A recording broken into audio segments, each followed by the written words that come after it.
I'm saying Cyrus, Terry, and Dave. You know what I mean? Oh, no. I'll tell you right now, I am fucking dead against gunfights. I hate getting in them.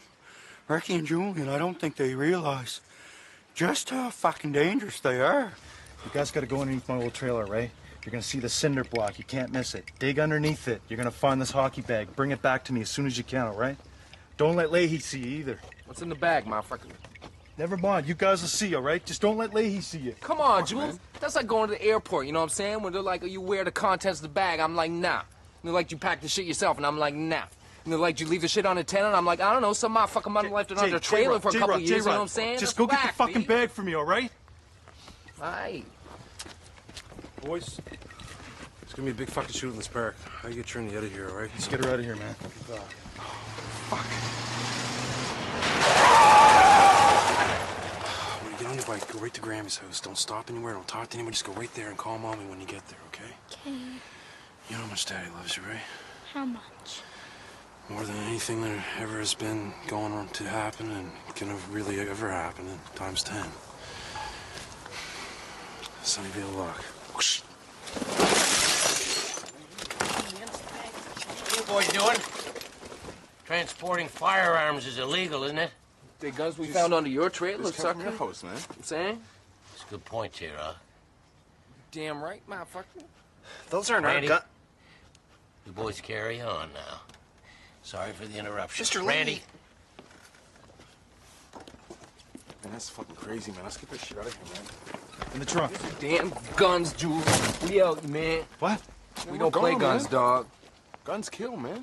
We ain't down with killing. We down with chilling. Peace. Peace. Thanks for your help, boys. Thanks a lot. Here, Corey Trevor. Here, boys. Let's move. Get over here, boys. All right. Take this one. Be careful. Get up on Mrs. Peterson's roof, all right? You're gonna be the lookouts. If shit gets too heavy, I want you to get off the roof, go hide in Lucy's, and stay. You guys don't leave there until I come get you. Got it? Yeah, that's cool. Julian, this is a pirate's gun. Oh, Trevor, that makes you Long John Dickweed then, I guess. Get up on the roof, boys. Get going.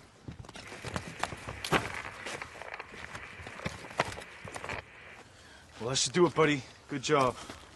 Let's get the guns loaded up. Julian, wait. Listen, I don't ask you for many things, but I'm fucking terrified here. I'll tell you right now. Is there any way we can not do this gunfight? Please? Pops, you don't have to be involved if you don't want to, man. Yes, I do, Julian. That's the thing. If you and Ricky are involved, then I'm gonna be involved, and I got a bad feeling about this. Like, we could either get killed here or go back to jail forever, and I don't want us to get killed. There's got to be another way. What's wrong, Bubs? You all right? I'm crying, Ricky, if you must know, because I'm fucking upset. We're gonna get the rest of the hash ripped up. Let's get some guns, boys, and hide. He's gonna be here. Change of plans, Rick. No guns. I mean, no guns. Listen, I'm gonna take care of this. You guys go hide. He's gonna fucking shoot us, Julian. Go hide. No guns. Got it?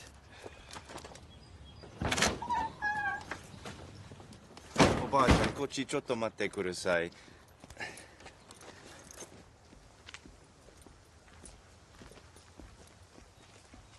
What the fuck is that? I think it's a giant cock and some guy's riding it like a cowboy. Is that you, Cyrus? What? Can't you fucking read, Terry? That's my name with a narrow point in Giant it. cock and some guy's riding it like a cowboy. Is that you, Cyrus? Can't Fuck off. We go with it, Terry. That's my name with a narrow point in it. cock and some guy's riding it like a cowboy. Fuck, here he is. I don't have to know my fucking kuruma this. You know what I'm saying, Terry? Holy fuck, you better not get scratched. Gun, I told you. Shit, Okay, guys. We have the car. We want our hash. We don't want any trouble, but we don't mind making some. Fuck! Now get the fuck out here! Oh my God. All right, Cyrus. You win. We surrender. Julian, what the fuck are you doing? Come You on. were surrendering. Get the fuck out here. Don't fucking shoot us, Cyrus. You would have did the same thing, man, all right? It's a perfect fucking plan here, Cyrus. All right? To be honest with you, I look up to you, man. You're fucking with me. No, we all look up to you, Cyrus. Right, boys? Right, Rick? Well, I mean, a lot of people in jail think you're pretty good at stuff. I know I do, Cyrus, with your excellent jacket. Yeah, well, okay, we got the car, we got the hash, but what about the cock drawing on Leahy's trailer? Cock drawing. Yeah, there's a fucking cowboy sitting in a cock back there with my name and an arrow pointing to him, and your fucking name on the bottom of it. I can't even fucking draw, Cyrus. This is by Leahy's trailer? Yeah. Well, boys, he masterminded this whole thing. Who let you out of jail? Fuck that fat fuck Randy. Look, Cyrus, everything's cool here. Just there's your hash. It's all cut up nice. You guys take that. Doesn't look like it's going too well, dude. Wait a second. They've got the hash. I think Cyrus is overpowered them and they took the hash. Something's going on, dude. Doesn't look right. Something, man. Doesn't look right. Julian, radio Corey and Trevor and tell them not to fucking shoot at anybody. Corey and Trevor, this is Julian. As soon as you see Cyrus, take the shot. That's it, man. He said take the shot, dude. Corey, that's not what he said. I heard it, and it's not what he said. I heard it too, man. He said take the shot. I heard him say wrong. take the fucking shot. You're I don't wrong. care if I'm wrong. You're fucking up, and I'm not fucking this up. Someone's gonna get killed, dude. I'm taking the shot. Excuse me. You should be a fucking blonde. What the fuck is going on? Trevor and Corey, you little fuckers! What the fuck are you guys doing, Cyrus? We had nothing to do with this, man. You're a fucking liar! Fucking cash and get it back to the fucking car. Julian, I think we're gonna die. Good. You're not gonna die. Stay down. I'll come back to get you. We'll come back to get you. Fuck them. Fuck Corey and Trevor.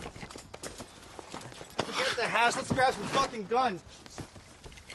Fuck! Get up, Ricky. Stop fucking around, Rick. Suck my cock, Come on, wait for me. boys. Boys, we have to get Corey and Trevor to the hospital. We can't leave them. Bubs, you take lateral cover fire from the back seat. Ricky, you take center fire. I want lateral cover fire. You're taking center fire.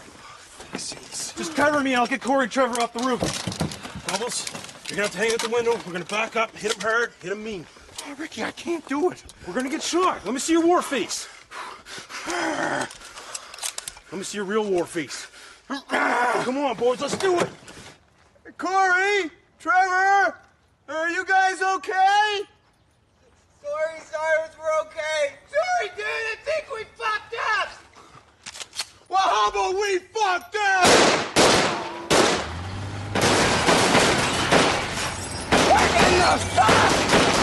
Is that the best you got, Bubbles? Get the fuck out of here, Cyrus! Fuck off with the guns! I'm out, Ricky, I'm out. Get the fuck out of this park! Make me! Oh, fuck, I'm hungry. You got anything to eat, Bubs? No, I got nothing to eat, Ricky. You reloaded, we gotta cover Julian. Trying to. Help me get them in the car. Put them in the trunk. What? Fucking clean, you know the rules. For fuck's sake, you guys fucked up big time. In the trunk. Shit, get in the truck, boys. Let's go, let's go. Let's go. In the car, Bubs. Move, move, move, move, move.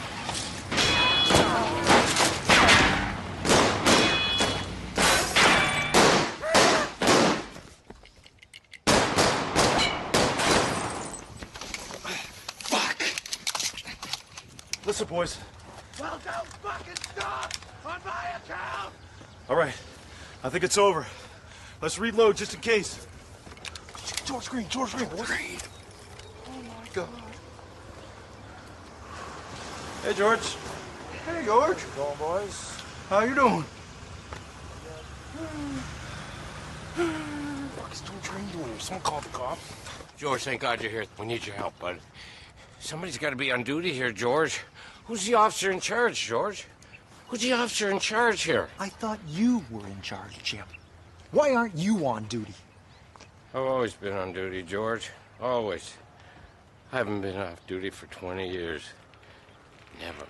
You're so fucked, Leahy. Dispatch, this is off-duty officer George Green in Sunnyvale Trailer Park. You had a report earlier of gunfire.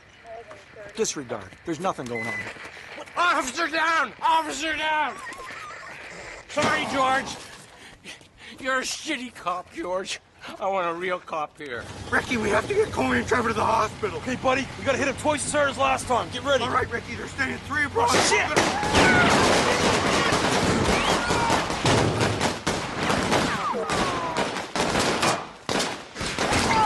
That's what you want, sir? Huh? I don't like shooting at people. I don't want to kill anybody. I just like scaring them, so I shoot right over their heads, you know, way all clean over their heads. But as long as there's a big flame coming out of the gun and, you know, you look mean enough, it's usually enough to scare the shit out of somebody. Julian, I think they're reloading or something. All right, boys, listen up. Bubbles, you shoot lateral fire from the left. Ricky, I want you to drive straight back, right through those fuckers. I'm gonna cover you from behind. Hurry, boys. I gotta put my jacket on. Okay, boys, let's go. Stop fucking around, Ricky. I need to put my coat on. I'm freezing. Fuck. Ricky, what are you doing? What's wrong, Rick? Something's not right here, boys. Bubbles, I'll cover you. Check him out. Ricky, what's wrong? I think I'm having a heart attack, buddy. What? Yep. Are you sure? Huh? Julian! Whole fucking left side's getting numb here. I think he's having a heart attack. You need CPR or something. Well, I don't know that shit, man. I'll be all right, boys. Come on. Who else in the park knows CPR? Leahy. Leahy knows. I'll be fine. Just cover me. All right, I'm gonna get Leahy. You hang in there, Ricky. Cyrus, stop fucking shooting! Somebody's hurt here! Help me with like one of these. Ricky, that's a dirty old bag of butts. I know, Trinity got them for me down at the call center in the parking lot, man. They're awesome. Short breaks, long butts. Let's go. Come on. Give me Ricky, a no, you gotta get to the hospital. Let's go. Let's go. Ricky, the cops. Ted! Ted, thank fuck you're here. Cyrus showed up trying to sell us drugs. We wouldn't buy them. Machine gun, firing at us. Corey Trevor hit in the trunk, bleeding. You got Very any critical, aspirin? serious. Corey, Trevor, you guys okay? We're okay, thanks for asking. Cyrus, you fucking moron! Stop firing! There's people hurt here! All units, respond to Sunnyvale Trailer Park. Officer under fire. I repeat, officer under fire. Listen, Frady Cop, do you mind firing a couple shots and covering us here before we get killed? Jim, Don't fuck friggin' off, move, Randy. Julian. Jim, Ricky's having a heart attack. You gotta do CPR on him right now. Ricky's having a heart attack, eh? Calls for a celebratory drink, Julian. Cut the bullshit, Jim. What happened to the man that loves this trailer park, trying to make it a better place to live? We got cock-riding cowboys painted on the side of trailers. This gunfight's totally out of control and people are gonna die. It's gonna be your fault, Jim. I need your help. Why the fuck should I help you, Julian? Because, Jim, you've always been like a father to me. Officer Leahy, you're the only man that can take care of this situation. Cover me, boy. What are you doing? Lay down. Oh, I gotta piss bad. You don't need to piss yet. Hold it. Are you okay? What's going on out there, dude? Bubs, you gotta look after Trinity, buddy. Ricky, don't say things like that. You're gonna be fine. Don't talk You can share the foolish. car and just make sure she checks the transmission fluid. You can check, because you're gonna be fine.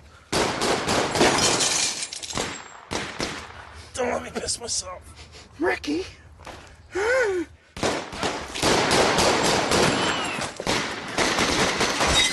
Cover me, boys! How long has he been on Bubbles? Oh, about 6 minutes, Mr. Lady. Shit, that's too long, Bubbles. No brain can stand without oxygen that long. If I did revive him, Bubbles, you'd just be a vegetable. But Mr. Lee, I think probably his brain uses way less oxygen than a normal brain. Maybe he's got like a lot more time than a normal person. Can't you just try it? He's my best friend. Come on. Give it a try, Bubbles. Just do what you do. 1001, 1002. Let's go. Reload. 1001, Come on, Ricky. 1002, 1003. It's working. There's air coming out of him. Ricky, You okay, boy? wake up. Ricky, you're all right. Sit up. Oh my God, he's alive. It worked, Mr. Lee. You saved him. Ricky, you just died. You want a drink, bud? What? Just now, you were just dead. Nice. You're back alive. Oh my God. Mr. Lee, you're a hero. You saved his life. Piss, boys. Bubs, where's my smokes? Hang on. We gotta get the fuck out of here. We got our hash. Let's go. The cops are gonna be here any second now. Come on. Jesus, let's just put the gun. Fuck! Fuck! Fuck! Put your hands up! You involved with this gunplay, Ricky? Fuck's sakes. No, I'm not fucking involved. I didn't do anything. I just was dead and couple guys fucking broke into my trunk. I don't fucking know what happened. You wouldn't be lying to me, would you, Rick? No. Why would I? Why would you? Look, these guys broke into my trunk. Bubbles opened the trunk, and they fucking, I don't know what they got in there. A bunch of guns they threw in my car, and just waiting till you guys got here to help me. Dude, thank you. Oh, God. Somebody call an ambulance. Oh, I got shot, dude. Shut the fuck up, you wussies. I was dead. You got shot. Big deal. You should call a ambulance. And what about this? It's yours. Is this yours, Bubble? Or is this yours, Rick? He asked whose it was, and poor Ricky said it was his, because that's just the type of guy Ricky is. He doesn't want me to go to jail. He knows that I don't like it in there, so he took the fucking heat, and he went to jail. It's okay, Bubs. It's okay, buddy. Julian's going anyway. It'll be fine. Careful with him, it hurts. Hey, Leahy. Thanks. That was heroic, Jim. Your behavior will not go unnoticed. Thanks, Dave. Hey, Ricky, you go to Dartmouth Regional Vocational? As a matter of fact, I do. What are you taking? Different things. Cuff him. Jim's receiving a big award today, a National Award for Bravery. It's a big day for him. I'm honored to introduce to you the supervisor of Sunnyvale Trailer Park, Mr. Jim Leahy.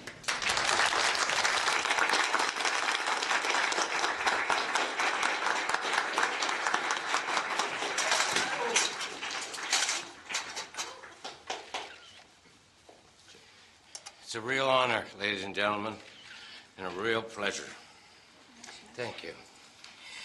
You know, when someone needs your help, you have to help them in any way you can.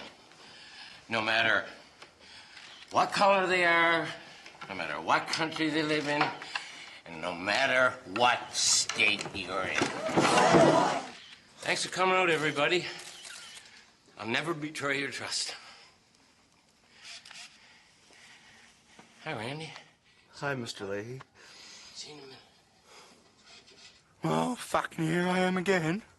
Left alone. Ricky and Julian are back in jail. I'm not even sure for how long this time. Gumby and Pafacchio are in jail with them.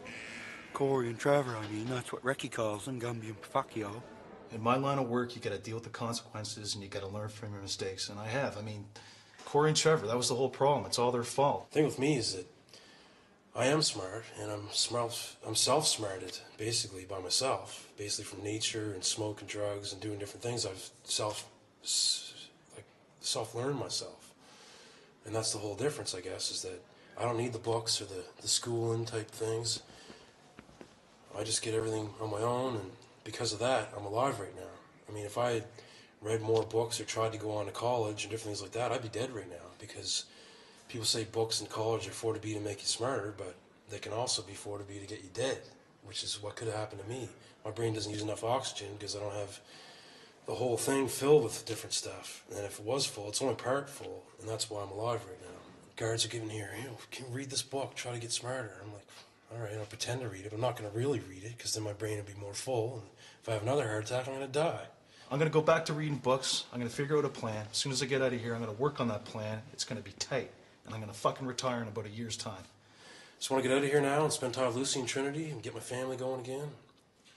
Basically, that's all that matters to me. They come to visit me a couple times in jail for the first time ever, which is awesome. Lucy seems to be really digging me and looking really good. And I just want to get out of here and see them, exercise a bit, maybe eat better, and try to quit smoking. Well, I'm going to quit smoking cigarettes first, and then, I'll work off the dope or whatever eventually.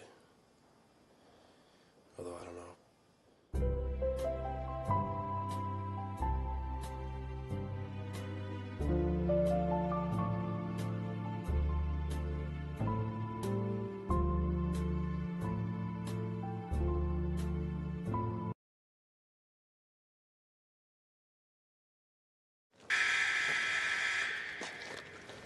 I'm going to go home and... I know the boys are getting out any day now, and I'm really not looking forward to it. Things have been really nice around here. I've been off alcohol for about a month, and I'm looking forward to introducing the new Jim Leahy to the boys, the gentle Jim Leahy. One thing's for sure, time he spent in the mental hospital really helped him. I've never seen him more positive. Randy? I feel awful. All the trouble I caused the boys over the last couple of years, especially Ricky. I'm gonna find Leahy, I'm gonna grab him by his drunk little throat and fucking start strangling him and tell him off, the fucking son of a bitch. Today's a special day. I mean, we own Sunnyvale Trailer Park. Corey and Trevor pulled this together for us.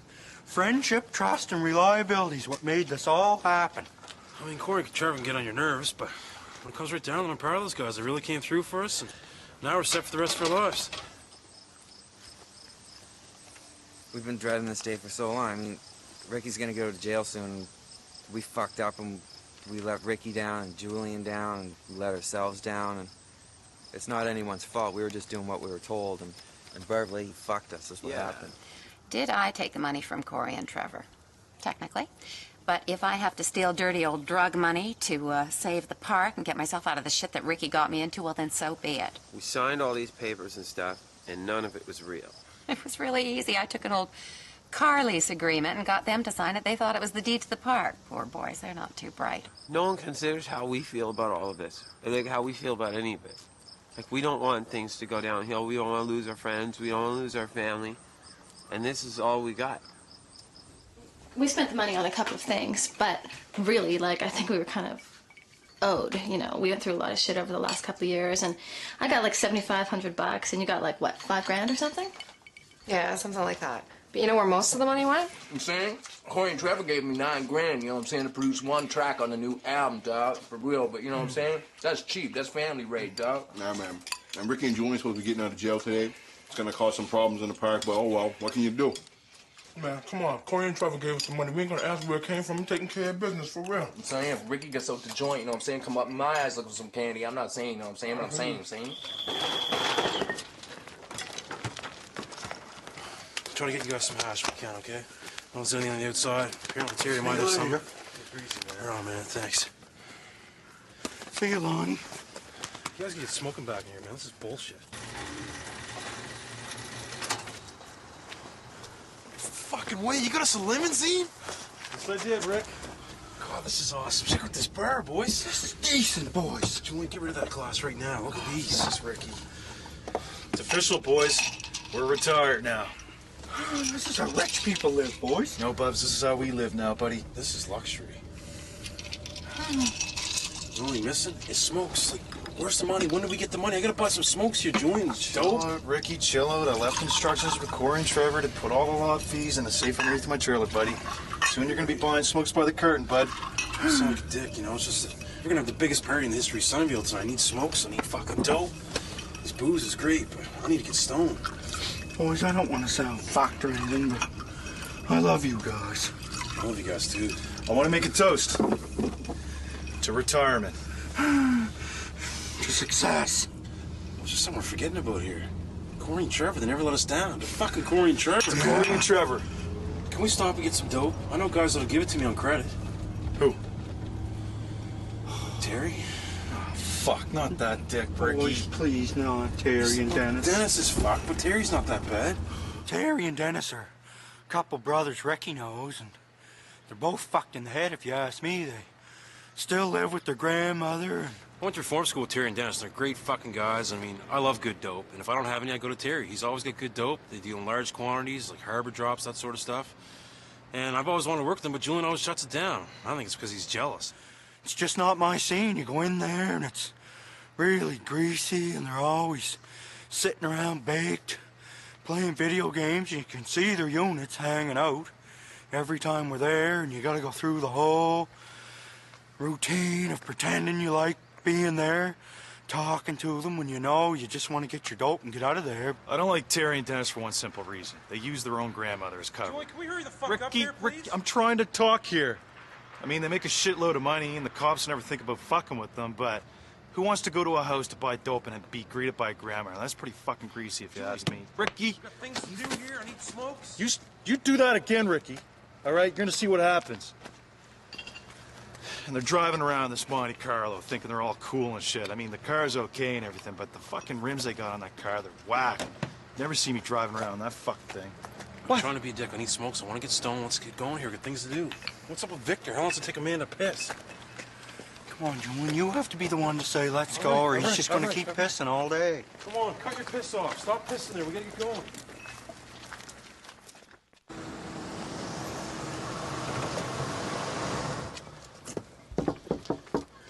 Hope they're home, boys.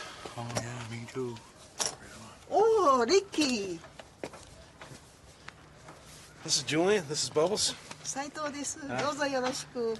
Hi there. お入りください。 Hey, Dennis. Hey, Ricky, man, how's it going? Good, bro. Good to see you. Bubbles? Hey, Dennis. Julian? What's going on? How's it going? What's going on, boys? Listen, you got any weed or hash? You can front me and set me up big time for a party tonight? Ricky, you just walked in here, man. You know? A little hang time would be nice, you know? Yeah, that's cool, yeah. So, watch any good movies lately? Saw a director's cut. That was fucking awesome. Ricky, it was Blade Runner, the director's cut. That's not the name of the movie. It was good, though. It was a good fucking movie.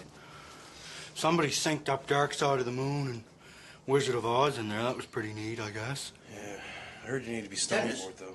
Dennis, what the fuck is going on here? Jesus. Terry, would you do me a fucking favor and just chill out a little bit? All right, everything's under control. This is a bad fucking day for this shit to be happening, man. We got lots of fucking work to do.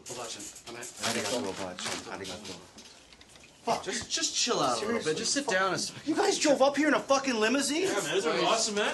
Oh my god! Boys. What? I can't fucking believe Maybe I it. should have parked a few blocks away. But Guys, we're rich now. That's the way we roll. It's not a big deal. Why just put a sign on the front of the house? We sell fucking hash here.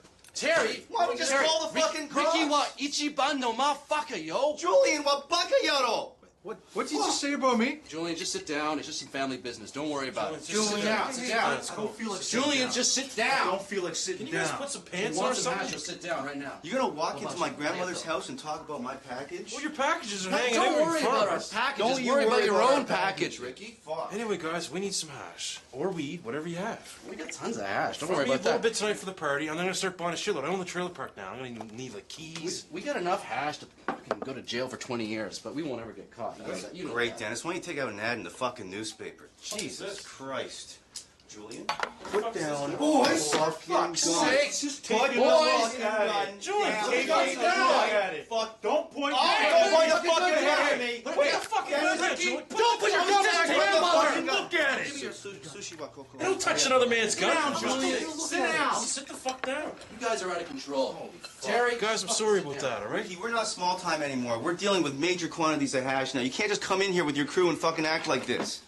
I'm sorry, Terry. Fuck, I thought we were cool, man. If our partner came in right now, he'd freak right out. Holy Guys, can you fuck. set me up with a bit of hash and some keys down the road or what? Listen, Ricky, we got your back like always, all right? But we're just gonna wait till our partner shows up, and we'll just talk about it with him, all right? What's your partner? Do I know the guy? Oh, he's a fucking cool guy. You'll like him. Old Yeah, he's school very cool. motherfucker, man. He knows how to do it properly.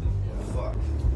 Oh, there he is right now. Just give us a sec, all right? You're in fucking trouble now. You're in fucking trouble. What are you talking about? You're I'm in trouble. Just wait. You're in fucking trouble. Fucking man. Cyrus. Jesus Christ. What? What, you guys know Cyrus? What the fuck with the limo? You got celebrities in there? I fucking told you, Dennis. straighten I this out. fucking I'll fucking told you. straighten this I out. fucking Give me a told you. fucking break. What the fuck are you doing, Cyrus? What are you doing? No, don't. Just don't worry about it, Bubbles. Do you guys mind fucking explaining that to me? Holy fuck. Oh, if Charlie's shit a billy goat, look who it is. Now, what the fuck are these guys doing here when we got a fucking deal going down in the next couple of days? Cyrus, I told him not to, but he just opened up the fucking door and said, "Hey, everybody, just mooch my hash." Oh, fuck off, Terry. Oh, fuck, I can't believe Listen, it. Cyrus, relax, all right? You dick. We just got out of jail. We're leaving. We don't want any trouble, all right? Trouble? Like that kind of fucking trouble? Boys, put the guns down or someone's gonna call the cops. Yeah, Dennis, I'll just open up the door and call the cops. Maybe I'll call the cops. Fucking asshole. Who the fuck is looking after the hash, boys? Our grandmother. Get the fuck in there and look after the hash. Jesus. Sorry, Cyrus. Just calm down. And give me those fucking guns too, boys. I gave those to Terry and Dennis for their birthday. Guess what? What? This is my gun now, so fuck off. You fuck off. You fuck No, off. you fuck off. Cyrus, you fuck off first, and then we'll fuck Ricky, off. just everybody, we'll all fuck off at the same time. Calm down. I'm not fucking off. Well, I guess we're at a fucking standstill then, aren't we, Ricky? Yeah, well, I know how to fix that. How? Fuck off. Fucking dick. Look, boys, Cyrus, just calm down. Boys, back up. Cyrus, you just get in your car. Everything's fine. We're leaving. We don't want any trouble. Boys, put the guns down. Put them down. Oh, my God. Great. Nice plan, Ricky. How the fuck are we gonna get home now, huh? Maybe Terry drives to Monte Carlo, man. Fuck. Where'd you get those rims? I'm not getting in this piece of shit, Rick. Well, how the fuck do you want to get home then, huh? Boys, did you have to go fucking with Cyrus? I mean, was that necessary? Ricky, what are you... Ricky! Jesus, get that out of the car! Sorry about that. Look, no big deal. Bit of body fill, all right? Oh, fuck, boys, check it out. Look at the fucking driveway, it's paved. All right, the money's inside, right back. Holy fuck. Corey and Trevor, boys, what can you say about them? New flowers. Julian, this is really luxury parking. Look at this, Bubs. Yeah. I don't know what they did for me and you. Boys, my shed's gone. It's gone. It's gone. Got a lot fee money. Fuck Corey and Trevor. We gotta run the cab. We got no fucking money now. All right. Let's go to Ray's. Hide out there. My shed. Go, go, go. Dad, get the fuck out here. We're getting it early, buddy. Come here. Boys, there's my shed. Ricky, how come your dad's got my shed? I don't know, buddy. Holy sweet flying fuck! Fuck is right. Is he ever on the booze? I'm looking at some of these, huh?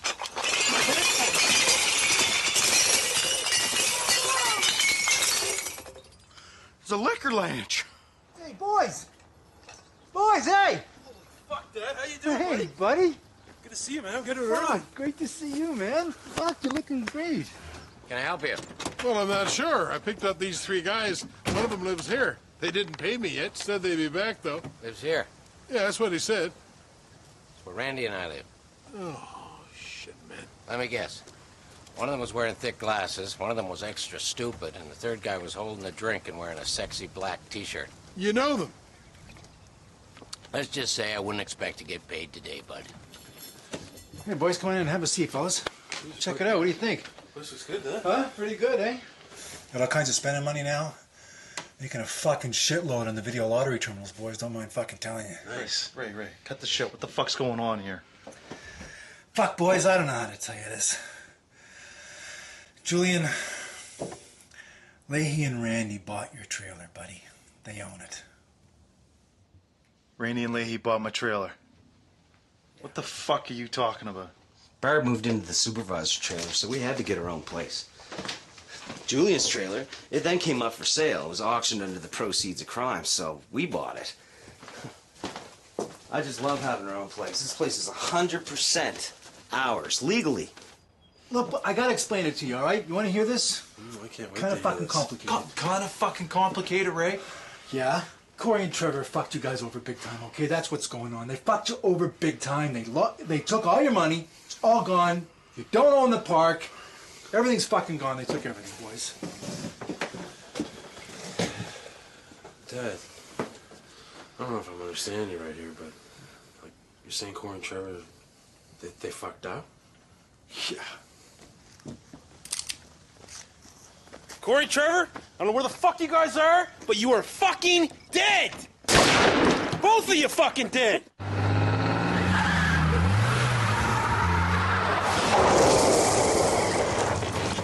Oh, look who's finally home from jail. Fucking Corey and Trevor. It's nice to see you too, Rick. Corey and Trevor, get out here now! Hi, Dad. Hey, sweetie.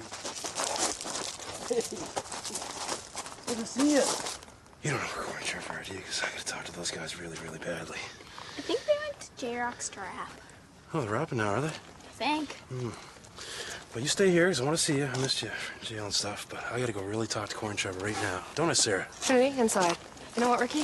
You know what's good for you? You'll stay the fuck away from Corey and Trevor. Well, I don't know what's good for me, Sarah, so what's gonna happen? What's gonna happen? I know what's gonna happen. Yeah, so do I. This song is good, but we actually have one on this record, too. We're Ice Hand, and we kind of make a guest appearance, because we kind of produce the record. You can hear us in the chorus if you listen real Corey, real Trevor, close. fucking go on, you boy. Hey, it's your name Mahogany, right? Here you go. There you go, baby girl. You know what I'm saying? This here's my joint. You know what I'm saying? Trailer Park Life, y'all. Aight. Turn the music off, J-Rock. This is shut down. What the fuck you talking about, inflatable Elvis? You know what I'm saying? You can't say that until 11 o'clock, motherfucker. Oh, it's Ricky. Oh, well, look who it fucking is, huh? deal with you in a second. Corey Trevor, get the fuck out here now. Hey, I'm like, what's on, Rick? How you doing, boy? The problem is those two dicks right there. What the fuck you doing in my trailer? Relax, Julian. Relax. Push me, Randy. It's the last one available, Julian. We bought it fair and square. What the fuck you mean fair and square? Ricky, how'd you? Attaboy. What the fuck do you guys want? I got a problem with you. Got a problem with those two assholes right there, two guys inside of the trailer. Yeah, would one of your problems be looking for Corey and Trevor? Maybe it is. What fucking business is that of yours, Turtlecock? Oh, you like turtles, do you? This is what business it is of mine. You know what a peace bond is? What the fuck is this legal paper bull? Fucking word papers. That's pretty good, Rick. Now, if you could read, you'd see that it states that you can't come within 50 feet of Corey or Trevor. And if you do, and I hear about it, jail time, Rick. Just by coming within 50 feet, I'll be happy to enforce it. Well, see, there's a little problem here, because I called you guys, and this is supposed to be saying that they can't come within 50 feet of me. Yeah, I'm not George Green, Rick. What you're saying is bullshit, and we both know it. Because I can see right through you. Right through to the other side. Corey, Trevor, come on down here. Little fuckers.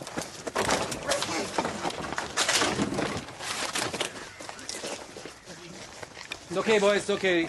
You're not under arrest. You guys fucked up, and I'm gonna stay 50 feet away from you, not because of this shit. Because you just lost a best friend. Relax, tight, Ricky. boys. Relax.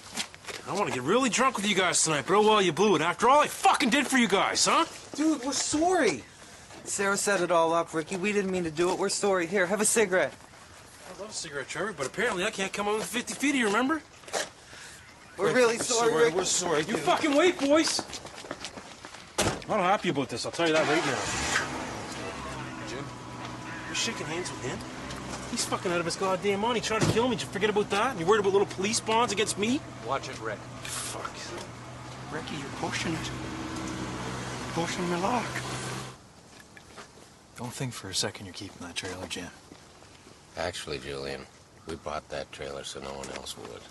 It was not the whistleblower's testimony. I'll sell it back however, to you but for what followed we paid for it, plus an compelled me to administration write. fee, $7,200 total. Was We're trying to called do you a Pro favor, Hunter bud. Biden's plea deal in the trash.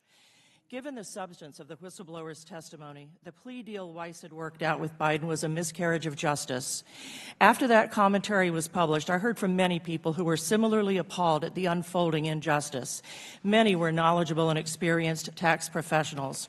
Perhaps the most commonly commented on aspect of the handling of the Hunter Biden matter was that Weiss had permitted the statute of limitations to expire on prosecuting provable offenses. This was appalling. It is not significant that the plea agreement, it is not insignificant that the plea agreement was announced on June 20. Let's review what came just before.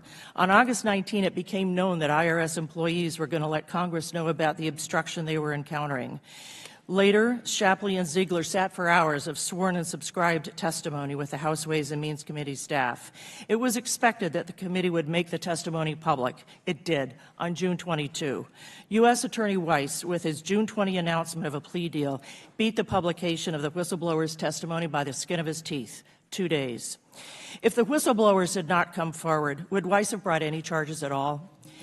My second Wall Street Journal commentary was published on July 25. It was called "You'd Go to Prison for What Biden Did." Given what Shapley and Ziegler testified they had proven, and the charges the tax division reportedly had authorized, the plea deal represented serious injustice, not only to law enforcement, but also to people who have been caught up in this system and have suffered the consequences the law provides. I received a great deal of positive feedback on this commentary, too. People understand that for laws to be respected, they must be enforced. The nature of any investigation is the following of leads. That didn't happen here. This team was not permitted to search the guest house of Joe Biden's Delaware mansion and Hunter Biden's storage facility in Virginia, to interview family members and business associates, to examine Hunter Biden's abandoned laptop. By November 2019, the FBI had confirmed the devices were Hunter's and the contents were authentic. But the Hunter Biden investigation must not be viewed in isolation, rather as part of a broad landscape of corruption. Don't forget that a full year after that, in October 2020, FBI officials were telling Twitter that the laptop was Russian disinformation. The whistleblowers tell us that the tax investigation of Hunter Biden was an offshoot of an investigation already underway into an online pornography platform. That is how investigations develop. Agents follow wherever the leads take them, and when they take them in the direction of a new investigation, they open one. Question: if U.S. Attorney Weiss had been in charge of that pornography investigation, would he have blocked the investigation into Hunter Biden's tax crimes? I thank the committee. Thank you, Ms. O'Connor. Mr. Dubinsky. Good morning, Chairman Comer, Ranking Member Raskin, distinguished members of this committee, guests, and my fellow citizens. Thank you for this opportunity to testify today. First, at the outset, let me state unequivocally and in no uncertain terms that I agreed to testify today not because I have a political agenda or axe to grind, because I do not. Rather, I agreed to testify in this proceeding in order to help this committee and the American people gain a better understanding of how frauds are committed, how complex business arrangements, sometimes using limited liability companies, sometimes those being shell companies, are used in frauds, and how money is moved by fraudsters to facilitate the conduct of illicit activity. Let me be clear, I am not prejudging the facts that have emerged to date with regard to the Biden family and associates businesses and the money they received that had its origins from foreign sources. I am not here today to even suggest that there was corruption, fraud, or any wrongdoing. In my opinion, more information needs to be gathered and assessed before I would make such an assessment. I'm here today to lend my expertise to answer questions that this committee may have while they advance this investigation and gather more facts about the business dealings surrounding the Biden family and associates businesses. Throughout my 40-year career as a certified public accountant, a forensic accountant, and a certified fraud cover the truth when it comes to cases involving allegations of fraud, corruption, and wrongdoing. I have investigated some of the world's largest frauds, including have investigated and testified in the criminal case for the United States Department of Justice on the Bernie Madoff Ponzi, the world's largest Ponzi. I've worked on cases like the Enron case, the International Brotherhood of Teamsters election corruption cases, as well as some of the United States' largest cases of tax fraud, to name a few. As the age-old proverb goes, where there's smoke, there's fire. As a fraud investigator, when I see smoke, I immediately look for the fire.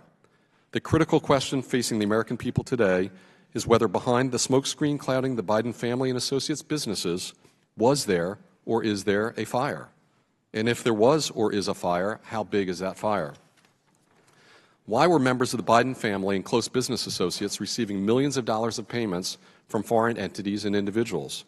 What services, if any, were being provided? What was the substance of the alleged services being provided? Was the money being paid for a fair amount commensurate with those services? Were political favors being traded and disguised as services? These are the questions that, as a forensic accountant, I routinely am asked to answer when I'm hired to investigate allegations of corruption and fraud. There's a great deal of evidence that has been collected to date by this committee and others trying to answer these very questions. However, much more information is still needed in order to be able to answer these questions and make a final determination as to whether or not the Biden family and its associates' businesses were involved in any improper or illicit activities, and importantly, whether those activities, if any, were connected to President Joe Biden or then Vice President Biden. In my experience, fraudsters purposely create a labyrinth of limited liability companies to create an opaque network of entities that are then used to hide improper conduct. In many instances, these complex business arrangements are typically centered around illicit activities and involve moving money around the globe in a manner designed to avoid the detection of the underlying illegal activity, as well as the movement of the money tied to that illegal activity. Gone are the days, for the most part, when suitcases full of currency or gold bars are exchanged as payment in the conduct of illegal activities. Today, more sophisticated methods are employed to obfuscate the true nature of such illegal activities and to hide the movement of money. The importance of following the trail of money is a critical component of any fraud investigation. The term shell company has its origins in the world of business and finance. The term shell, as you would note, implies that the company is like an empty shell, lacking substance or real activity. Shell companies typically have no employees, no offices, no real operating businesses. They use P.O. boxes for mailing addresses. While I will note shell companies can be used for legitimate business activities, more often than not, they're associated with fraudulent activities like tax evasion, money laundering, hiding of assets, and other illicit practices. It takes a heavy lift to pull the covers back on these shell companies to determine who the true beneficial owners are, where the money went, and to expose the true sham nature of their existence. However, through the use of legal subpoenas and proper investigative methods and a great deal of persistence, Fraud investigations can and do expose the identity of the wizards behind these curtains and the extent of their illicit activities.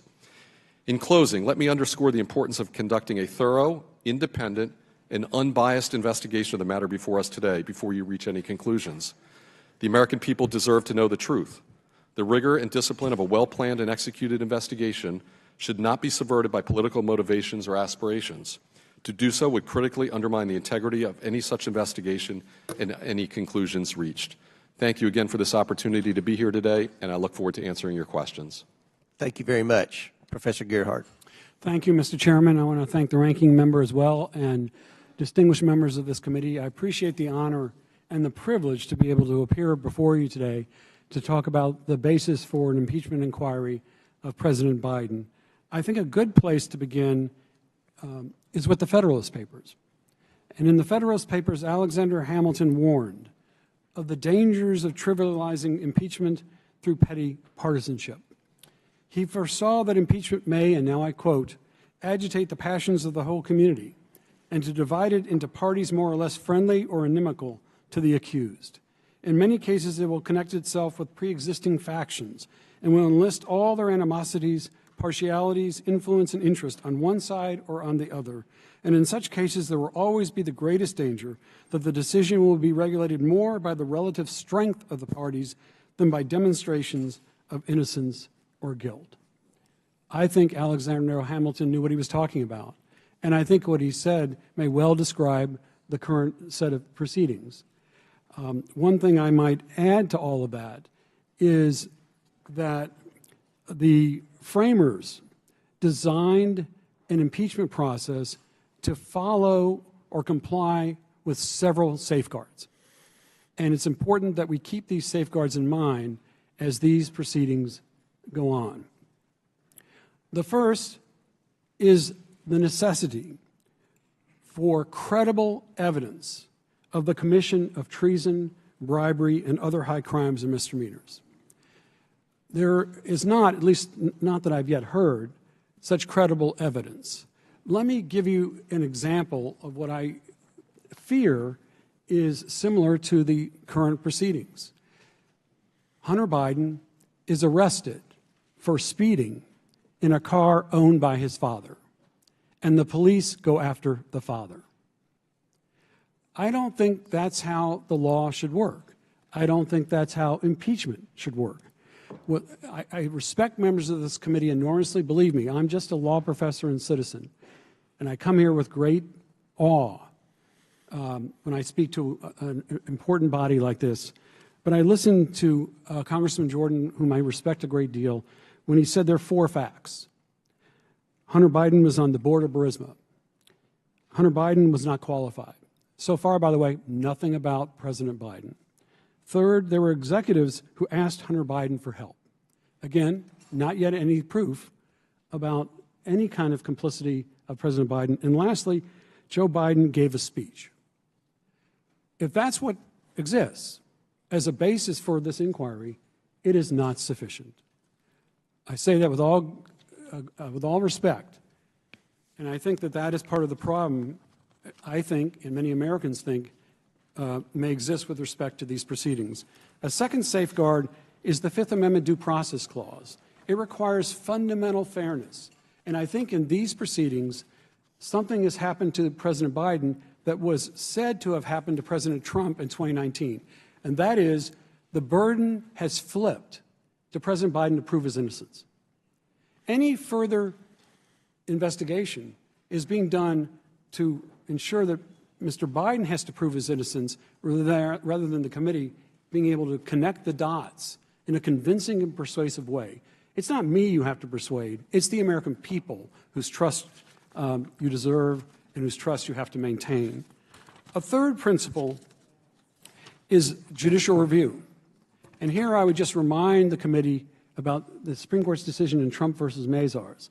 The court said about this committee that, in fact, it has to conduct an investigation for a legitimate purpose. A fishing expedition is not a legitimate purpose. Moreover, the court in Trump versus Mazars said that it is not a legitimate purpose for the House or House committee to be conducting the function of law enforcement. And I heard many references here to criminal misbehavior, to whether or not somebody should be thrown in jail, criticisms of a prosecutor, Mr. Weiss. That sounds to me like an attempt to really substitute for the proper legitimate proceedings of the House. Two other safeguards real quickly. One is that these proceedings should be based on principle, not partisanship. And I fear that what we're hearing today, which can be traced all the way back to 2019, and accusations made against Mr. Biden as far back as then, are really driven by partisan animus more than they are by principle. And a final safeguard is for the House, the full House, to authorize an impeachment inquiry. That does not come from me. That comes from Speaker McCarthy. He said there should be the full House's approval. It also comes from Mr. Trump's Justice Department, who said there must be a committee must be authorized by the full House. That has not happened here. My concern is with the Constitution. That's what my devotion is to.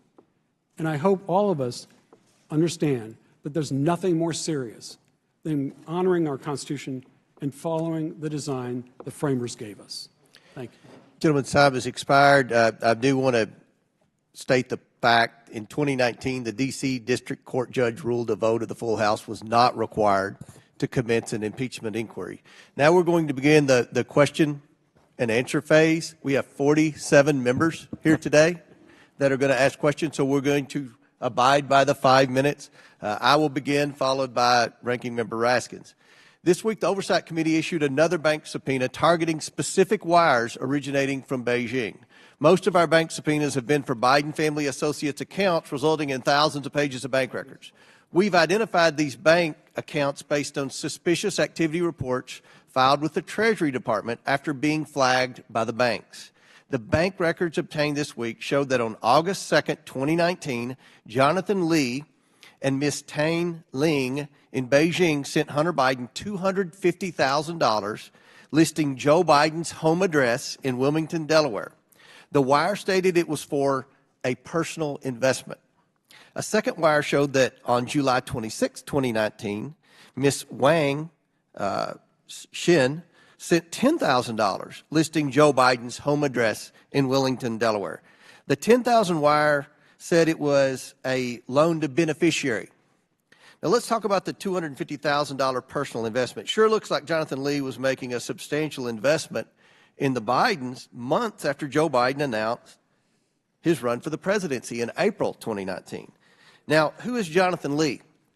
During Devin Archer's interview with the Oversight Committee, he explained how Vice President Biden developed a relationship with Jonathan Lee. Vice President Biden had coffee with Jonathan Lee in Beijing. He talked with him on the phone and even wrote a college recommendation letter for Mr. Lee's children. Hunter Biden even met with Jonathan Lee after flying on Air Force Two to Beijing with Joe Biden. The Beijing Bidens cultivated a relationship with Jonathan Lee and other Chinese nationals for one reason and one reason only: to access their wealth. As we all know, the Bidens had nothing to sell except the brand, which was Joe Biden. Hunter Biden sold the brand well, making the Biden family millions from China and elsewhere. While Joe Biden was vice president, Hunter Biden became an investor in a Chinese investment fund with Jonathan Lee and owned a percentage of BHR Partners through one of his many LLCs. This was a political problem for his dad, the big guy, who was running for president. In October 2019, 2 months after the Beijing wires, Hunter Biden's lawyer claimed he served only as a member of the board of directors in an unpaid position. This was Hunter Biden's lawyer. He was in an unpaid position. Abby Lowell now claims the money is a documented loan from a private individual. Now, these wire statements are very concerning, and the Biden's defenders' justification for the money isn't consistent with what we know from the suspicious activity reports from Treasury. Mr. Dubinsky, I'm very skeptical of Abby Lowell's statement that the $250,000 payment from Jonathan Lee and another woman was a loan, because the wire states it was a personal investment. We've also reviewed documents at Treasury that don't support Mr. Lowell's theory. In your experience, are international loans of this amount supported by documentation such as loan terms, interest rates, and repayment schedule? Yes, Mr. Chairman. They typically would be. You would see that. You would see documents. setting forth the interest rates, terms of repayments, Absolutely. all of those. Absolutely. So would it be important to review Hunter Biden's bank records and see if Hunter Biden paid back the money to Jonathan Lee, or if he sent the money to someone else, I don't know, using a cashier's check, for example? Well, as somebody mentioned earlier, it's very important to follow the money. Absolutely. And that's very important in this situation. Thank you. Professor Turley, we all know what this payment's really for. It's for influence peddling and selling the Biden brand. Now, to date, we have shown that the Biden family and their companies received more than $15 million without providing any known legitimate services between 2014 and 2019. If you include the business associates and their companies, they've received over $24 million. Based on evidence we've developed so far, what are some of the potential laws we should be analyzing during our impeachment inquiry? Thank you, Mr. Chairman. I actually lay out what are the most obvious potential articles of impeachment without saying that those have been established, but the ones that I recommend for the committee to focus on. And one of the things I recommend is that the committee actually start by looking at potential crimes, because I've said that in the past two impeachments, that it's an important thing to front-load criminal acts for the reasons I laid out. It gives a very high standard for impeachment, quite frankly, higher than it's binding. I said in the last two impeachments, you can't impeach for non-criminal conduct. So I suggest starting there. But as I talk about in my testimony, bribery, obstruction, conspiracy, abuse of power, those have all been raised in past impeachments. Abuse of power is the article that is very, very common. It tends to be a catch-all, and it is the one that I've always been a little bit uncomfortable with, which is why I suggest you end there rather than start there, because that's the article that brings in a lot of non-criminal conduct. And frankly, I think that you need to focus as much as you can on the evidence and whether you can establish these connections. Very good. Thank you. Chair now recognizes Mr. Raskins of Maryland for 5 minutes. Thank you, Mr. Chairman. Professor Gerhardt, has ever been an impeachment process launched in the middle of a government shutdown? No. Well, why did the Office of Legal Counsel opine that there must be a vote of the full House before a committee launches into an impeachment investigation? Why did Speaker McCarthy insist on it and, in fact, say that there would be one in this case? I think the Office of Legal Counsel said that, at least in part, because an impeachment inquiry is deadly serious. It is, again, just about the most serious thing any House committee ever undertakes. And one safeguard against a committee acting on the basis of just, let's say, the party membership is to ensure that the full House is behind the impeachment inquiry. A dozen of our colleagues on the Republican side have already called for impeachment. I'm struck by the fact that of the 4 expert witnesses brought together today, not a single one of them argued that a sufficient quantum of evidence exists today to justify the impeachment of President Biden. Is there any precedent in our country for launching an impeachment inquiry absent evidence of wrongdoing by the president? No. And in fact, I would just point out that with Richard Nixon and Bill Clinton and President Trump in 2019, the full House authorized those impeachment inquiries. Lev Parnas sent us a letter in which he said, it was addressed to Chairman Comer, in which he said, the narrative you are seeking for this investigation has been proven false many times over by a wide array of respected sources. There is simply no merit to investigating this matter any further. And he says, please abandon this effort to investigate the Bidens, which is nothing more than a wild goose chase. And he was Rudy Giuliani's right-hand man, gallivanting all over the world to try to put together a case back in 2019 that Joe Biden had done something wrong. Do you agree that, given that the evidence we've looked at over the 8 months comes down to this discredited Burisma conspiracy theory, we should hear from those responsible for concocting the story in the first case, in the first place, specifically Lev Parnas and Rudy Giuliani? Absolutely. What did you think about the fact that the very first act of the committee in its impeachment investigation was to reject the idea of subpoenaing Lev Parnas and Rudy Giuliani, who are at the heart of the story that's the basis for impeachment? I think if there's going to be an investigation into the president, all the evidence, that is to say, all the participants, anyone that has knowledge should be spoken to.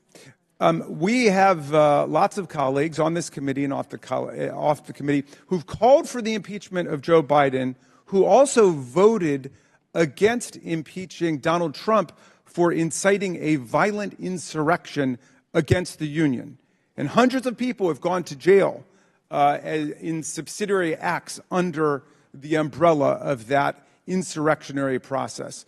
Now, can you come up with a theory that it would allow someone to say, I am going to vote to impeach Joe Biden for offenses unstated and evidence unknown, but I will oppose and vote against the impeachment of Donald Trump for inciting a violent insurrection against the Union, which is something that concurrent bipartisan majorities voted for in the House and the Senate? I cannot, and I might just add as a law professor that one of the things I suggest to my students in trying to assess the constitutionality of any governmental action is to take the names out, switch the names or switch the political parties, and see if the outcome is the same. So if Joe Biden had incited a violent insurrection against the Union and said, you go and fight like hell, and if you don't, you won't have a country anymore, would you consider that in the ensuing mayhem and chaos to be an impeachable event or not?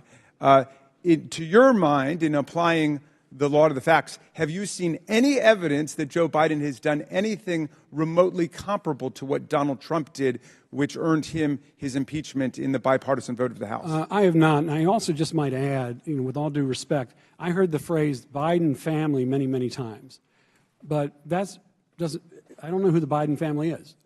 I don't know who's being referenced when people talk about the Biden family. Thank you, Professor Gerhardt. Mr. Chairman, I'd like to move for unanimous consent to introduce Lev Parnas' July 18th, 2023 letter to you and to me and to the rest of the committee into the official record of this proceeding. Without objection, so ordered. Chair now recognizes the chairman of the House Ways and Means Committee, Jason Smith from Missouri, for 5 minutes.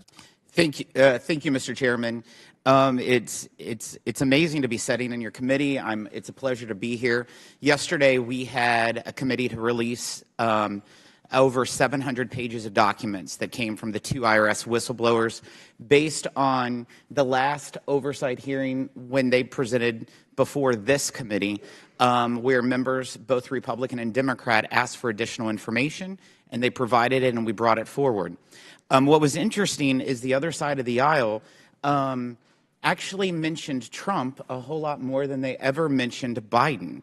And it's happening over here, too. So I think it's kind of consistent both in the Ways and Means Committee and in the Oversight Committee. But Ms. Connor, my question is yesterday, the Ways and Means Committee voted to release additional information provided, like I said, by Gary Shapley and Mr. Ziegler.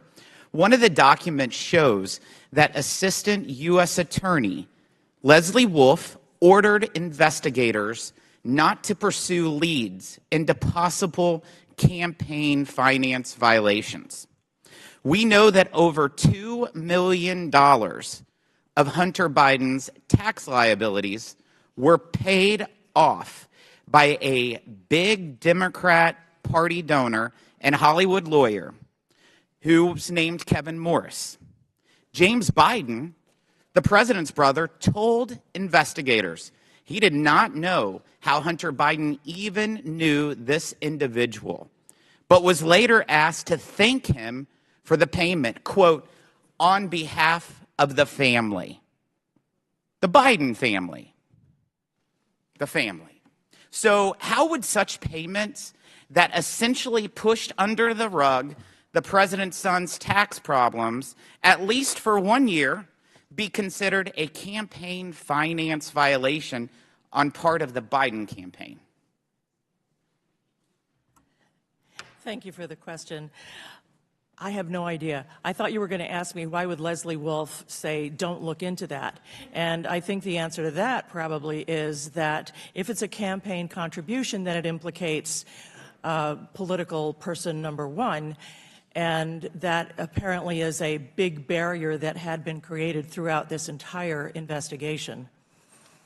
And as far as it being a campaign contribution, that $2 million actually was intended to satisfy the liabilities for 2 years of Hunter Biden's late filed and unpaid taxes. Is it unusual for an assistant prosecutor to say, don't look at this individual, this person's off limits? As I mentioned in my opening statement, that is how investigations develop. The agents follow the leads wherever they take them.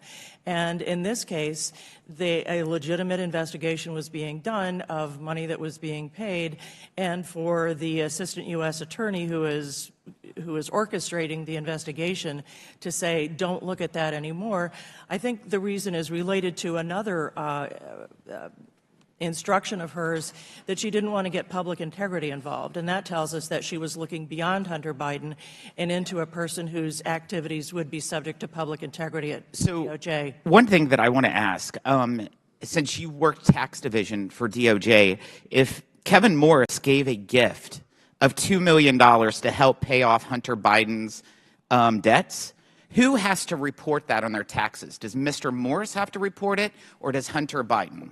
Well, as I understand it, the parties are claiming that it's a loan and that Hunter Biden will pay it back between 2025 and 2027. Would that have to be reported on any tax records? If it's a loan, no.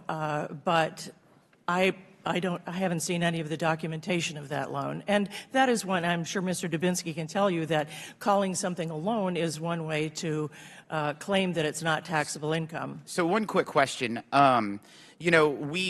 We uncovered yesterday that the Biden family and associates received over $20 million from 23 different countries that they had business ties to or communications with. And they also had over 20 shell LLCs where they would transfer money in and out. If you were still sitting in your office in DOJ's tax division, would this web of entities and activities concern you? I would make sure that my prosecutors were concerned about it. Thank you. Thank you. Chair now recognizes Ms. Norton from the District of Columbia. Thank you, Mr. Chairman. Professor Gerhardt, pleased to have you with us today. In your testimony, you referenced Alexander Hamilton's warning about the dangers of trivializing impeachment through petty partisanship. Let me ask you, Mr. Gerhardt, do you think that initiating an impeachment inquiry against President Biden without any evidence of wrongdoing by the president meets any basic standard of proof? Not credible proof at all, in my opinion. And in fact, I think one thing to keep in mind about a hearing like this or any kind of anything that calls itself an impeachment inquiry is the critical importance of building public trust. And that gets built in part on the basis of credible evidence. Well, Professor Gerhardt, what is the risk to our Constitution and even for the rule of law if impeachments are initiated without any evidence of wrongdoing by a president? They trivialize impeachment, they trivialize the Constitution, and they ride roughshod over the rule of law. Nothing good comes from abusing a power, whether it's done by a president or by Congress.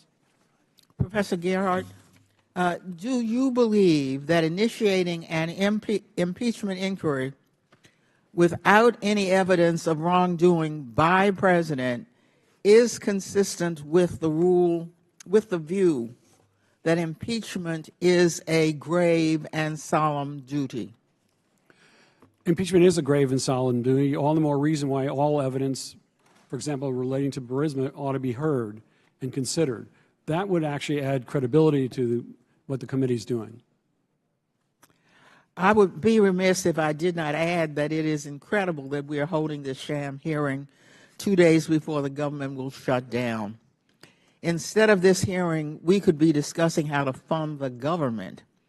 Or we could discuss my bill to exempt from federal government shutdowns the federal and independent agencies that are exclusively or primarily federally funded but have jurisdiction over local D.C. civil and criminal justice matters. Or we could be discussing how we are going to provide back pay to federal contract workers if Republicans unfortunately do push us into a shutdown. Instead, we are holding this sham hearing. I yield the remainder of my time to Mr. Raskin. Well, thank you kindly, Ms. Norton, for that. Mr. Comer referred to a 2019 wire to Hunter Biden while President Biden was not in office. He was a private citizen, so of course was Hunter Biden. Hunter Biden has never held public office. Mr. Smith referenced a DOJ email from 2020 during the Trump administration. So, Professor Gerhardt, I mean, what do you make of the idea of impeaching a president while he's in office for something that his son did or may have received when the president wasn't in office? It's not consistent with the American legal system. Just imagine if the names are switched. Just imagine if this was Jared Kushner, or one of President Trump's sons. Mr. Smith talked about $20 million that he thought Hunter Biden had received and put in the names of different family members. I think the Washington Post has debunked that as recently as this weekend, saying it was like 8 or 9 million. But let's say it were 20 million. That's 1% of the $2 billion that was brought back by Jared Kushner from Saudi Arabia to a company that Jared Kushner created the day after the Trump administration ended. But assuming there were no other evidence, would it be fair to attribute that $2 billion that Jared Kushner pocketed with the $25 million management fee every year that Jared Kushner pocketed, would it be fair to attribute all of that to Donald Trump because it's his son-in-law? No, not without any evidence actually showing the president knew it. Yeah. So or approved it. Because the principle of American law is that people are responsible for their own conduct and not the conduct of their adult children. Is that right? That's correct. Thank you, and to the gentlelady for yielding, and I yield back. Chair now recognizes the chairman of the House Judiciary Committee, Mr. Jordan from Ohio. Thank you. Professor Gerhardt, it wasn't just a speech. He leveraged $1 billion of American tax money, and he did so at a time when our government was supportive of the prosecutor. Here's what our government said. The Assistant Secretary of State, we have been impressed with the ambitious reform and anti-corruption agenda of your government, written to the Prosecutor General, who Joe Biden leverages our money to get fired. The United States fully supports your efforts to fight corruption, she further wrote. The Interagency Policy Committee said this on October 1st, 2015. The IPC recommends moving forward with a third loan guarantee to Ukraine in the near term. And even after Joe Biden gives the speech on December 9th, the European Commission said, their report said the anti-corruption benchmark is deemed to have been achieved for Ukraine. But the most telling evidence is what his business partner said. Devin Archer, when we deposed him under oath just 2 months ago, said this. Here's the question. The request was help from the United States government to deal with the pressure they were under from their prosecutor. You know what Mr. Archer's response was? That's correct. Next question. What did Hunter Biden do after he was given that request? He called his dad. That's what we're investigating. That's one of the three things Professor Turley talked about, the influence peddling scheme. I want to go to those three things, Professor Turley. False statements, influence peddling scheme, and Joe Biden might have benefited. Let's do the third one first. Is a benefit to your family, can a benefit to your family be a benefit to you? It is. There's been repeated statements that you need to show that President Biden accepted direct money in order for this to constitute a benefit, even under criminal cases that deal with bribery, extortion, and the Hobbs Act. The courts actually have rejected that. They've said that money going to family members is, in fact, a benefit. And I don't really see any legal basis for that. Obviously, the strongest case is if you have a direct payment. But this idea that you can have millions going to a politician's family and that's not a benefit, I think is pretty fallacious. Yeah. How about the false claims thing? In your written testimony, you said to the extent that the president has used the White House I think this is a little broader. To the extent the president used the White House staff to maintain false claims or resist disclosures, it can fit into the type of Nixonian abuse of power model. We know all kinds of false statements have been made by the White House. Joe Biden's made them. He said it was a lousy question when they asked him, have you ever been involved, talked to any one of your son's business partners? We know that was false. Ron Klain said, the president's confident his son didn't break the law. Press Secretary Jen Psaki said, never spoke to his son about his overseas business dealings. What do you think about all those false statements from the White House in this abuse of power issue? Well, the involvement of White House staff and executive branch staff has been really one of the tripwires that we saw in Nixon, to some extent even in Clinton. The degree to which you enlist support for a false narrative or to obstruct Congress can go into things like abuse of power. One of the things that I suggested is that if you look at past impeachment inquiries, and once again, this is an inquiry to find evidence, you're not voting on articles of impeachment, those allegations tend to develop last, and you look at what you have found. Yeah. How about the Attorney General? I'm concerned about statements he made. March 1st, 2023, in front of the Senate, he was asked a question about Mr. Weiss's investigation. He said this in response to Senator Grassley. Mr. Weiss has full authority to bring cases in other jurisdictions if he feels it's necessary. Last week, the Attorney General told us that Weiss had the authority because I promised him he would have the authority if he asked it. That seems to me to be something different. It's what he said to the Senate, he's got full authority, no problem. Last week he told the House Judiciary Committee he had authority because I promised if he come talk to me, I would give him the authority that I already told the Senate he had. Do you see a concern there with false statements coming from the Biden Justice Department? Well, there is a concern. You don't have to prejudge the evidence to say that obviously this is part of the inquiry. And what I don't understand is the opposition to the inquiry itself. It seems to me the test is, would the alleged conduct, if proven, establish impeachable offenses? And is there a credible basis for those allegations? I think the answer is clearly yes, that there is a basis to look at the president's conduct without prejudging whether that qualifies at the beginning of that inquiry as an article of impeachment. And let's be clear, you don't need a full vote of the House to proceed in an impeachment inquiry phase of our constitutional duty to do oversight. In fact, the Democrats did it. 4 years ago, I was in an impeachment deposition run by Adam Schiff in the bunker in the basement of the Capitol, and I went to the floor. So I'm in an impeachment deposition, and I went to the floor to vote on opening an impeachment inquiry. They did the same darn thing because you have that authority as a Congress when the Speaker of the House makes that designation. The Speaker, Nancy Pelosi, did in fact initiate the impeachment. In some cases, then you have a later vote. I've said in my testimony, I consider that the best practice to have a vote of the House. But the court that was referenced earlier looked at this and said that the Constitution does not require resolution. Actually said if you look at all the impeachments, often there wasn't a resolution. That doesn't mean it's not a good practice, but the Constitution itself does not require such a resolution. Thank you. Gentlemen, time's expired. Chair now recognize Mr. Lynch from Massachusetts for 5 minutes. Thank you, Mr. Chairman. First of all, I do want to agree with the chairman that the witnesses we have here today do bring an awful lot of experience and expertise to the issue. But what they don't bring is facts, right? They don't bring evidence. None of you are able to really elucidate or illustrate actions by the president with respect to this inquiry. Ms. O'Connor, I do want to ask one clarification. You mentioned in your oral testimony that you had written a commentary entitled, "You'd Go to Prison for What Biden Did."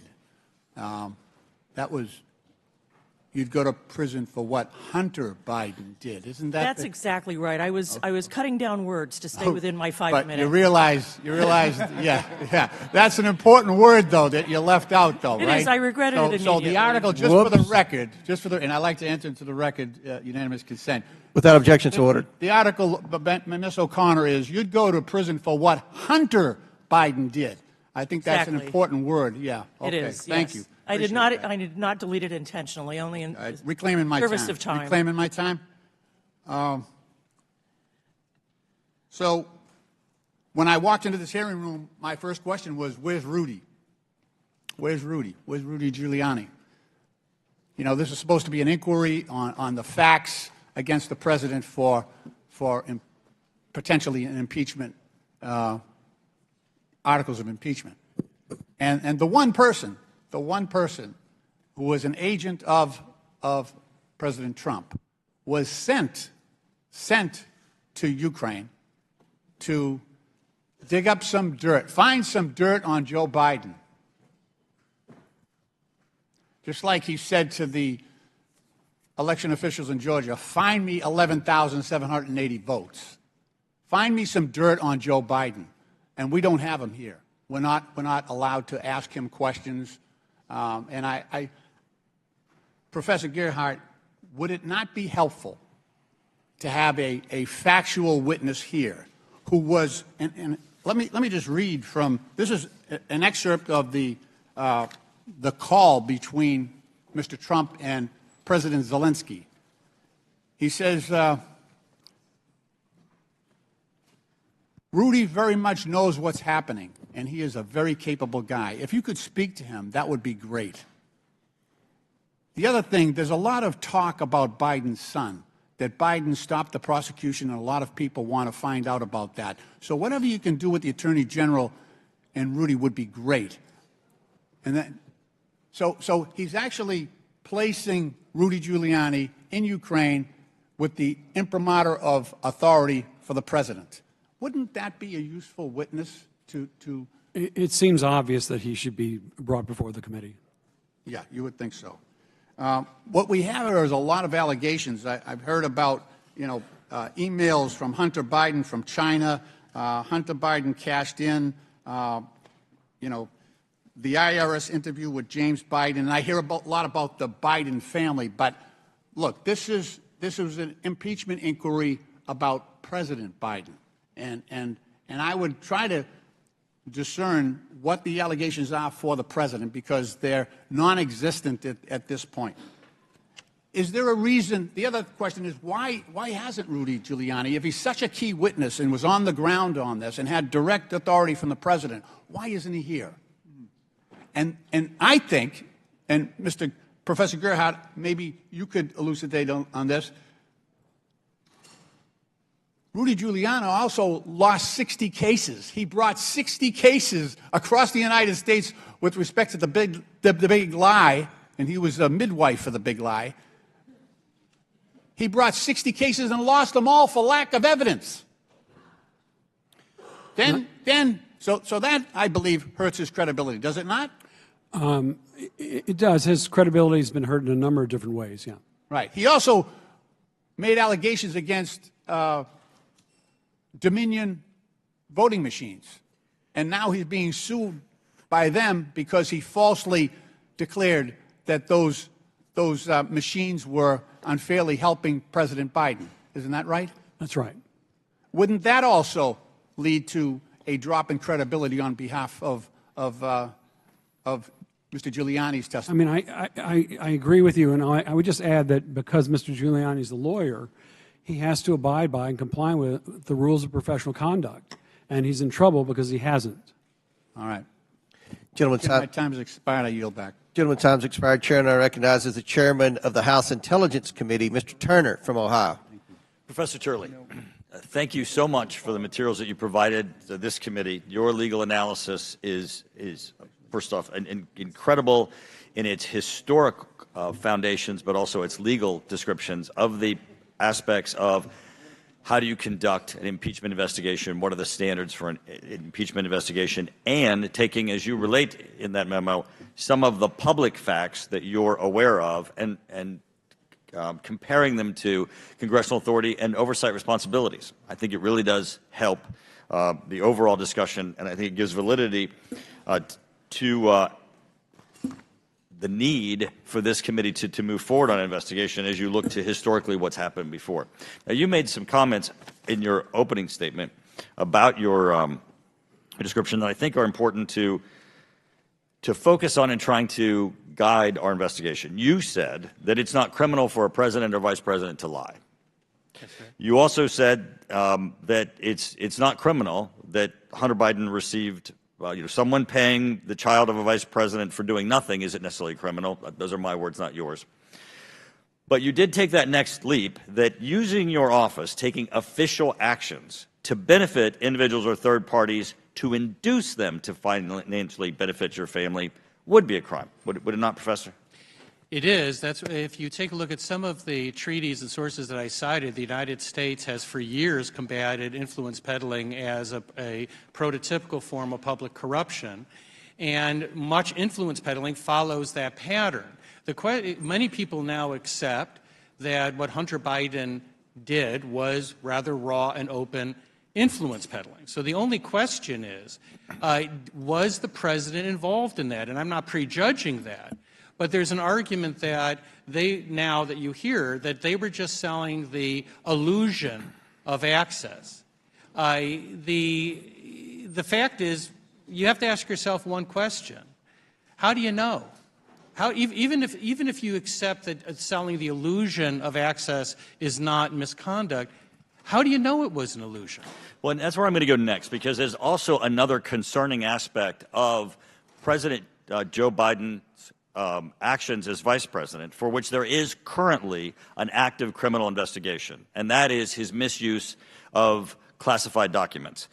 There has been appointed by the Department of Justice, by the Attorney General, a special prosecutor for the purposes of investigating the federal crimes that could have arisen as a result from this president's misuse of classified documents. The fact that he had them at the Penn Biden Center for Diplomacy and Global Engagement and the Wilmington, Delaware private residence of President Joe Biden, as well as other matters that might arise from it, places where there were other people. One of those other people happens to be Hunter Biden. Now, this committee, in its scope of this investigation, indicates that these classified materials are also relevant because, for example, the Oversight Committee has requested information regarding the classified materials discovered in the president's home where his son has resided during the time period relevant to the investigation and personal office. The White House has not provided this information. Obviously, his son was receiving payments from Romania, Russia, Ukraine, China. If there are in those documents that relate to, for example, the prosecutor in Ukraine, or Burisma itself, or other aspects of Ukraine, or any of the parties or individuals, obviously, that were making payments to Hunter Biden, that would be relevant, wouldn't it? It would be relevant. One of the things I address in my testimony is I say that the most concerning line for me in this inquiry is pre-office conduct. And what I say is that there should be a type of rebuttable presumption against bringing in pre-office conduct, but there is precedent for it when it forms. Well, and this, he was in office at the time because he wouldn't have had access to classified documents. These are not things that he did as a private citizen. He had these documents given to him. And I want to ask you, in his scope as both senator and as vice president, there's been a lot of talk that perhaps the president inadvertently ended up with these documents. Now, first off, there's an unbelievable number of documents. He's clearly a classified document hoarder, and he clearly was mishandling them. Can't you infer intent by knowledge of the law? Here, the President Biden knows how to handle classified documents and what mishandling is. Wouldn't that be attributed to his intent? Well, that can all go to a question of establishing intent. And in all these cases, you obviously don't have a confession. I'm not too sure if the documents matter will become relevant to an impeachment inquiry. I've said earlier that the issue that concerned me about the documents is that they ended up being distributed to different sources. It appears that they went to different locations, and there are accounts of being in the president's home. And the question is, were they divided and why? But it's not clear to me whether that would amount to an impeachable offense or not. Right, you have to make that nexus, which I have to go to the next step. I've seen some of these documents as the chairman of the Intelligence Committee. I can tell you they are of the highest level of concern and threat to national security. I think we do have to get to the bottom of why was he taking these and what was he doing with them. I'll yield back. Chair now recognizes Mr. Chairman, I have Conley a from unanimous Virginia for consent 5 minutes. motion. Mr. Chairman, unanimous consent motion. I ask unanimous consent to introduce page 131 of the transcript of Devin Archer's testimony, where the question is asked, but he did not provide the Burisma executives with actual access to his father. The access to his father was an illusion of access. Gentleman's out of order. You'll have Right. time in your 5 minutes. Chair now recognizes Mr. Conley from Virginia for 5 minutes. Thank you, Mr. Chairman. Is it admitted? I object. Uh, The clock's ticking, Mr. Conley. What's the objection based Mr. on? Goldman's taking your time, Mr. Conley. You have it's your turn to speak. Yeah, you're taking time away from me unfairly. Distract, deflect, dissemble. Hold on to those two words, distract and deflect, because I think this hearing's all about look over here, not over there. So, Professor Gerhardt, I've heard concern about branding. So, shouldn't we be concerned about all those Biden towers all over the world where foreign partnerships were formed and influence was used here in the United States? I've seen these towers in Indonesia, in the Philippines, in Turkey. I even saw one in Chicago. Shouldn't that be a source of concern of this committee in terms of influence, both foreign and domestic, when President Biden became president? If there were such things as Biden buildings. Well, was there anyone who did have them? I think we all know who had. Well, could you tell us? Because, Well, just give I me think, the name, Professor I think if Gerhardt. we're talking about Mr. Trump. Thank you. Yeah. So, when President Biden appointed his son to manage U.S. foreign policy both in the Persian Gulf and the Middle East peace, by the way, his son who couldn't qualify for getting a security clearance, but President Biden apparently granted it to Hunter anyhow, and then after leaving the White House getting a $2 billion deal, because we're told by Mr. Dubinsky, follow the money, especially foreign money, shouldn't that be of concern to us that maybe a sweetheart deal occurred with the blessing of the president with foreign money, and shouldn't we look into Hunter Biden for that, given the fact that he handled Middle East peace in the White House? It should have been a concern with President Trump and his son-in-law. Oh, Trump, I got that wrong again. I'm sorry. Well, let's see. I'm looking at. I heard again. I think it was Professor Turley talking about because he's not prejudging, of course, but he's just suggesting that maybe we want to look into criminal activity like obstruction, fraud, and abuse of power. So let's take fraud. So shouldn't we be concerned that a New York judge just found President Biden's organization committed fraud every year for the last 10 or 15 years, and that under the Martin Law in New York, that Biden organization is now subject to dismemberment and dismantlement because of the fraudulent activity? Shouldn't that be of concern to us? That should be of concern with respect to Mr. Trump. Mr. Trump again. And in this case, we're not speculating. A judge actually made that ruling? Yes, sir. Should we be concerned about the personal? I mean, while we're at it, since we're loading on, shouldn't we be concerned about the personal behavior of the president? For example, President Trump or President Biden being found guilty of sexual assault and defamation associated with that activity, again in a civil court, in this case in New York? We should be concerned as it relates to Mr. Trump, yes. With Mr. Trump again. I just think that one of the reasons we're here is because somebody has been indicted in 4 different locales on 4 different sets of concerns with, I think, 81, 91 actual counts, and has been found guilty in 2 civil proceedings, one involving sexual behavior and one on actual corporate fraudulent activity. And we don't want to talk about any of that. We want to speculate about discredited testimony from discredited witnesses like Rudy Giuliani, whom we're afraid to subpoena. That's what this is all about. This isn't about our need to defend Joe Biden. This is about their need to make sure we get off topic, that we no longer talk about the pending criminal trials of the former President of the United States. And if anything's worthy of examination, that is, not this. I yield back. Chair now Order, recognizes Mr. Chairman. Mr. Donalds from Point of Florida order, for Mr. 5 Chairman. minutes. Point of order. Down here. Mr. Chairman. Chair recognizes Mr. Donalds for 5 minutes. order, You'll Mr. have Chairman. 5 minutes. You will It's not have my all 5 the minutes. A time in point the of world. order No, you're is out of not within order. 5 You're minutes. out of order, Mr. Goldman. I have a when point your of order. when your time is, I you will be asked to recognized. introduce Chair something by recognizes unanimous Mr. Donalds consent. for 5 minutes. Is it being introduced? Chair recognizes Mr. Donalds for 5 minutes. Byron, it's your Chairman, time. the rules require you Thank to you, Mr. recognize Chairman. me. No. Yes, for a point of order, they absolutely do. Chair And you have to recognizes rule Mr. on Donalds. the motion. And is You've Mr. already Donald's made time 2 ticking points too? of order. No, Chair Mr. Donald's recognizes time Mr. is not going Donalds. to take. Actually, Mr. Chairman, I request its clock be set back to 5 minutes Set so we the can. clock back to 5 minutes. Mr. Chairman, can I just make a parliamentary inquiry then? Are we not to make points of order on either side during You the keep questioning? speaking about no evidence. Why don't you all just listen and I'm trying to learn? introduce evidence. You've already introduced. You've already had your Is it in? share of evidence. Are you Now, admitting Mr. Donalds, 5 minutes. Thank you, Mr. Chairman. Mr. Dubinsky, I want to come to you quickly.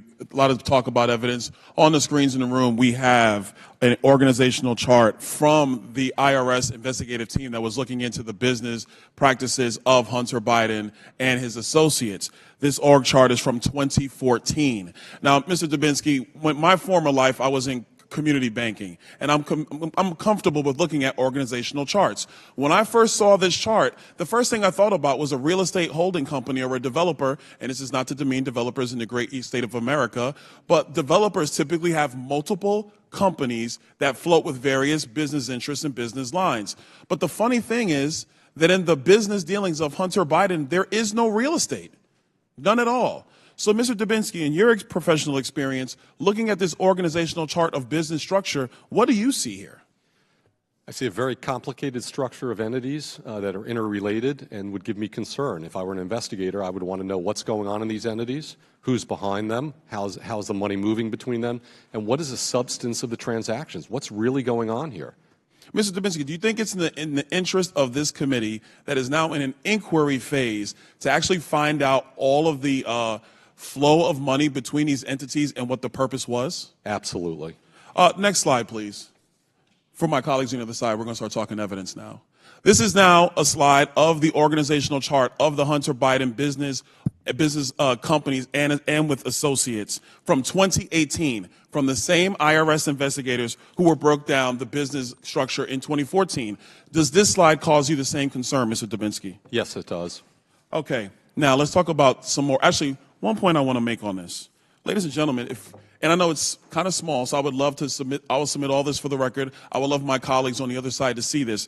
In 2014, one of the key owners was Devin Archer, who did testify and was under deposition under oath by the Oversight Committee. In 2018, Devin Archer is no longer listed, but his wife, Krista Archer, is now listed. Mr. Dubinsky, when you see a situation where ownership interest moves from one spouse to the other, is that a concern of some level of fraud potentially? I would call it a red flag. That's something I would look at and again, try to get to the bottom of what happened there. Was it just transferred? Was there money behind it? What was going on?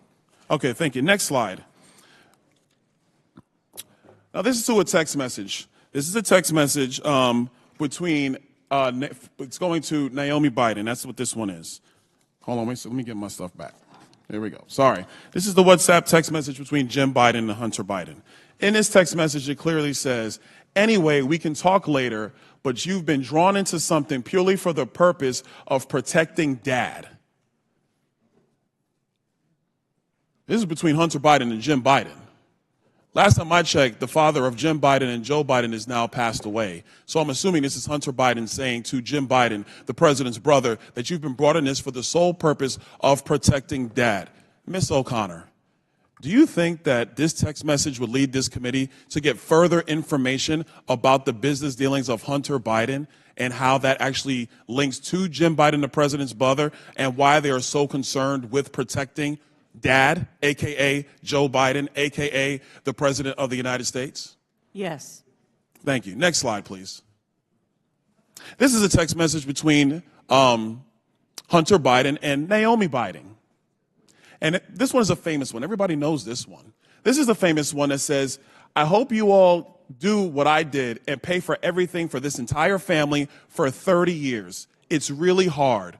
But don't worry, unlike Pop, I won't make you give me half your salary. Mr. Dubinsky, if you saw a text message like this in a potential money laundering operation or a potential pay-for-play operation, would you be looking for information related to money going from son to father?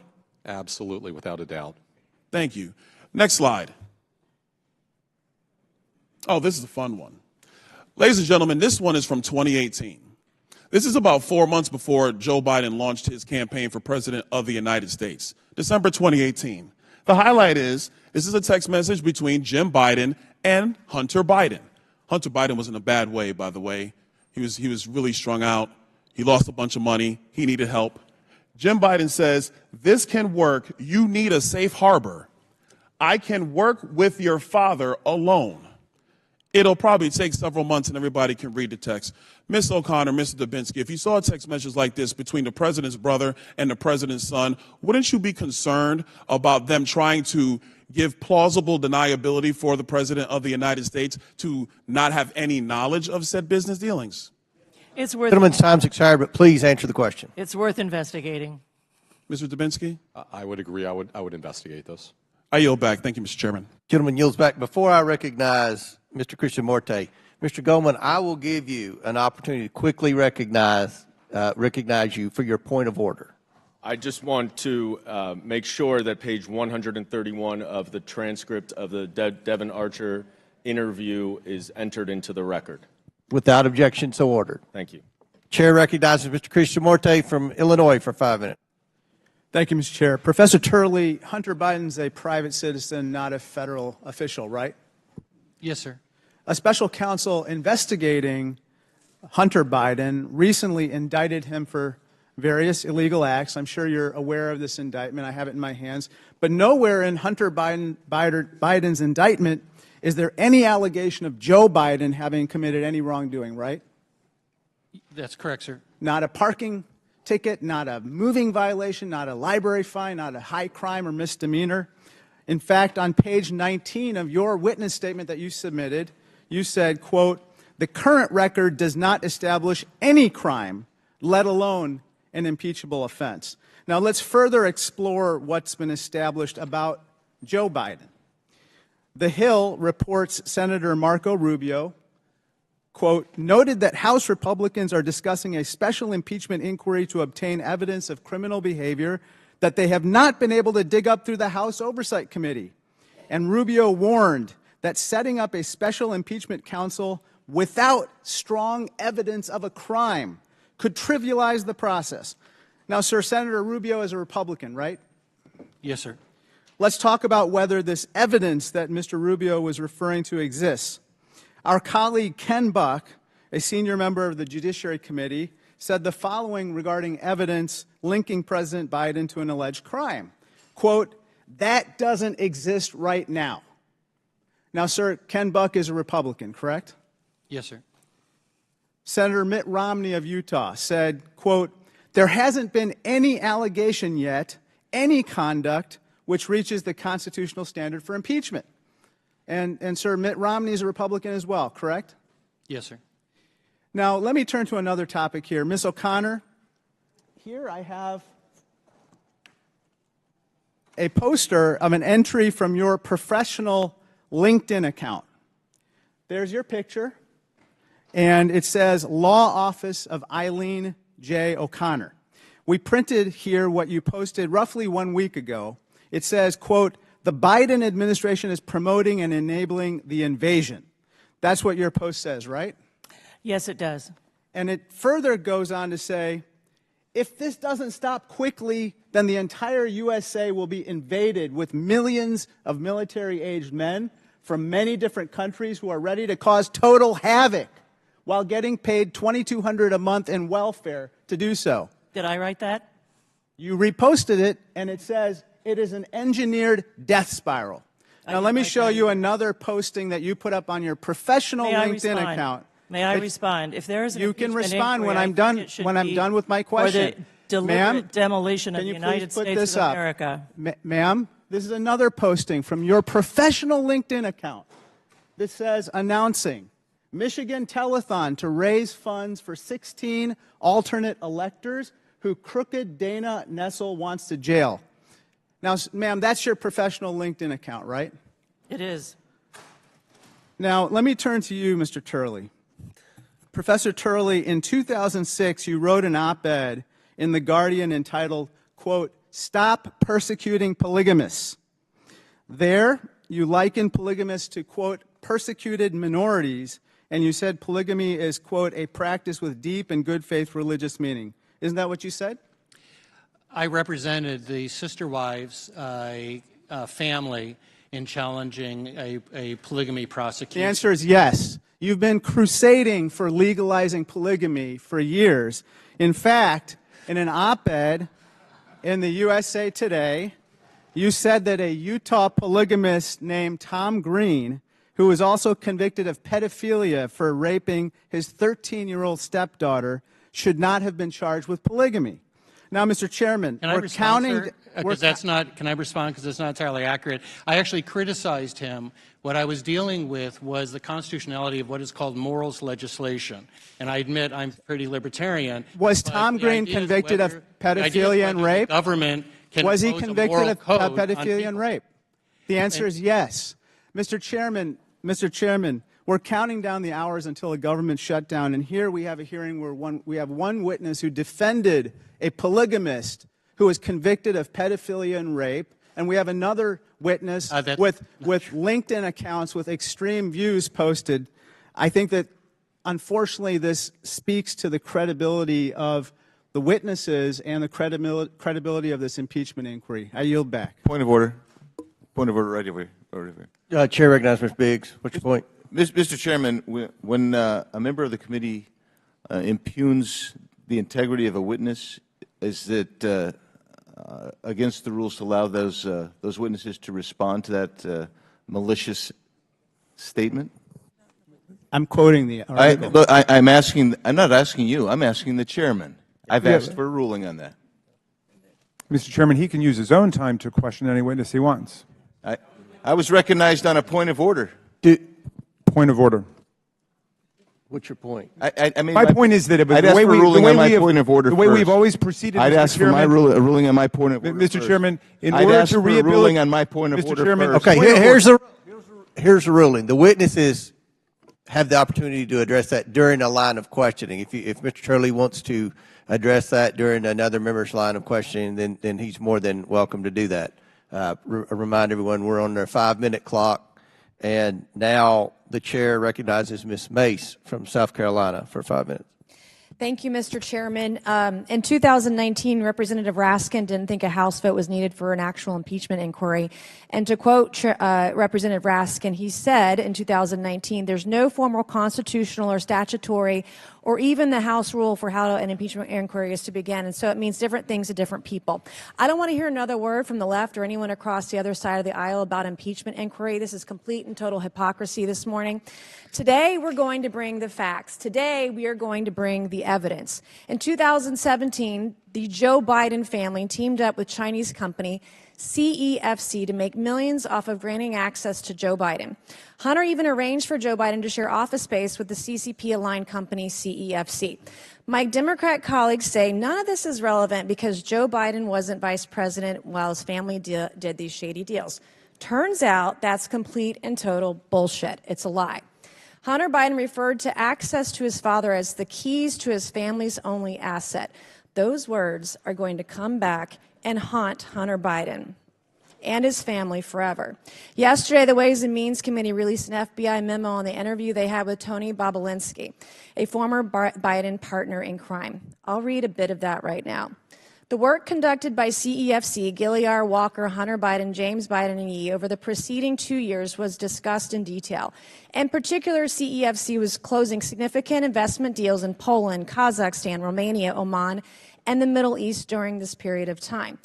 Period of time is in reference to the years 2015 and 2016, when guess what? Joe Biden was vice president. As an aside, Rob Walker, in previous testimony, also confirmed that Joe Biden attended a meeting with the head of CEFC. So now we know CEFC was working with the Biden family while Joe Biden was vice president. And I'll continue reading from Tony Bobulinski's report, which says, and I quote Bobulinski, Hunter Biden and James Biden did not receive compensation because Joe Biden was still vice president during this time period. There is a concern it would be improper for payments to be made to Hunter Biden and James Biden by CEFC due to its close affiliation with the Chinese government. Hunter Biden and James Biden both wanted to be compensated for the assistance they had provided to CEFC's ventures. In particular, they believe CEFC owed them money for the benefits that accrued to CEFC through its use of the Biden family name to advance their business dealings. The Bidens, coincidentally, were paid over $1 million by CCP-affiliated Chinese company CEFC shortly after Joe Biden left office as vice president. Now we know why, because it was back pay. I'm going to show another image. This is a text message between Hunter Biden and Gong Wendong, an agent of CEFC. Hunter says, my uncle will be here with his brother, in all caps, who would like to say hello to the chairman. He goes on, Jim's brother, if he's coming, wants to say hello. His uncle's brother. I wonder who that could be. I can't quite figure it out. Hunter puts brother in all caps, and it doesn't take a genius to figure this out, but since I'm not always dealing with geniuses, and Washington, D.C. has been illustrated today, I'll spell it out. The brother of Hunter's uncle, Jim, is Joe Biden. Why was Hunter so secretive about his father? I'm going to tell you why. It's because Joe Biden didn't want the American people to know he and his family were getting paid millions and millions of dollars from a company closely tied to the Chinese Communist Party. CEFC knew paying Biden family members was bad, so they covered it up. Hunter knew Joe Biden hanging out with CCP businessmen would be a bad look, so he tried to pull a genius move on us with this whole my uncle's brother bullshit. We already know the president took bribes from Burisma. I also want to add, betraying your country is treason. Mr. Chairman, I ask unanimous consent to enter into the record this text message between Hunter Biden and Gong Wendong and the FBI memo regarding their interview with Tony Bobulinski, showing Joe Biden's connections to CFC during his vice presidency. Without objection, so ordered. Professor Turley, we got 30 seconds. In your experience in reviewing cases of fraud, do people who are conducting legitimate business usually go through these efforts and hoops to keep their foreign entanglements hidden? Yes, the issue with influence peddling is that it can, in some circumstances, be legal, but it's not something that necessarily is made public. The public does not buy into the idea that you can sell your family brand if it's influence peddling. So what happens with influence peddling is that you often have the commission of crimes that conceal it, and to take steps so that it's not public. That may include, but it's not necessarily the reason in this case, but it may include the failure to pay taxes, the failure to register as a foreign agent. And part of the purpose of an inquiry is to see if there is a linkage between those acts and, more importantly, a linkage to the president. Can I briefly respond to the earlier attack? You may have additional questions. I don't want to take your time. Mr. Chairman. I'm sorry, the gentlelady's over time, Okay. but we'll work with you on that because I do think you need to respond to that ridiculous statement. Now, Chair recognizes Mr. Khanna for 5 minutes. Thank you, Mr. Chairman. Mr. Turley, you testified or in your written statement about best practices for the House, and you say that it's not legally required for the House to vote to have an impeachment inquiry, but it is a best practice. Could you explain why you think it is a best practice for the House to have that vote? Certainly. I think that what the courts have said is it's not required, as you noted, so it's not a condition for the initiation of an inquiry. I just think it is a good practice. Whether it occurs after the initiation, I think still a vote of the entire House. It brings the solemnity and the weight to the decision, and I do think it's one of the best practices that I suggested in my testimony. And what would it mean if the votes weren't there. I mean, hypothetically, if they had a vote and 10 or 20 people voted for it, I mean, you're a student of constitutional history. What would that say? I mean, why is it important in your view as a best practice to have majority support for something like this?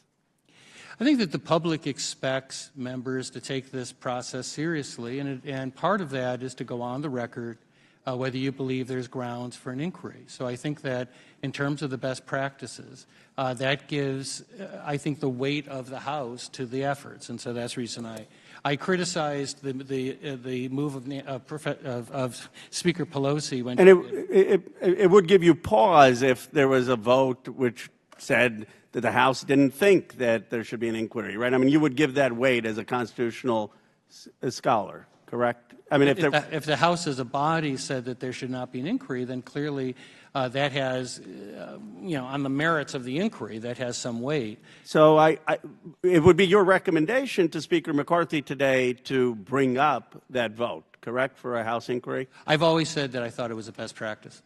And your recommendation to him today, I mean, he's listening, I'm sure his staff are, would be bring that vote to the House floor? I always think it's a good idea to bring it to the House. And it would be your testimony, based on what you've said, that if that vote failed, that should have some real consideration in whether we go forward with this. I mean, let's put members on the road. Because my view is they don't have the votes. I think it's going to be a very lopsided vote against it, and that's why they're not bringing it to the floor. Yeah, I can't speak to that. Let me ask you this. You also said that I do not believe that the current evidence would support articles of impeachment. And I want to be careful because you said it, you think it supports an inquiry, but not the articles of impeachment themselves. So I want to be precise in what you've said. Can you explain to the committee and the country why you believe that the current evidence does not support the articles of impeachment today?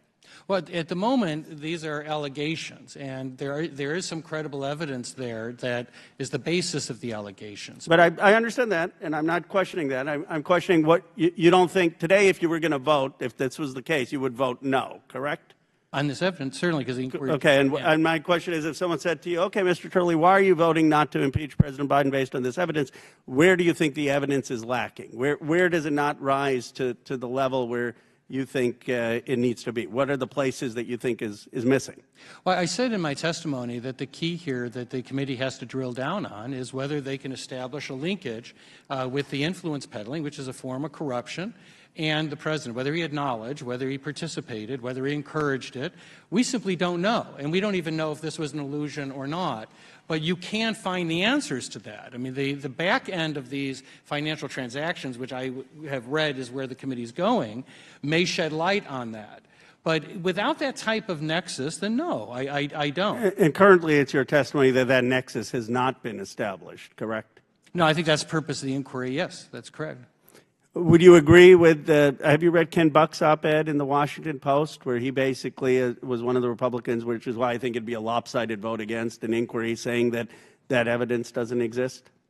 I did, and I respect members of both parties that can stand alone. He has his reasons for that. I personally think that the threshold for an inquiry has been surpassed, that you have a duty to inquire as to these allegations. But that's not presupposing what you're going to find. Just to summarize then, it's your formal recommendation to the Speaker to have a vote on the inquiry, and it is also your testimony today that today you would vote no on impeachment on the current evidence. Yeah, since when Speaker Pelosi took this step, I gave the same advice, that I think it's a best practice to go to the floor. Gentleman's time has expired. Chair now recognizes Ms. McClain from Michigan for 5 minutes. Thank you, Mr. Chairman. And before I start with my line of questioning, I just want to make two comments. First, to Professor Gerhardt, I love the analogy that you used about the speeding ticket with Hunter Biden. Let me also see if you would agree with this analogy. If a criminal pulls a trigger for a murder, he's guilty, right? And we can prove it. But don't you also agree with me if somebody ordered that hit, we would charge him too? It's interesting that you don't use that analogy. That's number one. Number I have two, a reason for not using it, but yeah. Yeah, because it doesn't fit the narrative is the reason. No, because number there's no two, evidence I'm amazed at, and I love the fact that Trump lives rent-free in the Democrats' heads every day. That is a beautiful thing, even though we're here talking about the impeachment inquiry of Joe Biden. With that said, I want to talk about the damning evidence of Joe Biden's role in his family's business schemes in Romania. While Joe Biden was president, he was directly involved in the United States policy and anti-corruption efforts in Romania. That's a fact. On May 21st, 2014, the then Vice President Biden delivered an anti-corruption speech in Romania, right? On September 28th, 2015, the president visited with the then Vice President Biden, the Romanian president visited with the then Vice President Biden at the White House to discuss anti-corruption efforts, right? Got a theme of corruption, anti-corruption, right? Gabriel Popovich, a corrupt Romanian oligarch, in the subject of a criminal probe, he's a subject of a criminal probe and prosecution for corruption and bribery in Romania. This committee has reviewed transactions showing that the Biden family received money from a foreign company run by this Russian oligarch, corrupt Gabriel Popovich. 5 weeks after the Romanian president visited with Vice President Biden, Popovich begins paying Hunter Biden and his associates, Rob Walker, through his company, Bladen Enterprises. The money from Bladen Enterprises is deposited directly into Robinson Walker LLC. Now, this LLC is directly operated by Hunter's known business partner, Rob Walker. These are all facts, right, that we found through the investigation. In November 2015 and again in March 2016, Hunter Biden, who is not registered as a foreign agent under FARA, meets with the U.S. ambassador to Romania. Red flag. Then, coincidentally, over $1 million flows to the Bidens. I'm not much for coincidences, and I don't think the American people are either. Let's run through the numbers together. Between November 2015 and May 2017, Bladen Enterprises deposited over $3 million into Robinson Walker's LLC business account. But then the Biden family accounts received more than $1 million from Robinson Walker's accounts after these deposits were made. Ironically, 16 of those 17 payments occurred while Joe Biden was vice president. Now, I think most Americans would find it suspicious that, ironically, these payments ended shortly after Joe Biden left office. Another coincidence. Mr. Chairman, I ask unanimous consent to enter into the record the Oversight Committee's May 10, 2023 Second Bank Records Memorandum showing Joe Biden's involvement in his family's business schemes in Romania. Without objection, so ordered. I see three problems here. One, while Joe Biden is touting anti-corruption efforts in Romania, Hunter Biden is employed by a corrupt Romanian oligarch. Interesting. In direct violation of FARA, Hunter Biden meets with the U.S. ambassador to Romania while being paid by Gabriel Popovich. What was Hunter Biden selling to the Romanian oligarchs for millions of dollars? I'd still like to see a contract of that. Professor Turley, I know I'm almost out of time, but you've previously said that Hunter Biden could be charged under the Foreign Agent Registration Act. Can you explain why? Gentlelady's time's expired, but please feel free to answer the question, Mr. Turley. Much of the conduct described in these disclosures does seem to fit what we saw with the charges of Paul Manafort in terms of being a foreign agent. Some of this does appear to be that type of lobbying on the part of Hunter Biden. The failure to register as an agent, of course, helped conceal that, but that's not necessarily the motivation behind it. The question is, should he have registered as a foreign agent during the course of this conduct? And it just seems to me, looking at the Paul Manafort indictment, that there's considerable overlap in terms of the type of actions taken. Perhaps there's a two-tier justice system. With Mr. that, Chairman, I yield back. may I ask unanimous consent to enter Ms. McLean's chart into the record? Without objection, so ordered. Chair now recognizes Mr. Mafume from Maryland for 5 minutes. Thank you very much, Mr. Chairman. I did not plan to, but I'd like to follow up on the gentlewoman's comments and assertions about Romania and Hunter Biden and the fact that he worked for a Romanian executive facing corruption charges.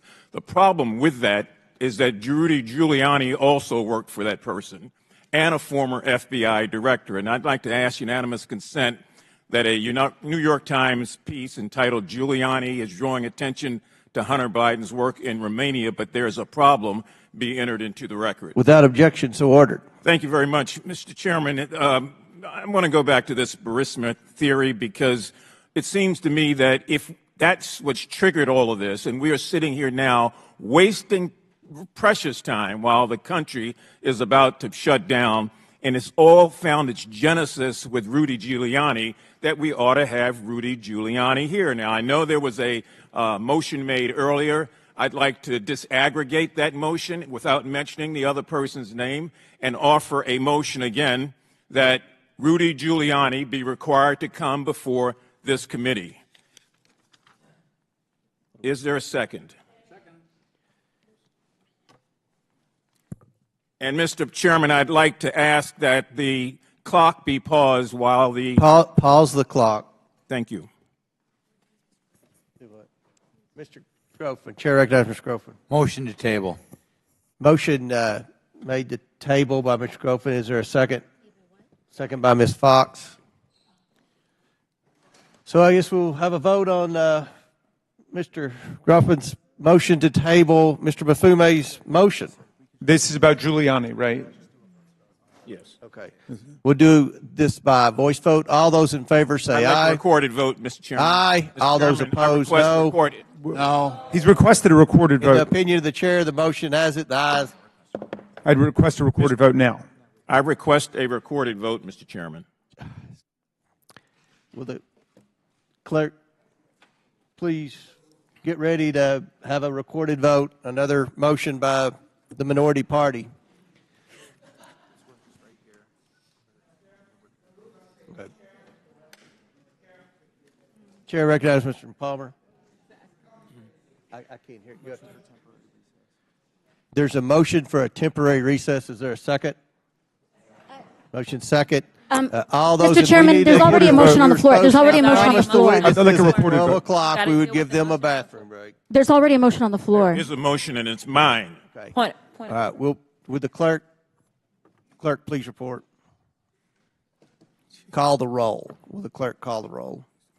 To be clear, this is on the motion to table Mr. Mfume's motion for unanimous consent to call Rudy Giuliani as a witness before the Oversight Committee. Is that right? That is correct. Okay.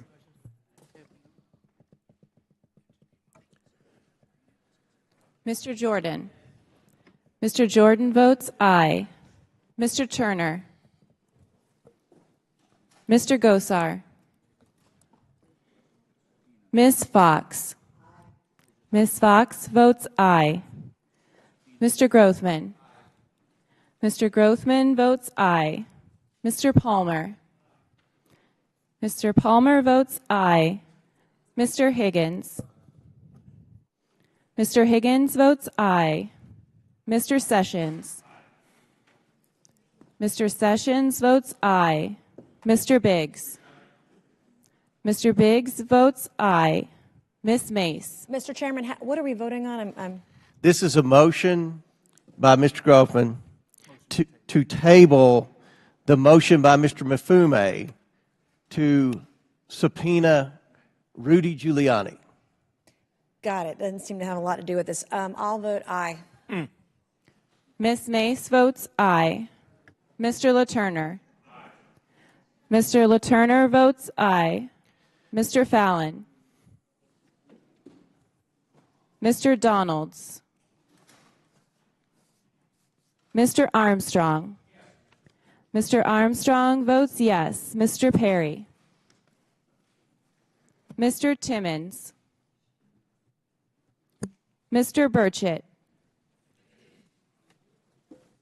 Ms. Green. Ms. McLean.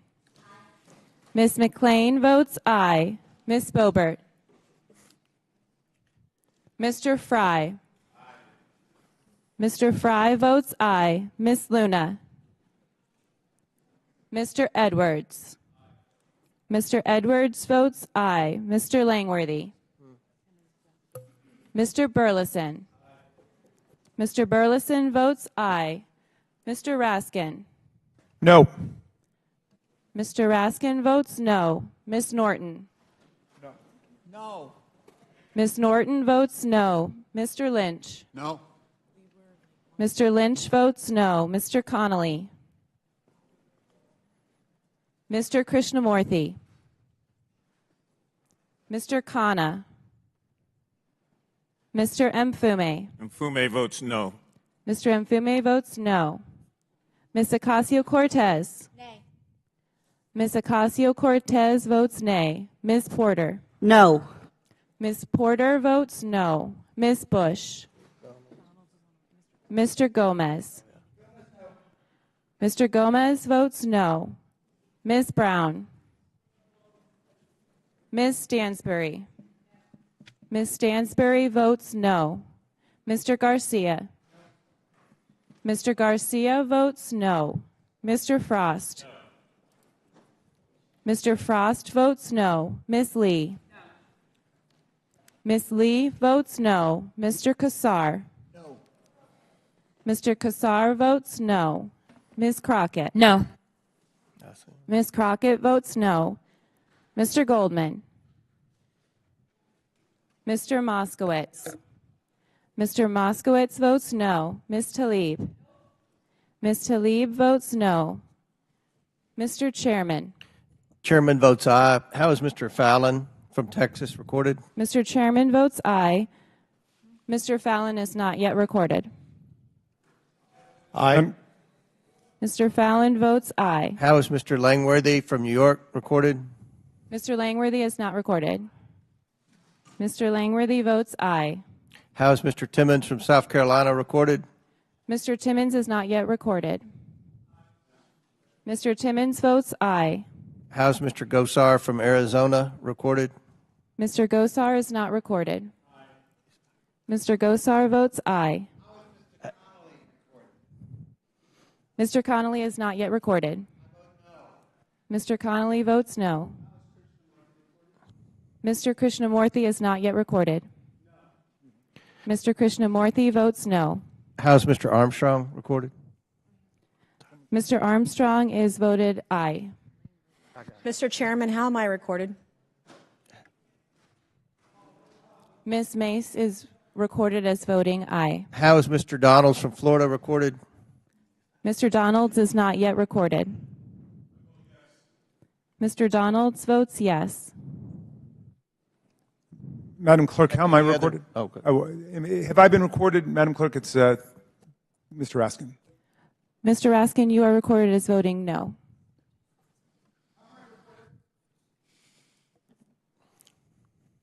Mr. Gomez, you're recorded as voting no.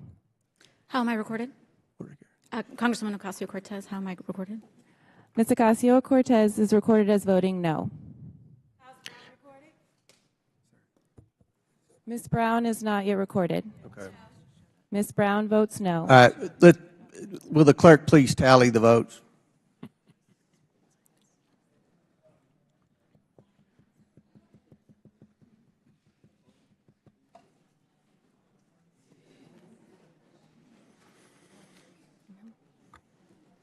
Mr. Chairman, on this vote, the ayes are 20, the nays are 18. The motion to table passes. Mr. Bafume, you're recognized for your final 3.5 minutes. Thank you, Mr. Chairman. I reclaim my time and I ask the question, where in the world is Rudy Giuliani? That's how we got here, ladies and gentlemen. And this committee is afraid to bring him before us and put him on the record. Shame. And the question was raised, what does this have to do with it? It has everything to do with it. Professor Gearhart, in your testimony, you said in every impeachment inquiry, beforehand, the House has identified some credible evidence of wrongdoing committed by a targeted president. Is that correct? Yes, sir. Professor Gearhart, are impeachment inquiries typically utilized as a frontline tool to go fishing or for the first time go seeking evidence? No, sir. Professor Gearhart, would you say that House Republicans have made an unprecedented overreach of congressional power? It strikes me that it is, yes. And Mr. Gearhart, would you say it's fair to assume that the extreme MAGA Republicans in particular have misused, if not abused, committee's resources and the taxpayer dollars in this prolonged investigation that has gone on for almost a year, subpoenaing documents, having hearings, providing boxes of evidence, and no wrongdoing? Sir, I appreciate the question. I'm not sure who the MAGA Republicans are. So. I can point them out to you. Mr. Now, Chairman, Mr. Chairman, I would ask that the gentleman please point out the Republicans he's referring to. He said he could. I'm reclaiming my time. Ladies and gentlemen, this clock is showing what's happening to our country while we debate over and over and over again, not any wrongdoing by President Biden, but trying to link what his son may or may not have done to him. People are going to be hurt when this time runs out. This is not the Wizard of Oz when all of a sudden she turns over the hourglass while the Wicked Witch is standing there. These are children. These are women. These are military officers and soldiers and civilians. These are law enforcement officers. These are senior citizens looking for paychecks for Social Security. Why in the hell are we playing this game?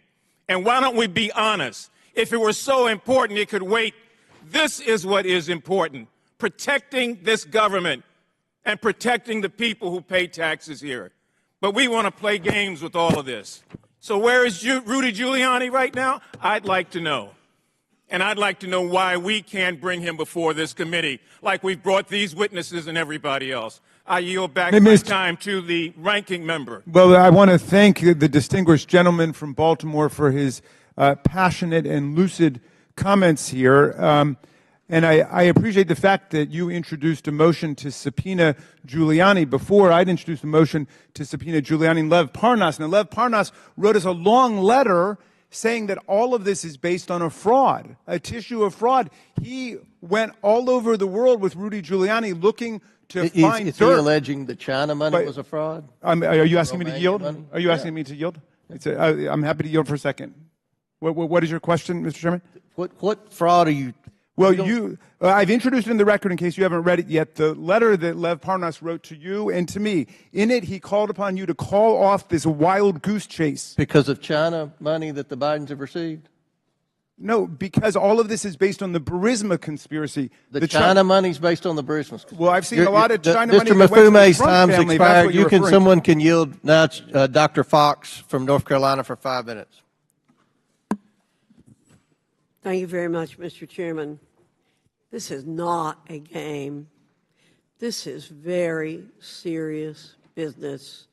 And I think at the end, it will be proven to the American people that this is serious business. And we need to get on with it. And we need to have the other side to stop playing games. Ms. O'Connor, in a column published in the Wall Street Journal, you stated that the typical timidity of IRS criminal tax lawyers in recommending prosecution is, quote, common knowledge in the tax enforcement community, end quote. Can you explain where this timidity comes from? I don't know this source of it. Thank you for the question. But it is common knowledge in the tax enforcement community. The tax division is required to authorize any criminal tax charges that are going to be brought. In order to inform itself, the special agent report is provided to the tax division. Before it gets to the tax division, IRS criminal criminal tax attorneys review it. They are, because, I'm sorry, having trouble answering this, but let me give you some more guidance. Okay. So I before actually can. bringing charges, IRS criminal lawyers, as you're alluding to, provide advisory views in a special agent report. Is that correct? Right, and they are advisory only. And the IRS, as any prosecutor is very determined to have a very high conviction rate. So they want to be very, very careful that if they bring a case, they will win it. All right. So can you describe a typical special agent report and the special agent report specific to Hunter Biden's case? Certainly. The whistleblowers have testified that nearly 1,000 pages were provided in the special agent report to the tax division. That special agent report consisted not only of a discussion of what they had discovered, but also every bit of evidence that they found that supported each element of each crime for each year for which they were recommending charges. Okay, let me follow up again, please. More than a year after DOJ's tax division received this report, the division created a 99-page memorandum supporting the recommended charges. Is that correct? I might be wrong about how long it took the tax division. I've seen other information suggesting it was a much shorter period of time. But they did do that. I understand that the tax division did produce a 99-page memo authorizing all the charges the special agents had recommended. Thank you. So, Ms. O'Connor, you said DOJ's tax division recommended 6 felonies and 5 misdemeanors. Is that correct? That's correct. Hunter Biden was only initially charged with 2 counts of willful failure to pay federal income taxes as part of the plea deal. Is that correct? Right, for just 2 years. And these are misdemeanors? Right. Okay. But the maximum penalty for these charges is a fine of $25,000 as well as up to 1 year in federal prison. Is that correct? Or both. Or both. Yet Hunter Biden owed more than $100,000 in both 2017 and 2018, correct? That's what the criminal information alleged. I think that's a ballpark figure. Okay.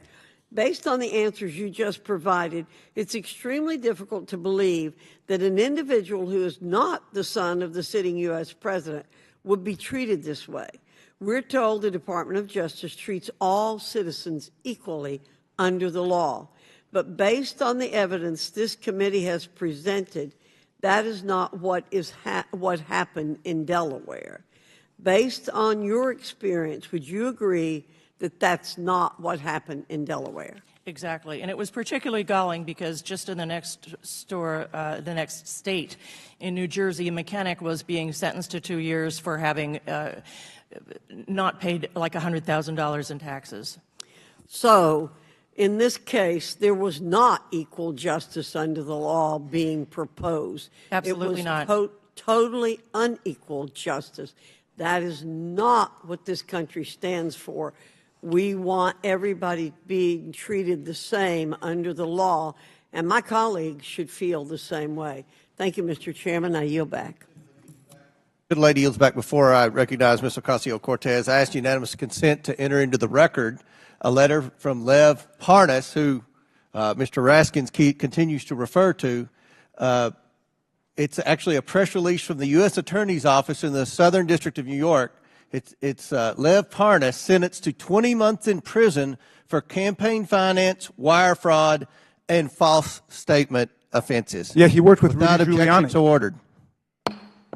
Chair now recognizes Ms. Ocasio-Cortez for 5 minutes. Thank you, Mr. Chair. Now, it has been repeated, and I would also like to repeat that the allegations being presented by the majority are extremely serious, and the prospect of impeachment is also a gravely serious matter, which has been echoed by our witnesses today. And any serious impeachment investigation or inquiry relies on firsthand sworn testimony of witnesses to high crimes or misdemeanors. Today, the Republican majority has called in 3 witnesses to advance their case. Mr. Turley, I have a simple question for you. In your testimony today, are you presenting any firsthand witness account of crimes committed by the President of the United States?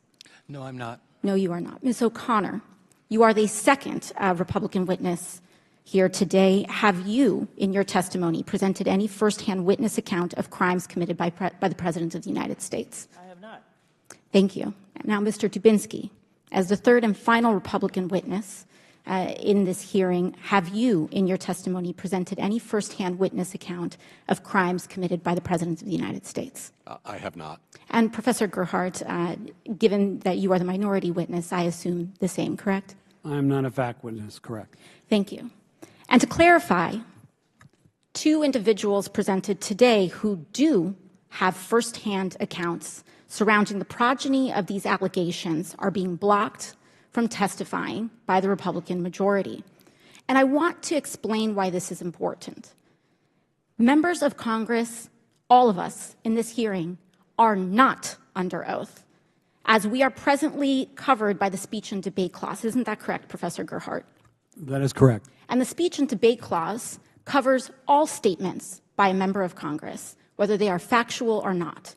There are only 4 people in this room that are presently under oath in their testimony. And those are the 4 witnesses here today. Is that correct, Professor Gerhardt? That is correct. And so the direct testimony of the 4 individual witnesses here today are the bona fide words that this committee must use in order to proceed or substantiate an investigation. And I want to emphasize why that's important. Earlier today, one of our colleagues, a gentleman from Florida, presented up on this screen something that appeared to be a screenshot of a text message containing or insinuating an explosive allegation.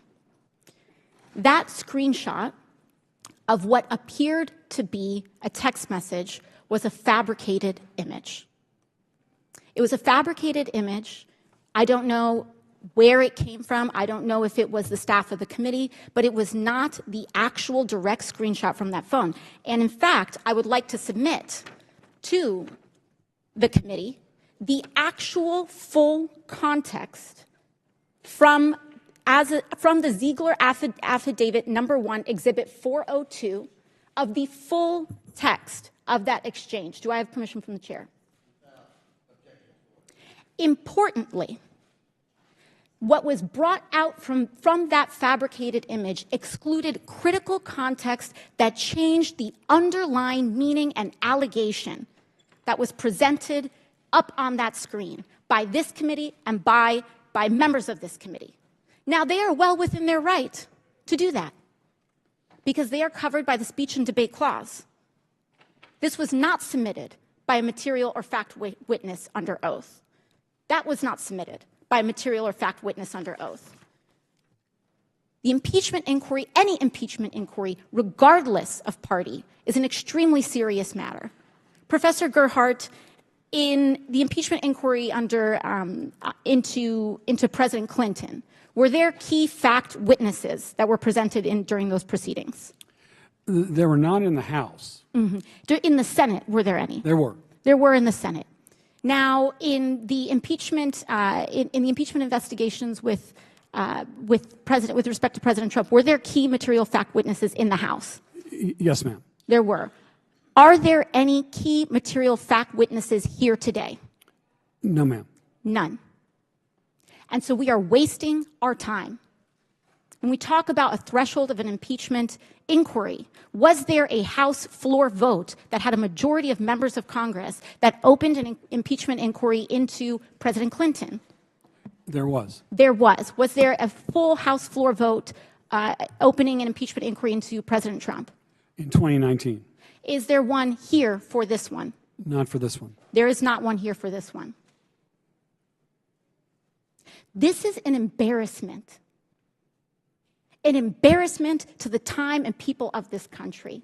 And I would ask that the chair and I would ask that this committee elevate to the promise of our duties here and comport ourselves with the consistency and practice that is required of our seats and our duty and our oath to our responsibilities here. And with that, I yield back. Thank you. Chair recognizes Mr. Goffin for 5 minutes from Wisconsin. Okay, I'm concerned about the seriousness of these allegations. And what bothers me a little is that I'm beginning to think Americans are beginning to think this behavior by the Biden family is normal. I'm kind of afraid that they're going to say, well, President Biden's a politician. They're going to look at the news with regard to Senator Menendez the last couple of weeks, and they're just going to say this is how it works. I don't think it's the way it works. I think this is this corruption that appears to be, we have all sorts of smoke, maybe not fire, but all sorts of smoke, is almost an historic low for our country, and it deserves a strong response from this body. Look at Senator Menendez's latest indictment. There's no tolerance for putting yourself before your constituents, unless it seems your last name is Biden. I applaud my Democratic colleagues who've asked Senator Menendez to resign, but we know how that ends. There'll be a new Democrat to replace him, no political risk. But here we're talking about the presidency.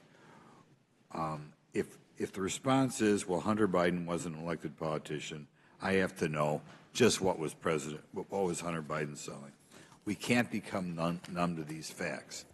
The allegations are extraordinary.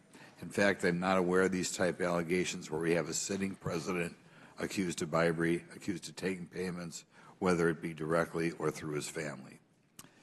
And these are not empty allegations. We continue to have evidence. Just look at what's come in just the past couple of days. Is President Biden compromised? It's particularly relevant because of the interaction between our country and Ukraine, interaction between our country and China. Doesn't look good, and the facts demand we continue to investigate. Mr. Turley, I want you to really discuss how historic this really is. What do you think is what do you think is the most concerning piece of evidence that you heard of today? I think the most concerning, obviously, you have to start with the bribery allegation that was the subject of the FD 1023. Now, I say in the testimony that you have to only take that so far because you have a lot of information about a secondhand account. But when you put it into the context of this labyrinth of accounts and companies used to transfer money, and you have the statements of Hunter Biden, that's what makes this a credible inquiry. And the question is, did the president know? Did he encourage this type of corruption? And the key here, once again, which is what I stressed in the testimony, is you have to begin with a recognition that what Hunter Biden and his associates were doing was corrupt. That's what influence peddling is. It's a form of corruption that our country globally has combated. Now, the only question is for an inquiry is whether that body of corruption, which it is, also encompass the actions or the knowledge of the President of the United States. The only way you will be able to get that information is to follow this evidence.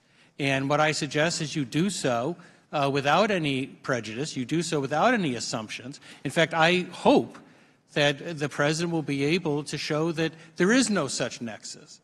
But you won't get those answers until you ask these questions. So we're really obligated to have this inquiry. I believe it's your duty to determine if the President is involved in what is a known form of corruption. And that's what I believe has already been described. I believe many people have accepted that this was influence peddling in its rawest form. Okay, could you elaborate for us the impact bribery of a public official can have on the execution of their duties? And how about if it was the President?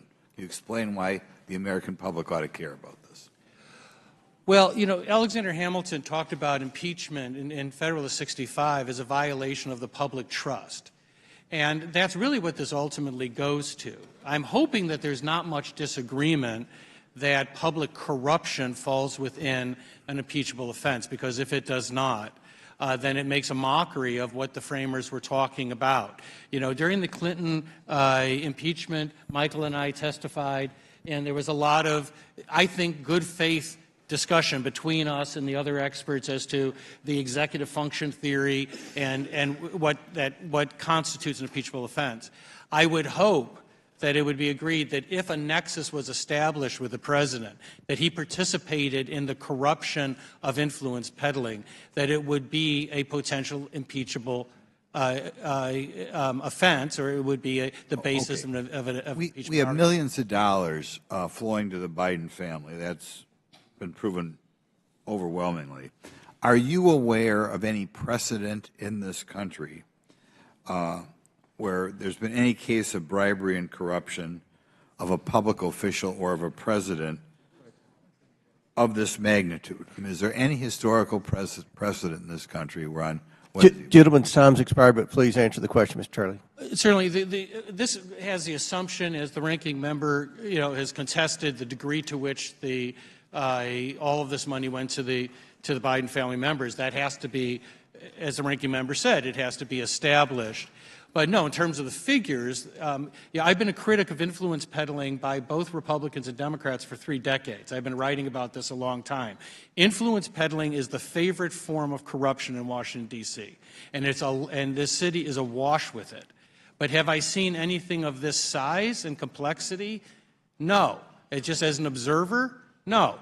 But we still need to know the scope of this and whether all of these financial transfers link the president in any regard, and I'm not going to assume that it does. Mr. Chairman, I have a unanimous Chair now recognizes Mr. Unanimous consent motion just to introduce an October 2020 article in Politico where Mykolos Zlochevsky, who was the source of the FD 1023 that Mr. Turley just referenced, stated that neither he nor anyone else from Burisma ever had any contact with Vice President Biden or people working for him during Hunter Biden's engagement. Without objection to order, Chair now recognizes Ms. Brown from Ohio for 5 minutes. Thank you, Mr. Chairman. While we sit here just 2 days away from a complete government shutdown, House Republicans want to distract the American public from their funding failure with a baseless impeachment inquiry lacking facts and foundation. This preventable shutdown threatens the livelihood of millions of federal workers, small business owners, seniors, and veterans, all of whom live in the districts of every member on this committee. In my home state of Ohio, nearly 60,000 federal workers will either be furloughed or forced to work without pay. I cannot overstate the impact this Republican shutdown will have on mothers and babies receiving WIC. In Ohio, there are 180,000 women, children, and infants whose benefits will be at risk. And in case that statistic isn't sinking in, let me just paint the picture for you. A new mother in Cleveland is trying to buy infant formula for her baby at the grocery store next week, only to discover that she has no WIC benefits to access. She cannot pay. If Speaker McCarthy and our Republican colleagues continue to value their egos over the well-being of American families, stories like this will become a terrifying reality for millions. Yet, House Republicans continue to prioritize political warfare over people's welfare. The Speaker seems committed to promoting political games and protecting people's benefits over protecting people's benefits. Americans and our economy are being held hostage to the demands of the most extreme members of his party. It is painfully clear that Speaker McCarthy has once again handed control of the People's House to MAGA extremists. Rather than work with Democrats to get us out of the mess they created, Republicans are tripping over themselves trying to distract and deflect the American people with this shameful show. The Department of Justice and the FBI under former President Trump spent five long years looking into these Republican conspiracy theories and debunked them repeatedly. So now, in a vain attempt to deflect from the chaos and confusion they are causing, House Republicans want to dig them up yet again. So, Professor Gerhardt, what would you say is the primary flaw in the House Republicans' claims about President Biden?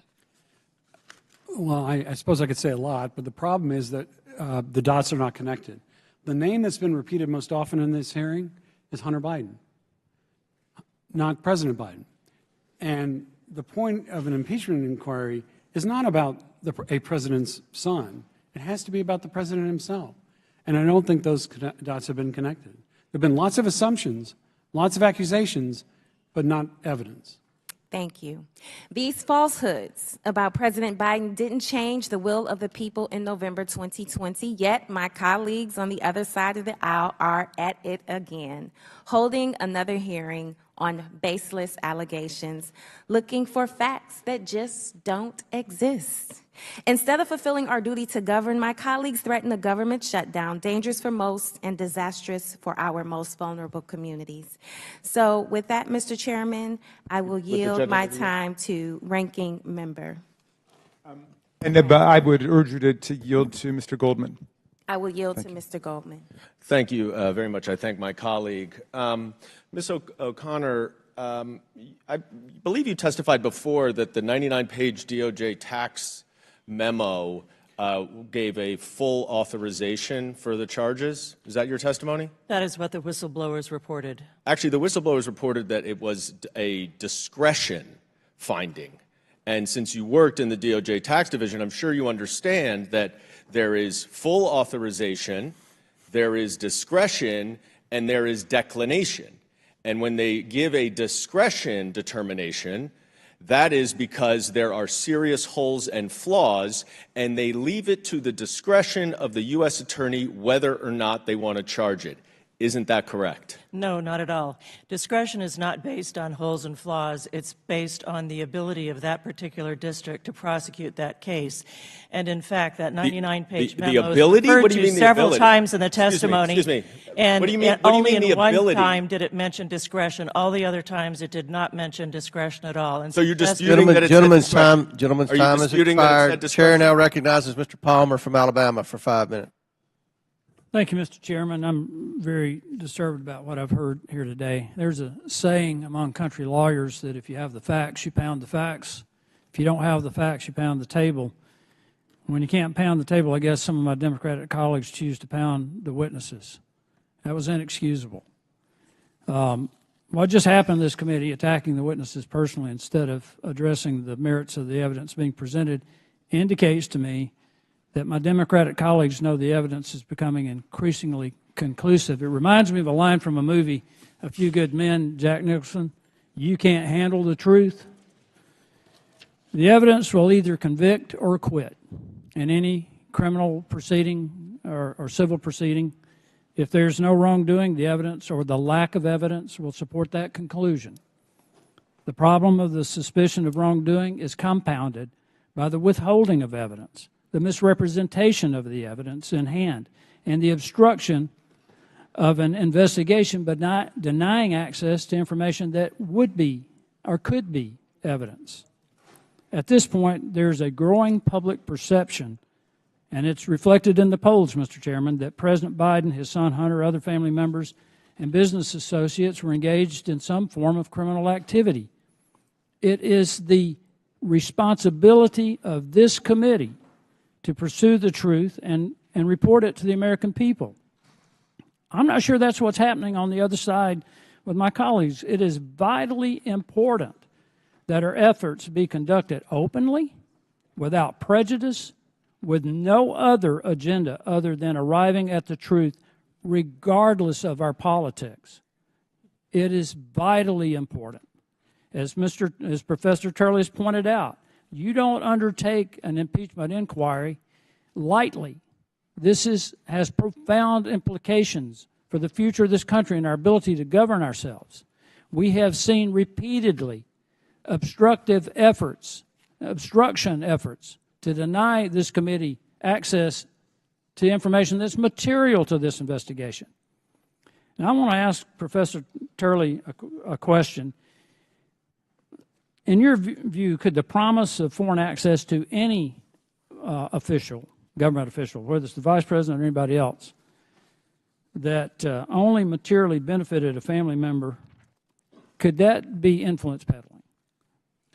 Yes, and as I point out in the testimony, courts have found that various benefits to family members can be attributed as a benefit to the principal. That has included everything from throwing a golf contest in the favor of a son of a politician to paying for gifts. In fact, I was lead counsel in the last Porteous trial, in the last impeachment trial for a judge, and that was the trial in the U.S. Senate. My client, Judge Porteous, was accused, among other things, of benefits going to his family. And so there's certainly precedent, not only in criminal cases, but in impeachment cases for making that next. Okay, I want to be more specific.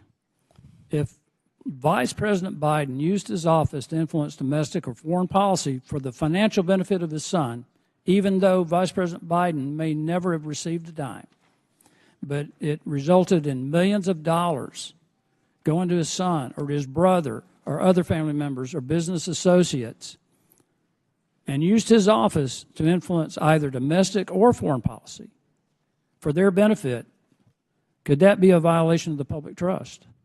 Absolutely. In fact, it's perhaps the most quintessential violation of the public trust, because you're not acting in the public's interest.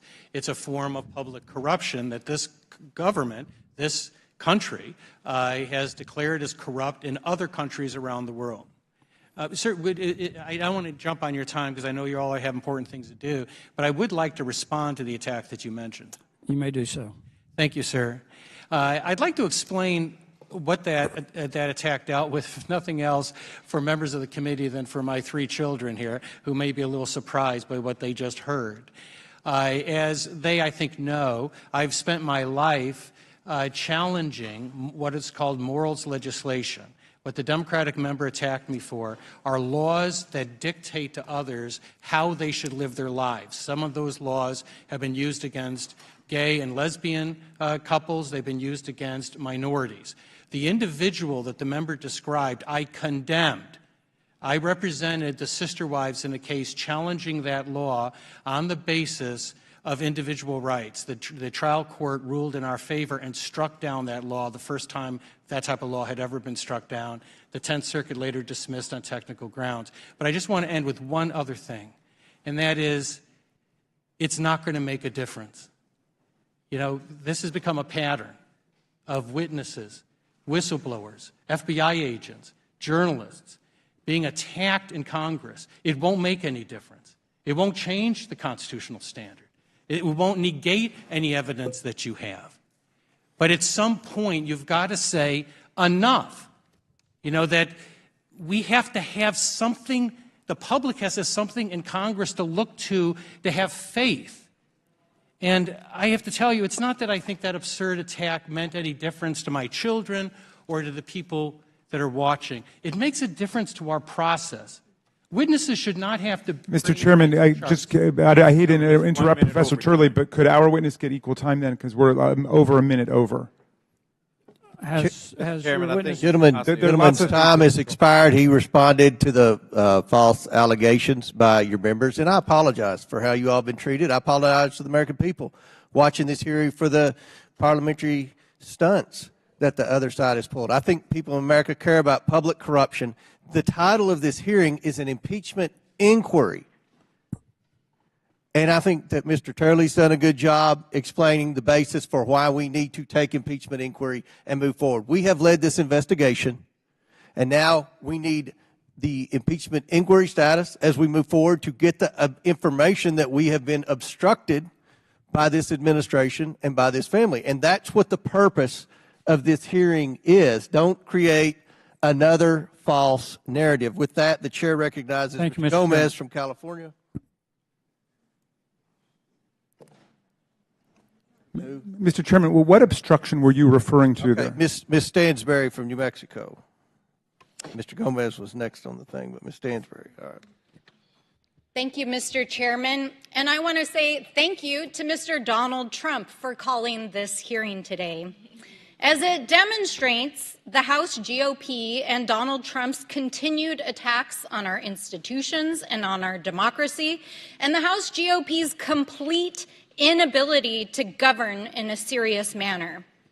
as they're holding this hearing as we see just 2 days before a potential devastating government shutdown, and the fact that most Republican members on this committee didn't even bother to show up for the hearing this morning. Their own star witness said right here in this committee this morning that he doesn't even believe that there's enough evidence to meet the standards needed for impeachment. And in doing this, our colleagues across the aisle are making a mockery of this institution and of our Constitution, peddling the conspiracy theories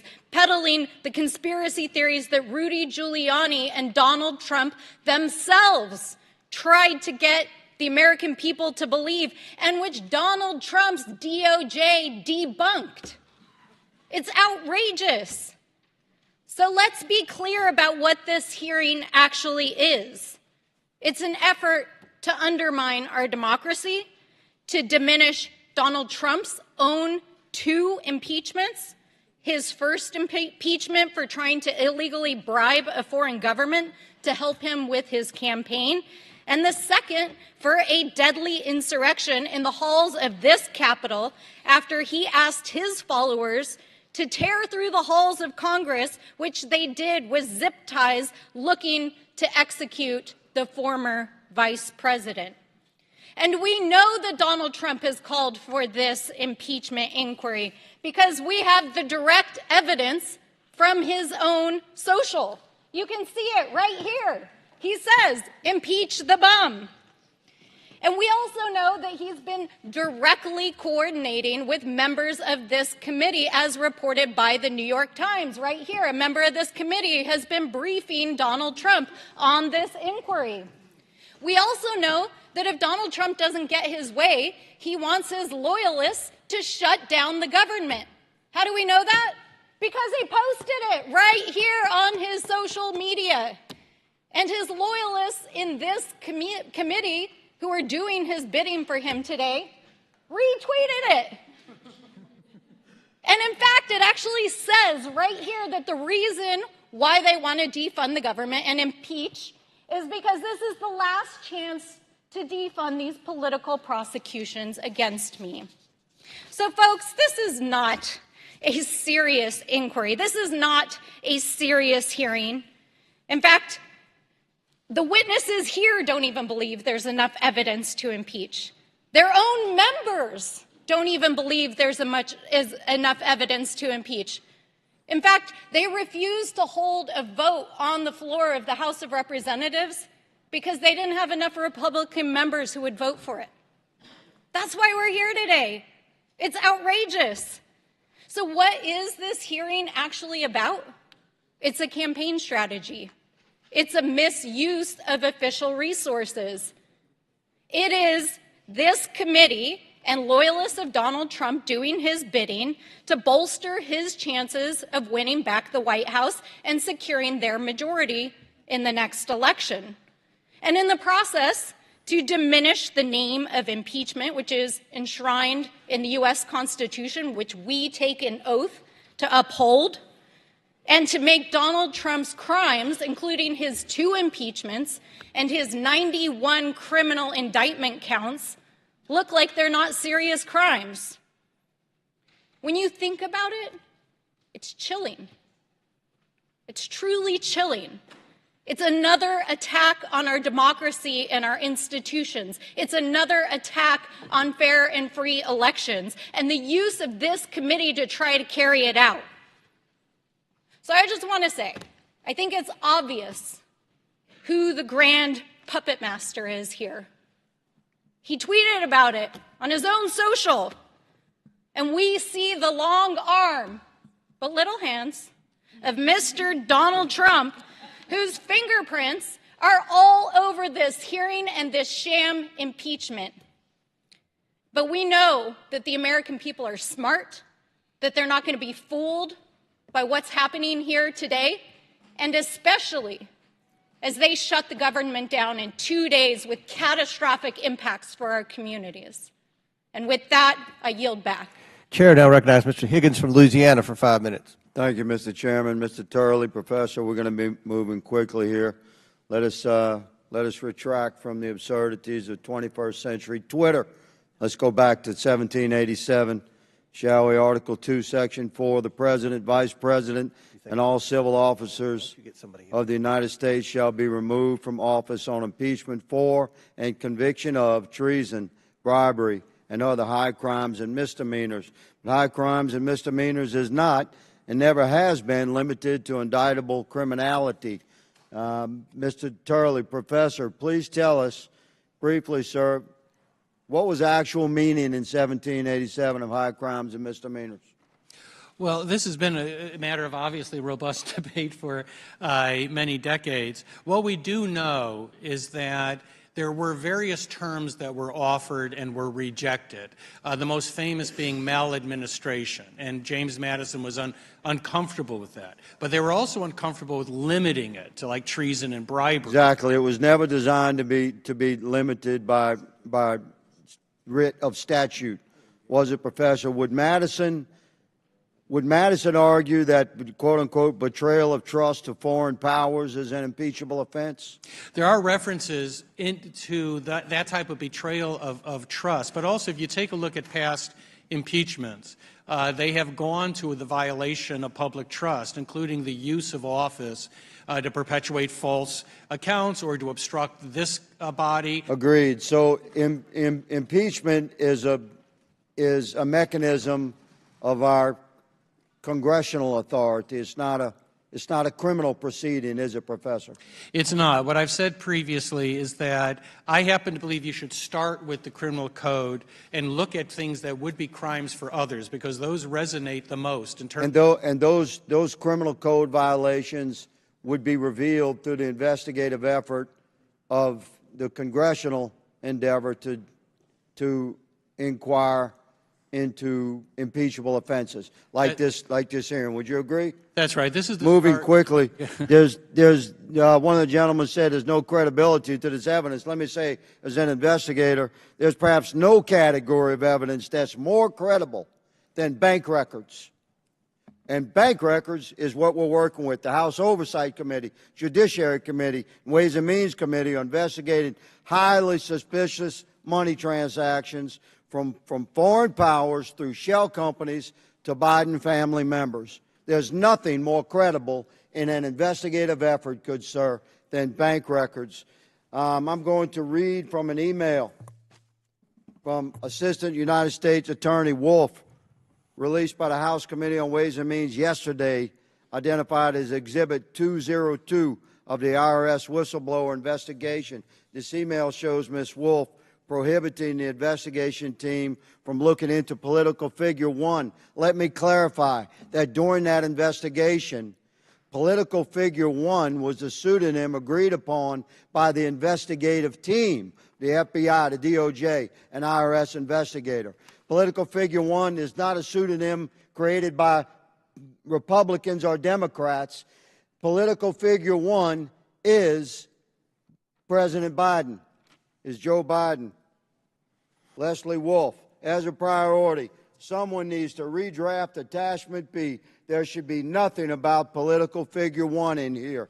This is a response to an email delivered by Joshua Wilson, FBI agent, that said, please see the attached draft for Blue Star search warrant. Blue Star Strategies is a longtime Democrat lobbying firm that Hunter Biden used to put pressure on U.S. government officials to end the investigation and protect Burisma.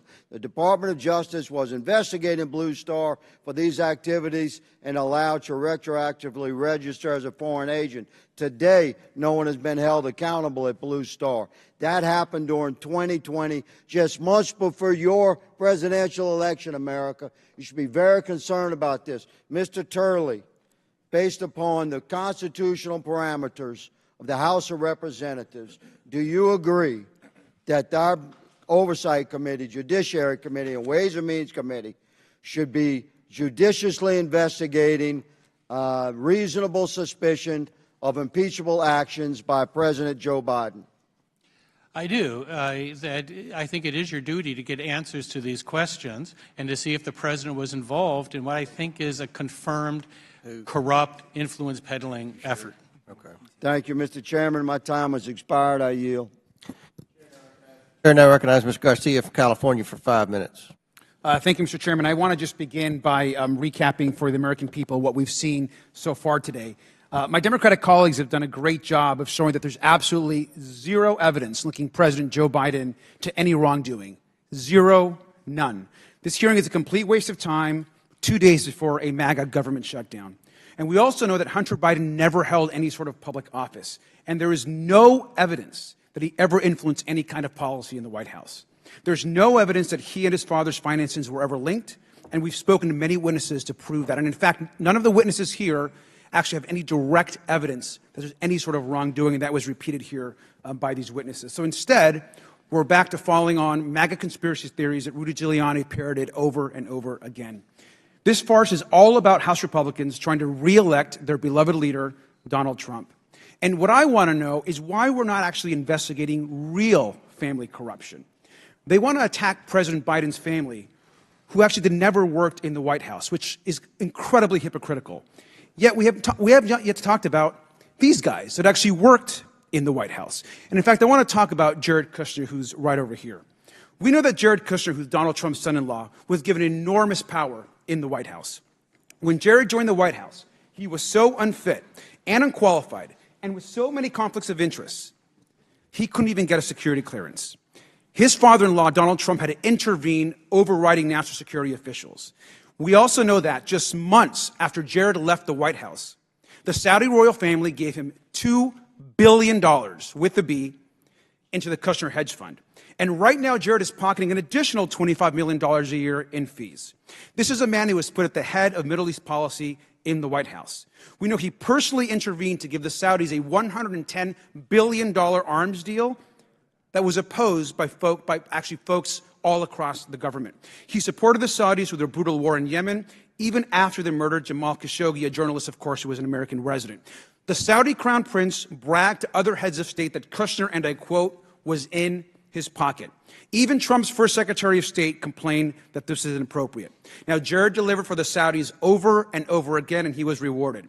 Even advisors to the crown prince advised against the $2 billion hedge fund investment, yet he went forward anyways. So we know that Jared Kushner, a senior White House aide and Donald Trump's son-in-law, was doing favors for a foreign government. Now, this is actually an enormous family scandal that this committee should be investigating. And I think Chris Christie put it well when he said that the grift from this family, the Trump crime family, in my opinion, is breathtaking. You also need to take my word for it. But this is actually what our committee chairman actually said about the Kushners. I'm just quoting our chairman. I have been vocal that I think what Kushner did crossed the line of ethics. Now, Mr. Chairman, I completely agree that the Kushners crossed the line of ethics, and I want to know what we're going to do about it and when that hearing is actually going to be here in front of us. See, if we're not too busy, maybe next week during the Republican MAGA shutdown, we can actually have a hearing with Jared Kushner, which is clearly in a very corrupt arms deal here, a deal around his investment firm. And the chairman can also be involved in that since he also thinks there's problems. Now, we do know today that we're not here because of any wrongdoing of President Biden, but because this is all part of Donald Trump's campaign. And his most extreme allies, including some members of this committee, are now retaliating. In fact, some members have been trying to impeach the president since day one. Now, this is a tweet here. I'm going to read it. It says, 2 years ago, I introduced articles to impeach Joe Biden on his first full day in office. We will impeach Biden, bolded with an exclamation point. And you see the actual resolution here. So we have the receipts to prove it. There really is no reason why. They don't care why they want to impeach the president, but they've been trying to do it now for years. Here you have, of course, a member of this oversight committee posting about introducing articles of impeachment on President Biden's very first day in office. And now the Speaker of the House is empowering these people in a desperate attempt to keep his job. Ultimately, the person pulling the strings here is Donald Trump, a dangerous man facing federal and state indictments who's out for revenge. And he's been doing this his whole career. And I want to show you a second tweet, again by a member of this committee. They're trying to expunge Donald Trump's impeachment, as you can see here, which is also unconstitutional. I'm going to read this tweet. Expunge the wrongful Trump impeachments. Impeach criminal Biden. These are political stunts to appeal to an extremist base, and they seize control of this conference. If we don't act, they'll threaten our democracy again. This impeachment is a farce with no evidence, and with that, I yield back. Mr. Chairman? Chair recognizes. Mr. Chairman, I would just Mr. add to the Jordan. gentleman's remarks that Jared Kushner was a key player in the historic Abraham Is this a point of Accords. order? Excuse me. Is this a point of order? Chair now recognizes Mr. Sessions from Texas for 5 minutes. Mr. Chairman, thank you very much. Mr. Gerhardt, you had been asked a question earlier that I heard a quick reply to, and the question was about the timing of a government shutdown and an impeachment. You quickly responded, never. Do you want to revise or extend that remark about the timing of a government shutdown and an impeachment occurring at about the same time? And you said never. I understand the question, and if you're talking about 2019, I am. There was not a shutdown. There was not. There's not now. I understand, but there's not now. So the people on this side are simply taking advantage of your answer. In fact, the indictment, the impeachment of Donald Trump was December 18th, 2019, and then the president signed the funding of the government December 21st, 2019, 3 days later. So the question that you were asked, perhaps you responded to correctly, never. But in fact, there is a nexus that suggests that people on this side of the dais are taking it the wrong way. Second, Mr. Chairman, I also find that some of our members are talking about baseless accusations of a government shutdown. All you have to do is go to Google, Ohio, to apply it for WIC, which was the supposition brought up, can be gathered in all 88 Ohio counties. It is run by the state of Ohio, not the federal government. I think that we need to be careful when we make accusations here. Thank you very much. Ms. O'Connor, you have a history of understanding tax implications and inside the Department of Justice. These are serious matters, and when they Would you yield to the gentleman? I will Gentlewoman not. from Ohio? I will not. Just there? Okay. The implications of this endeavor that we are attempting to understand is decision-making inside the Department of Justice.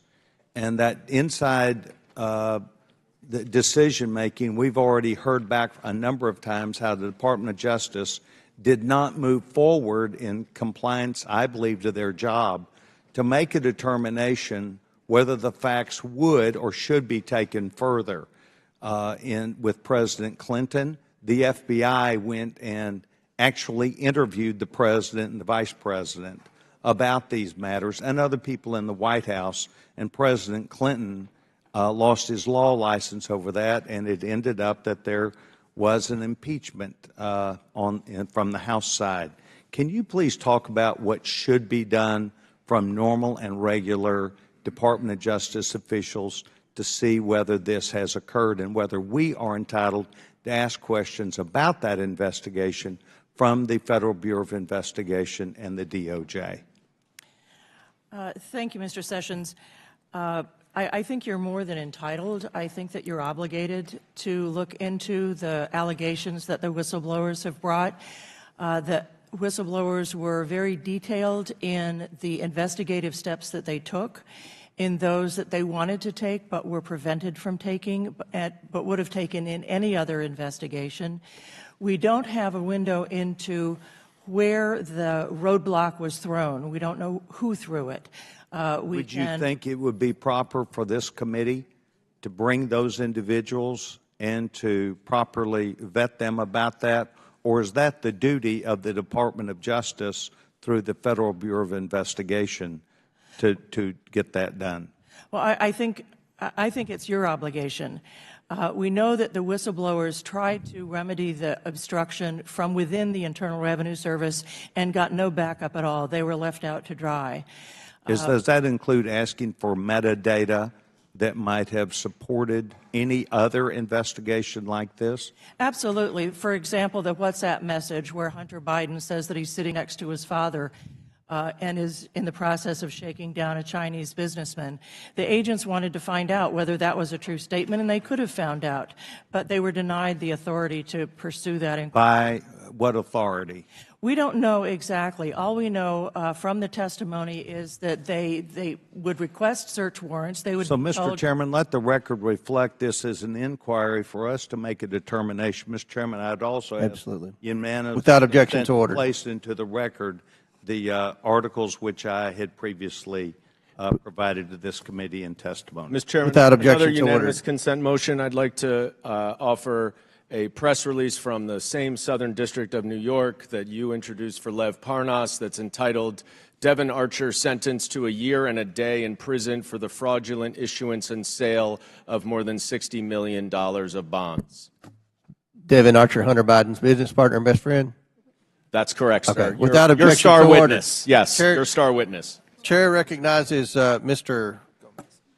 Gomez from California for 5 minutes.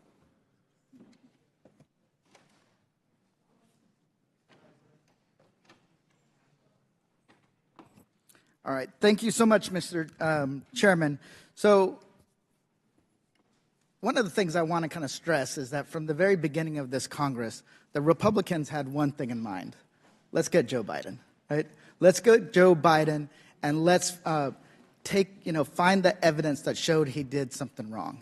But when the evidence didn't exist, they would make up facts or they would exaggerate to an extent that it was like, honestly, mind-boggling.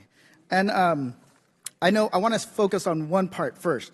The Republicans keep pointing out 20 shell companies of the Biden family. These are actually 20 shell companies of Hunter Biden. Okay, so anytime they say the Biden family, they're really saying Hunter Biden, because there hasn't been a connection between Joe Biden and these companies. To an extent, do we have the slides up?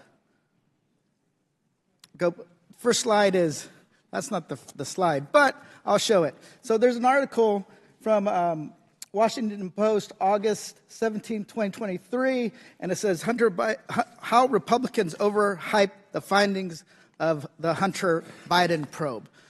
And it's specifically when it comes to these 20 shell companies, as they call them. They were actually, they were overhyped, and they gave them 3 Pinocchios. Mr. Chairman, I would like to unanimous consent to enter this into the record. Without objection, so ordered. Great.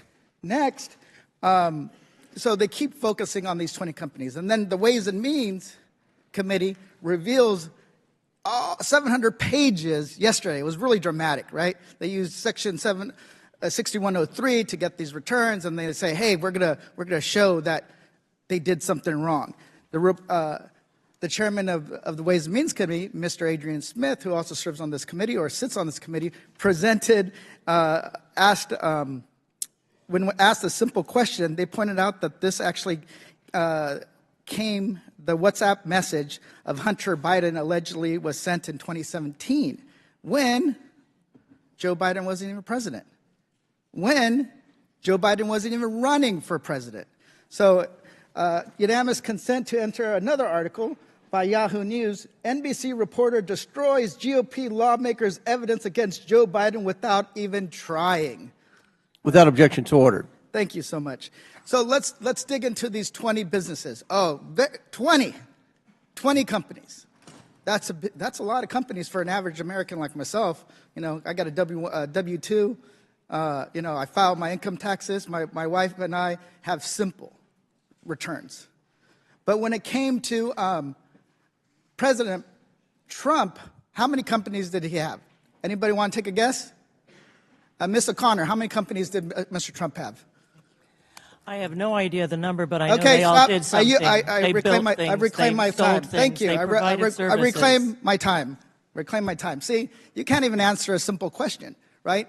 He had over 500 Will the gentleman yield? companies. No, I will not. Oh. He also had over 500 companies. Over 500 companies. I looked at the tax returns. Why? Because I was on the Ways and Means Committee and I got to actually dig into it. over 500 companies, actually between 517 to 543 companies. And Republicans had no concern about that. When they were structured in a way, they were almost like a set of Russian nesting dolls, each one hiding the existence and who controlled the others. But did the Republicans bring it up? No. Did they have any concerns? No. But what happened last week or this week? Let's take a guess. A judge said that President Trump committed fraud, business fraud, for inflating the value of his net worth and his companies. But when it comes to the Republicans, they have no problem with that. Right? They have no problem. They don't want to dig into that. When Trump controlled these 517 companies, when it came to Hunter Biden controlling 20, we see a direct line to Joe Biden. So that's what the problem is that they're cherry picking facts to connect it to Joe Biden, and when they don't have facts, they make it up, as they did earlier today when they put up tweets or text messages that were not connected. So the point is, everything they're doing is to muddy the waters. And I think it's disgraceful, because when it comes to a president that committed fraud, a president that caused an insurrection, a president that was also sold our government's national interest to the highest bidder, silence. With that, I yield back my time. Would the gentleman yield a quick question about the president's son's 20 companies? I yield back my time, Mr. Chairman. Chair now recognizes Mr. Biggs from Arizona for 5 minutes. Thank you, Mr. Chairman. We're going to put up on the board in just a second, but this is the entire transcript of the Devin Archer testimony I submitted to the record. Without objection, so ordered. Thank you very much. So, in this particular colloquy that's going on, highlighted up there, you'll see that Mr. Archer says, let's start at the beginning. Let's go somewhere else. He says, the question is, did Hunter talk about how bringing his dad, Joe Biden, either to Ukraine or using his dad as vice president would add value in the eyes of Burisma officials? Answer, yes. How did it come up? He says, well, we were business partners. It just came up. We were business partners. We're business partners. Okay. What kind of leverage was Hunter trying to get by using his dad? Answer by Devin. I think it's more defensive, defensive leverage, that the value is there in his work. Also in this same document, I asked him, I said, the brand, he said, what is it? You keep talking about the Biden brand. I said, is it Dr. Jill? Is it Brother Jim? No. He just looks at me like I'm an idiot. He says, of course it's Joe Biden. Of course it's Joe Biden. Then you go back and you see Tony Bobulinski. What does he say? Quote, the Biden family aggressively leveraged the Biden family name to make millions of dollars from foreign entities, even though some were from communist-controlled China. And who is the Biden family asset? Is it Dr. Jill? No. Brother Jim? No. Any of the grandkids that got money from foreign companies? No. None of those folks. None of those folks. Then you get the stuff released from Ways and Means yesterday. This is Hunter Biden saying to his uncle Jim, BS, Jim, all around BS. Explain to me one thing Tony Bobulinski brings to my table that I so desperately need that I'm willing to sign over my family's brand. What's the brand? Joe Biden. And pretty much the rest of my business life. Why? Because that's the only product I got. Joe Biden, the vice president at that time. It's plain English. I'm cleaning it up a little bit. There's a lot of swear words in there. Why would I give this marginal bully the keys to my family's only asset? Oh, okay. So but we're told that there's nothing linking him. So I got to ask this question. Ms. Turley, I'm going to ask you a question. If the brand and what you're selling is Joe Biden, the then vice president, and if Joe Biden or his family is receiving some kind of benefit by the sale of access or, I'll leave it there, selling of access or even the illusion of access to Joe Biden, what does that lead you to conclude? Well, if you look at actual cases that I've cited in my testimony, benefits to family members can be viewed as a benefit to the principal. So there's not much debate about that.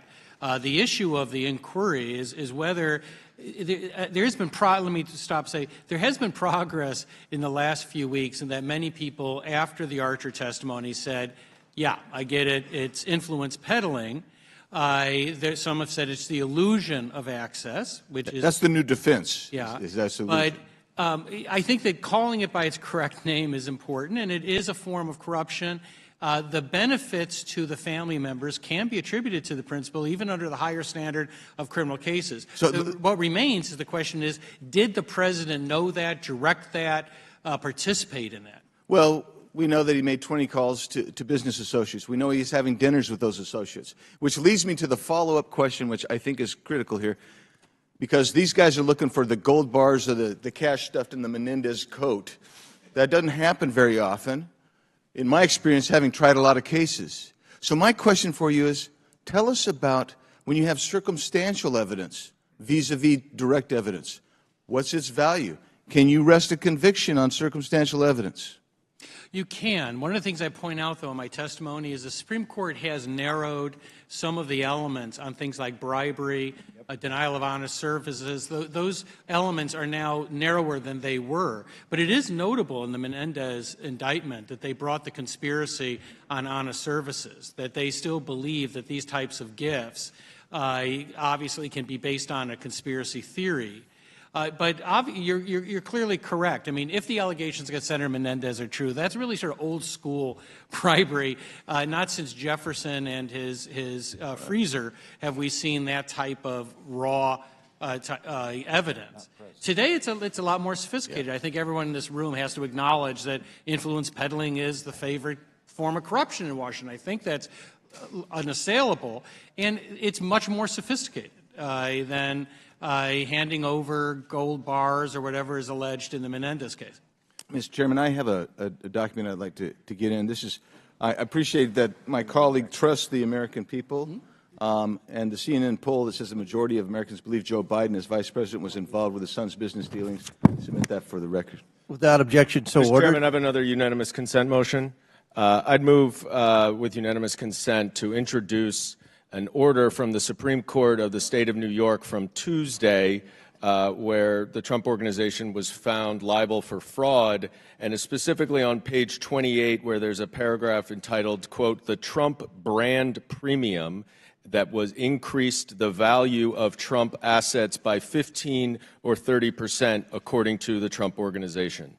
Without objection, so ordered. Chair now recognize Mr. Frost from Florida for 5 minutes. Thank you, Mr. Chairman. An impeachment inquiry is a grave undertaking that is supposed to be in response to evidence of a crime.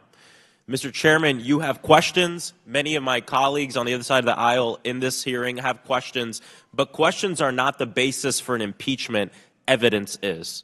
Mr. Turley, on September 1st, Speaker Kevin McCarthy said that he would not launch a fake impeachment inquiry, a sham impeachment inquiry.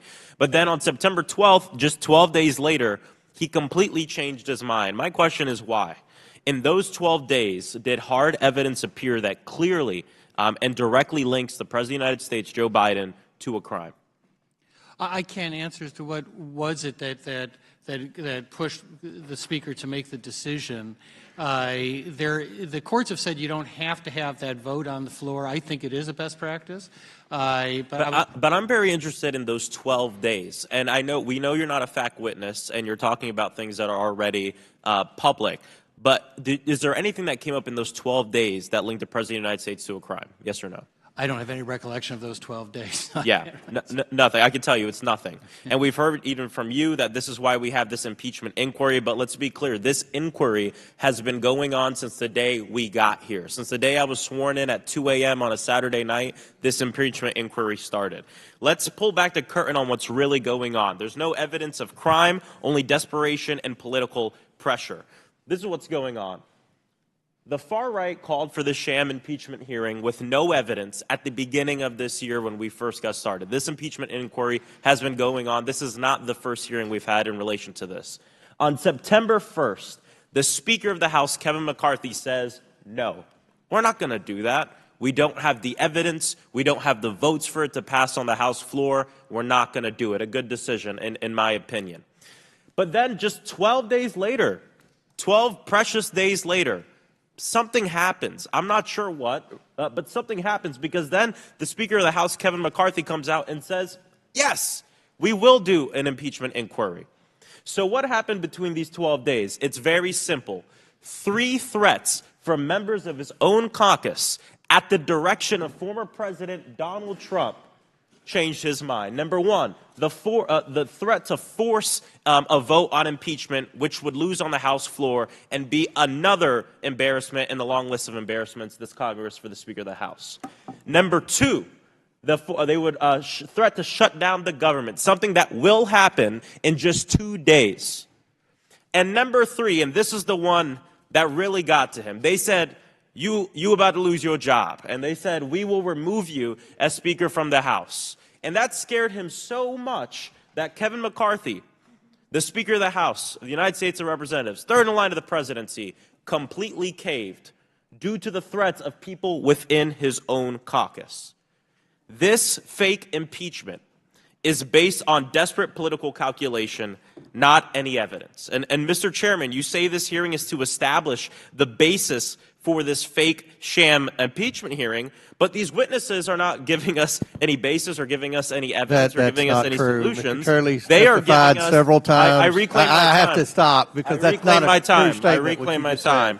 These witnesses are not giving any answers. They're just asking more questions. We have one witness who has a lot of questions, Ms. O'Connor. Dubinsky, one witness who knows something about accounting but has no real involvement in what's going on. And Mr. Turley stopping here on his way to his next Fox News hit. This is not a serious inquiry. And impeachment is something that's very serious. And we have to ensure that we focus on the wants and needs of the American people. This is all for nothing. Half the crowd is left. There's no line outside. The goal here to distract from the government shutdown is not going to work. And to the Speaker, I have to say, you're being played by these extremists and Donald Trump. It's costing us our economy. And this entire fake impeachment inquiry isn't about the United States. It's about Hunter Biden. And the only thing the president can be guilty of here is being a father. I yield back to the ranking member. Chair now recognize Mr. Turner. You yielded. Sorry, I yield to the vice ranking member. No, the from Florida yielded back. Chair he said he yielded back to the vice ranking member. I yielded to the vice ranking member. Thank you, and I'll claim some of that extra time back as well. Much of the Republican case and evidence has relied on words from Hunter Biden. Hunter Biden said this, Hunter Biden said that, therefore, case closed, there's something here. Professor Gerhardt, we know, I believe it's wide knowledge with the public, that Hunter Biden sadly was dealing with substance misuse disorder, correct? Correct. He's been under indictment, correct? Correct. Is this a reliable witness that you would deem? Probably not. In your assessment? Gentle's ladies, time's Thank you very much. Chair now recognizes Mr. Armstrong. You I seek have 3 recognition. unanimous consent motions. Yes. One is a hearing notice from June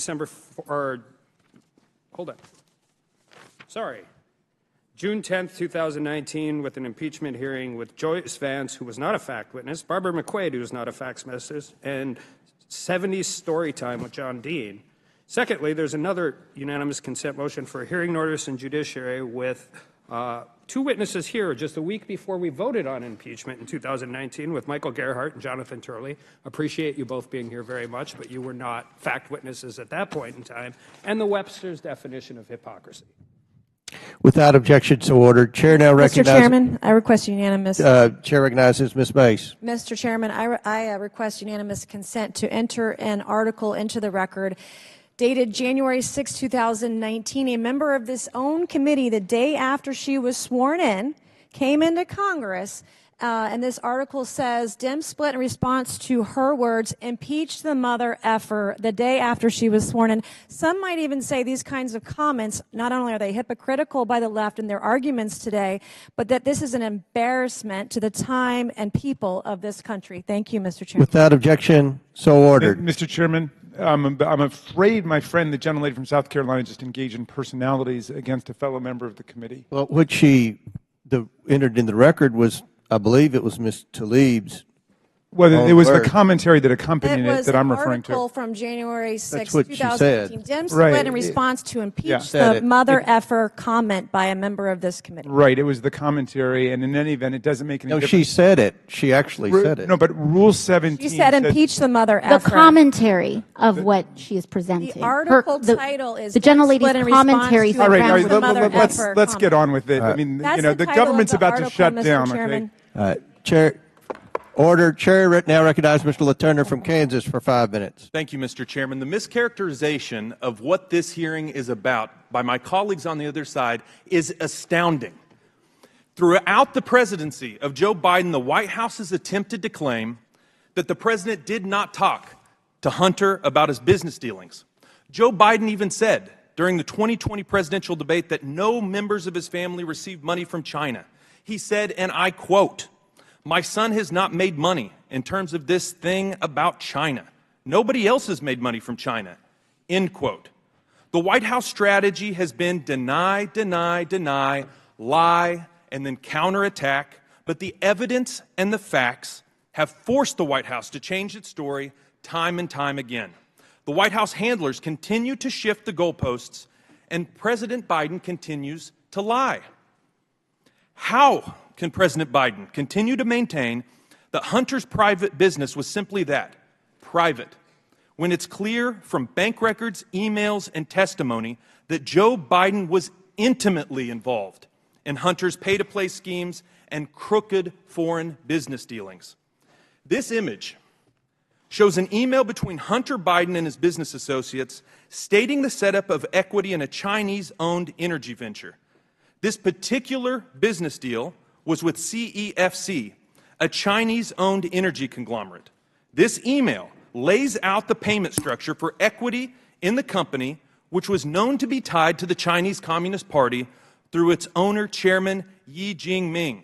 The committee's investigation into the Biden family, including evidence turned over through various document productions, has shown that these men were all in business with Hunter Biden at one time or another. James Gillier, Tony Bobulinski, and Rob Walker on separate occasions, along with other Hunter business partners, have confirmed what this email said, that they were all getting a cut.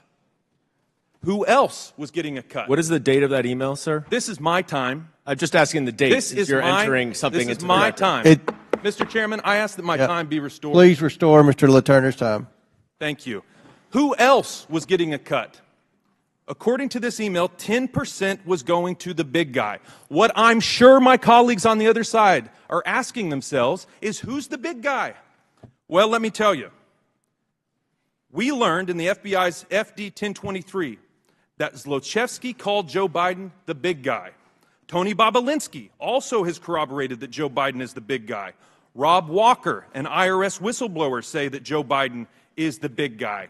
And finally, the Justice Department obstructed investigators in Delaware who wanted to look into, you guessed it, the big guy. Listen, folks, it is obvious. Joe Biden is the big guy. And so what do we have here? We have the president saying that he had nothing to do with it, that Hunter Biden and no one in the family profited from China. And we have evidence here that the big guy was getting 10%. Let me read you a definition of a trendy word here lately. Gaslighting. It's a form of psychological manipulation in which an abuser attempts to gain power and control over the other person by distorting reality and forcing them to question their own judgment and intuition. I would say to the American people, look at the evidence before you and make a judgment, and do not allow the White House or our colleagues on the other side of the aisle try to convince you that what you're seeing isn't the truth, trying to convince you that you're crazy. Mr. Dubinsky, you have extensive experience as an expert witness and consultant in the areas of white-collar crime, financial fraud, and corruption. Is it characteristic of these types of crimes that actors hide behind nicknames or other pseudonyms to mask their identity? It's very common. What about this first email image is characteristic of financial crimes that you have investigated or provided expert testimony on in the past? Well, typically you'll see code names used, and money is being paid to somebody under that code name, and that's how these processes work. Let me ask you something. You're very experienced When conducting an investigation, if your boss prevented you from taking investigative steps, how would you react? How would it affect your findings? First, it would be extremely troubling if I was told not to continue to investigate something. And if I was put in that position, I'd probably withdraw from the investigation. Has the Department of Justice ever restricted any of your investigative steps? No, they have not. It's amazing. Mr. Chairman, I yield back my time. Gentleman yields back. Chair now recognizes Ms. Lee from Pennsylvania for 5 minutes. Thank you, Mr. Chairman. 3 hours and 45 or so minutes into this, the Republicans' own witnesses have confirmed that they have seen no evidence of any evidence. I think that if my Republican colleagues had a so-called smoking gun, they would have presented it by now and would have talked about it non-stop.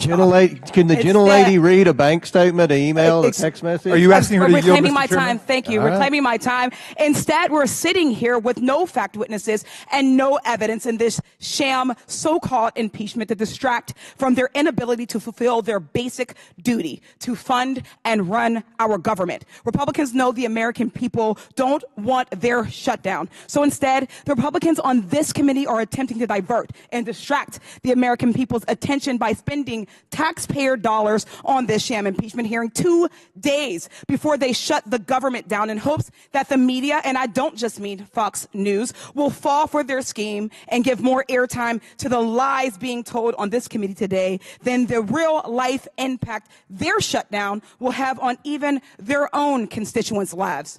In fact, in Chairman Comer's district, Republicans' shutdown will cost 8,937 of his constituents their paychecks. In Jim Jordan's district, Republicans' shutdown will cost 3,939 of his constituents their paychecks. In Marjorie Taylor Greene's district, Republicans' shutdown will cost 6,306 of her constituents their paychecks. In Lauren Boebert's district, Republicans' shutdown. Democrats are the party of shutdowns. You guys love shutdowns. Thank you very much.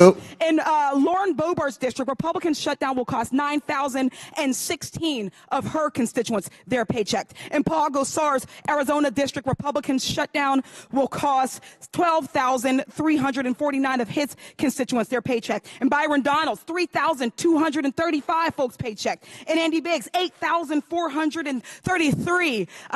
In Lisa McLean, 7,286. In Scott Perry's Pennsylvania district and the capital of my Commonwealth, Republicans' shutdown will cost 5,445 of his constituents who will lose their paycheck. Indeed, when you add it all up, Republicans' shutdown will cost 217,583 of their constituents on this committee's paychecks, their income for who knows how long.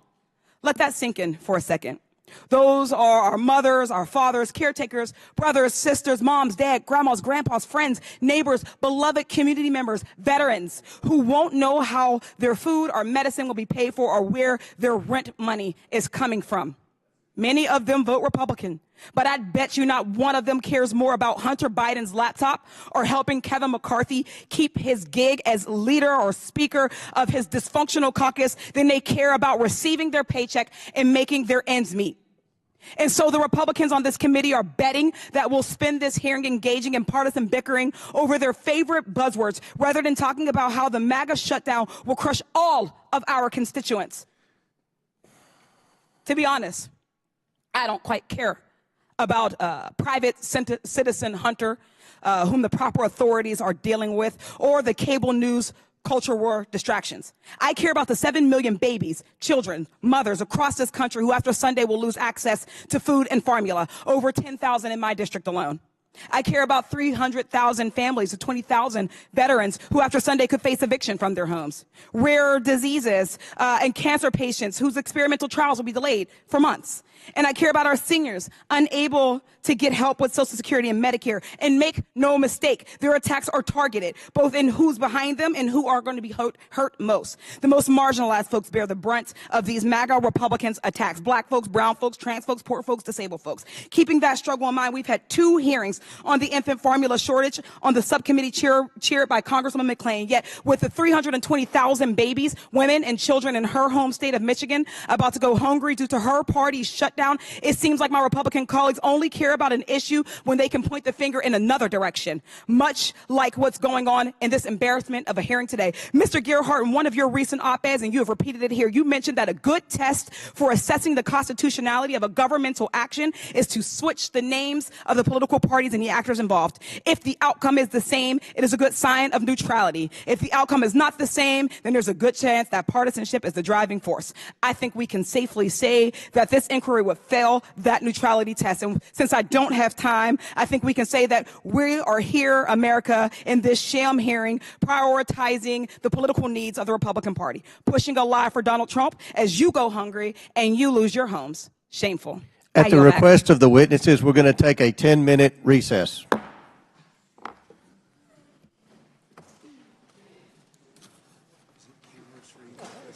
Sorry? I know. Is it humorous for you to be cross-examined by the children's table over there?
can be guilty of here is being a father. This entire fake impeachment inquiry isn't about the United States, it's about Hunter Biden. And the only thing the president can be guilty of here is being a father. This entire fake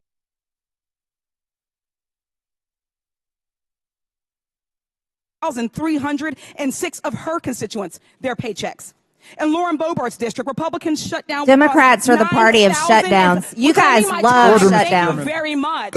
In Marjorie Taylor Greene's district, Republicans shutdown will cost 6,306 of her constituents their paychecks. In Lauren Boebert's district, Republicans shut down. Democrats are the party of shutdowns. You guys love shutdowns. Thank you very much. In Marjorie Taylor Greene's district, Republicans shutdown will cost 6,306 of her constituents their paychecks. In Lauren Boebert's district, Republicans shut down. Democrats are the party of shutdowns. You guys love shutdowns. Thank you very much. In Marjorie Taylor Greene's district, Republicans shutdown will cost 6,000.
I mean, it was like a neocon nightmare, Jack. I mean, honestly, like when I'm seeing no questions about the weaponization of government, plenty of questions about the environment, about amnesty, people going along blindly with that one. I mean, I literally thought it was like an MSNBC debate, not a Republican National Committee debate for for I guess Commerce Secretary in this case. But it was truly remarkable that none of the issues that actually matter to conservative voters were actually brought up. But I don't think that should surprise us, Jack. I saw yesterday the video. Mitch McConnell. It's Ukraine is the #1 issue for Republicans. I'm like, no, it's not. It's not a top 10 issue, and I know that because unlike Mitch McConnell, I spend a lot of time out there with actual Republicans. And I'll speak to groups of thousands of people at a time, and I'll be, hey, show of hands.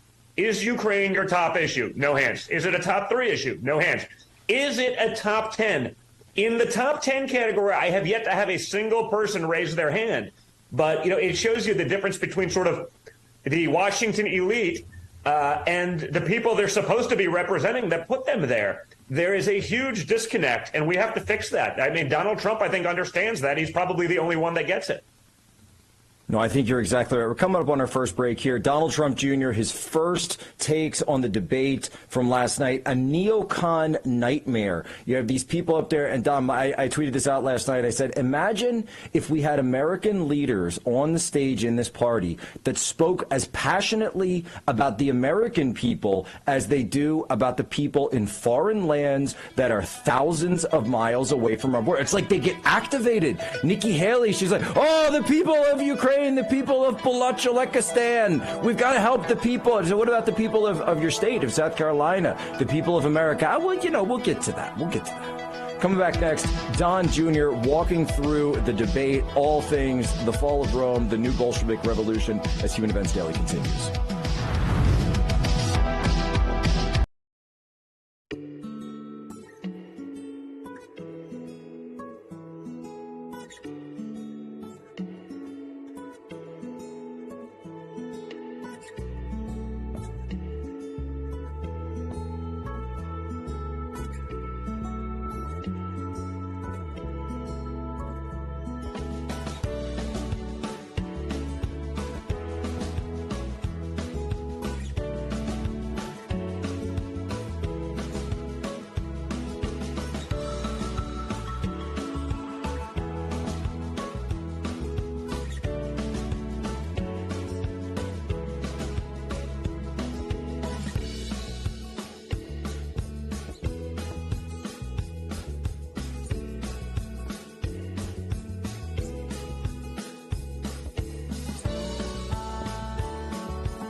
When I grew up in the hood, I rolled with Bloods, and them boys had a saying. You can't be listening to all that slappy whack, trim out his a bam ship, nippy bam bam, like Human Events with Jack Posobiec.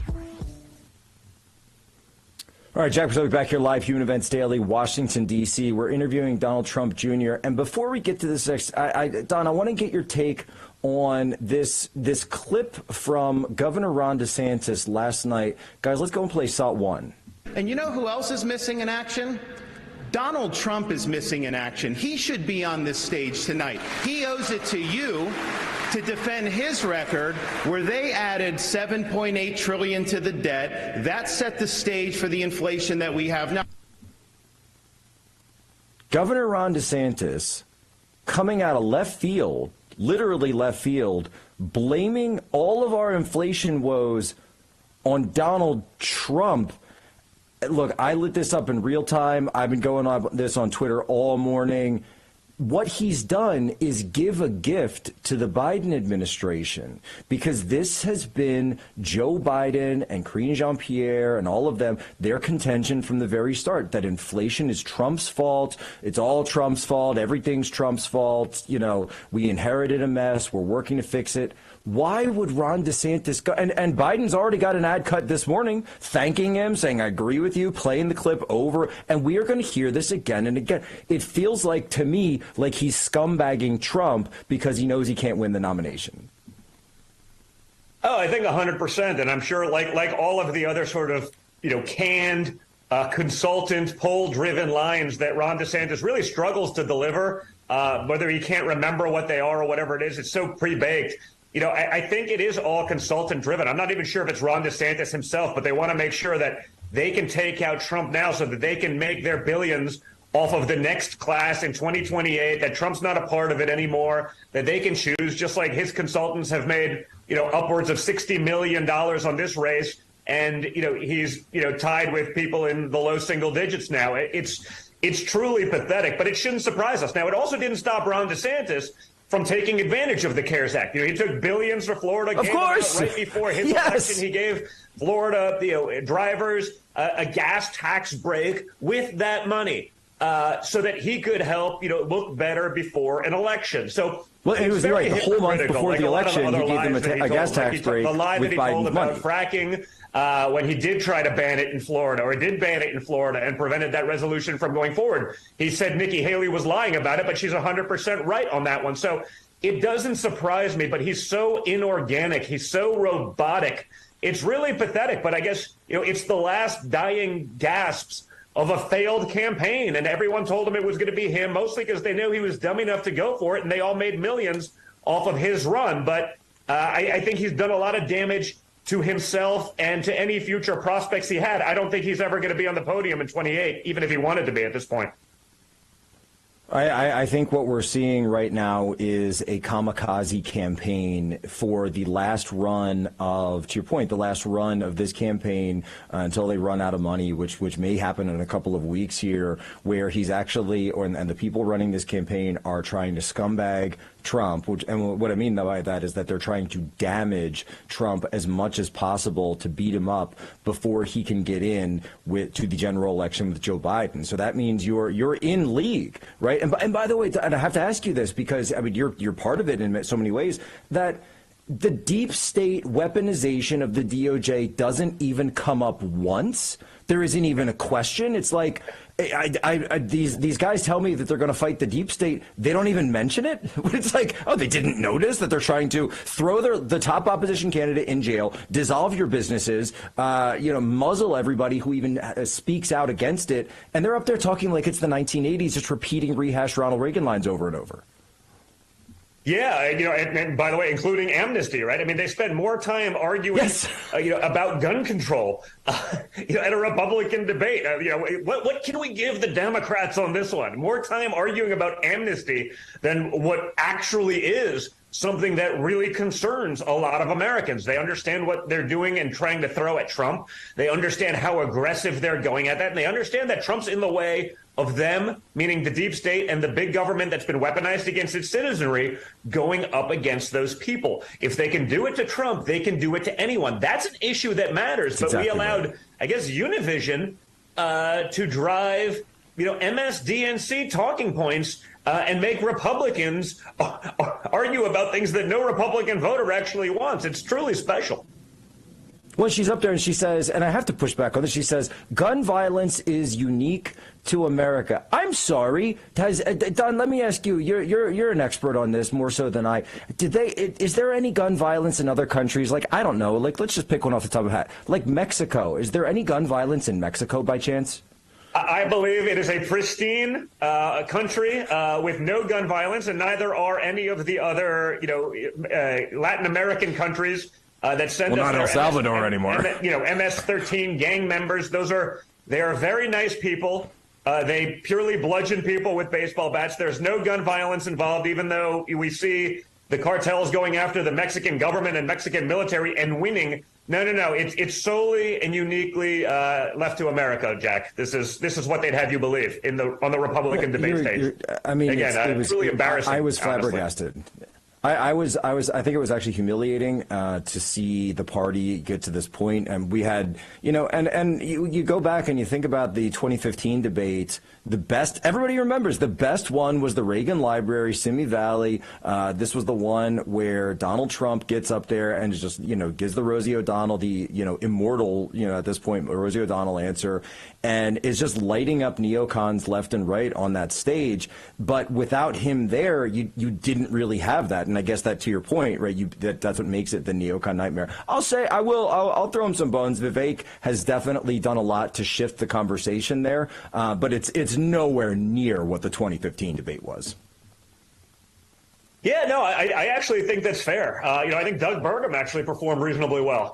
You know what I mean? But kind of like I think what's really like sort of the guy. Struck me as odd is that of everything that we've seen, of all the weaponization of government, of all of the issues that really matter to Republican voters, they're not talking about it on the Republican debate stage again. It's like they're trying to forget that Trump won on a populist movement, that Trump welcomed working class Americans, that literally the entire designation of our party shifted over the last, let's call it 7 years.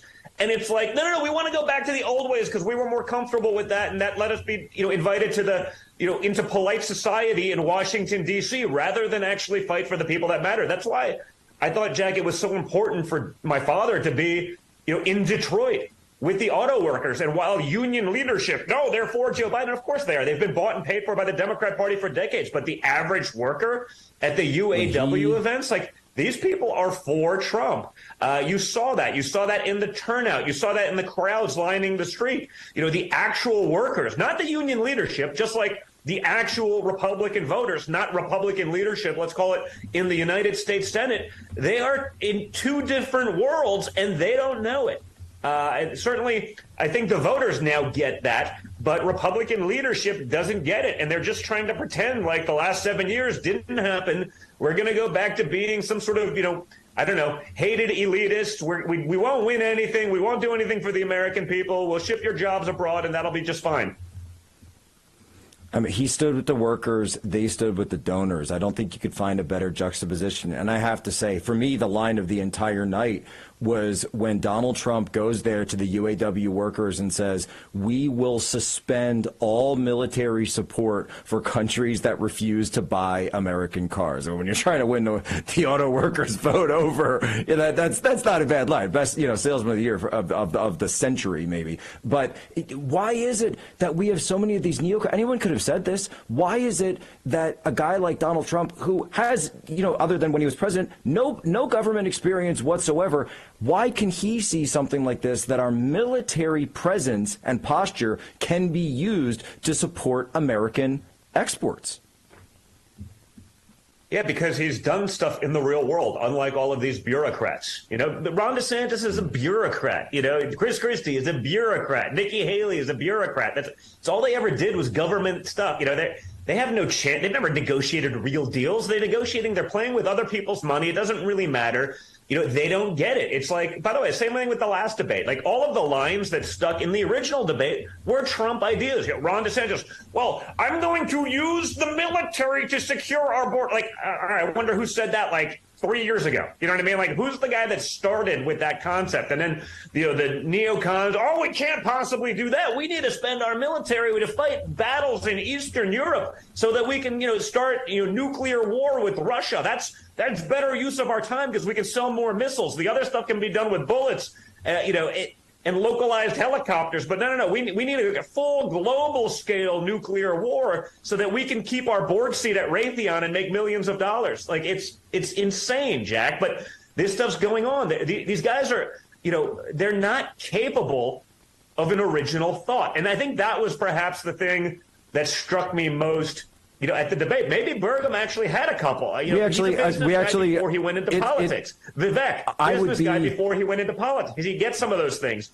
DeSantis, Haley. It's like They just echo the consultant talking points. Like, let's do some polling to see if this works. You know, Ron with the fake smile because someone told him he's got a smile, so he had that awful like smile. It was either the resting scowl or the fake smile. It's so contrived. It's like you could tell they were doing polling of what he should be doing from the last debate to make him appear like he's not a freaking robot to the American people, and it's not working. You can't fake that stuff.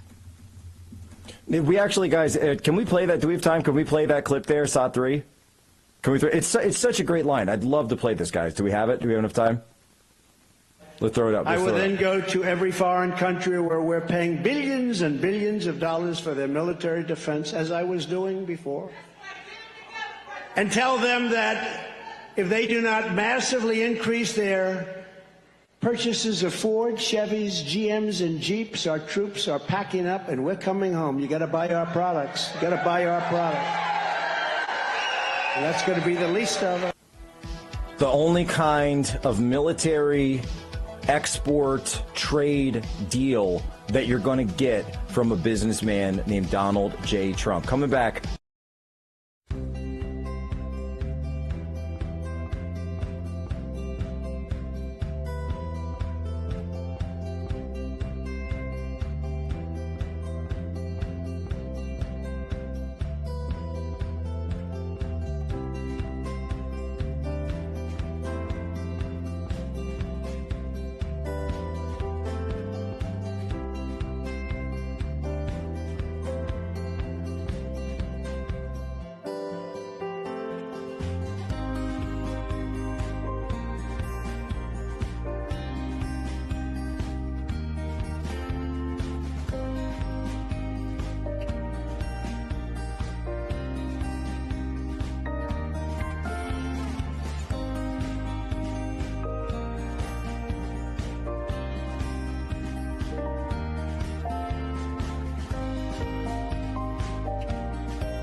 Today, you know, they talk about influencers. These are influencers, and they're friends of mine. Jack Posobiec, where's Jack? Jack, he's done a great job. All right, Jack Posobiec back here live, Human Events Daily. We're talking with Donald Trump Jr., given our response, his response to the debate last night. Just an absolute clown show. There was another sort of situation. So the Biden campaign sends Gavin Newsom to the debate. Very interesting. And this ties into what I think is a shadow primary. I've called this out, that's going on the Democrat side right now. You got Newsom out there, Hillary out there, and we've got a clip of Newsom from an interview that he gave. Let's play clip 2, guys. Why is he doing it is the right question. He's running, I think, I'm not sure after tonight, but currently he's running for President of the United States. The fact that he took this debate, the fact that he took the bait in relation to this debate, shows that he's completely unqualified to be President of the United States. That's my humble first. Why is that? You're baiting him with the debate offer? Of course. I mean, why is he debating a guy who's not even running for president when he's running for president? He's showing up at the Reagan Library, hallowed ground, and he puts out an ad today, not for his presidential campaign, to promote a debate against the governor of California. I mean, this guy's distracted.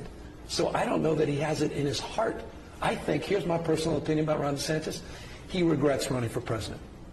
He made a huge mistake. He listened to his consultants. He bought his own hype. He had this little God complex. I mean, look at the ads themselves. Literally, God created. I mean, he bought into all this stuff. Smooth as Satan, smooth as Satan. Gavin Newsom, handsome Gavin getting in there. Don, what's your take on this? Not only the debate between DeSantis and Newsom, who's not running for president, who he's basically saying I baited him into doing this, but also this idea that Newsom is possibly going to use this debate to springboard himself into basically a shadow primary for a sort of stalker, kind of position at the maybe the DNC convention.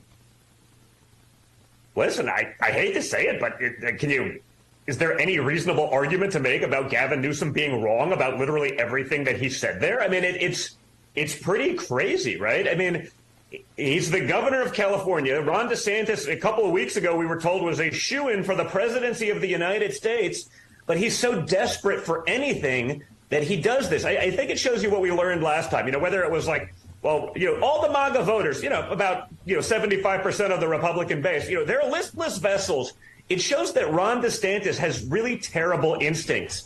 You see that he's incapable of making a decision that's not clearly consultant-based, consultant-driven. So he's right. He's giving someone who's not in the race, someone who'd be irrelevant in this process, a chance to do that. And if you've looked at DeSantis debates, I'm worried that he's actually going to get crushed by Gavin Newsom, unfortunately. The policies, I think, are disastrous for California. I think for America, they would be disastrous. But when you do have to go to your consultants, when you do, as you saw with Ron DeSantis in the first debate, how do I answer the most obvious question? I'm looking around for a lifeline. Where is my help? I don't know what to do. Everyone else, I'll raise my hand. Of course, it's weaponization of government.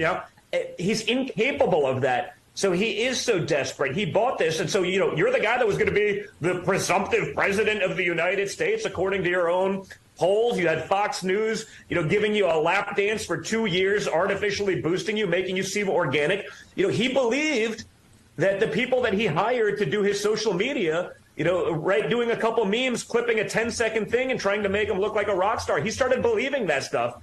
And I think it's embarrassing. And he's continued to embarrass himself. And that's why when you've seen Ron DeSantis in anything other than short form, meaning anything other than like a 15 to 30-second meme, he does himself a disservice. Ever since you've seen Ron DeSantis in long form, his polls have been in decline, just like he tried stealing my father's line about a nation in decline during the first debate. His campaign has been in decline, and he's desperate to try to salvage something that he's incapable of salvaging because it's just not in him, and his consultants can't carry you over the line when you actually have to be on the world stage. Now, Don, what do you think about this contention that let's say, devil's advocate, Biden, something happens, maybe it's the convention, doesn't accept the nomination, whatever, Newsom becomes the nominee. It seems to be the hot topic. Everyone's talking about it. What do you think his chances are in a general election with your father?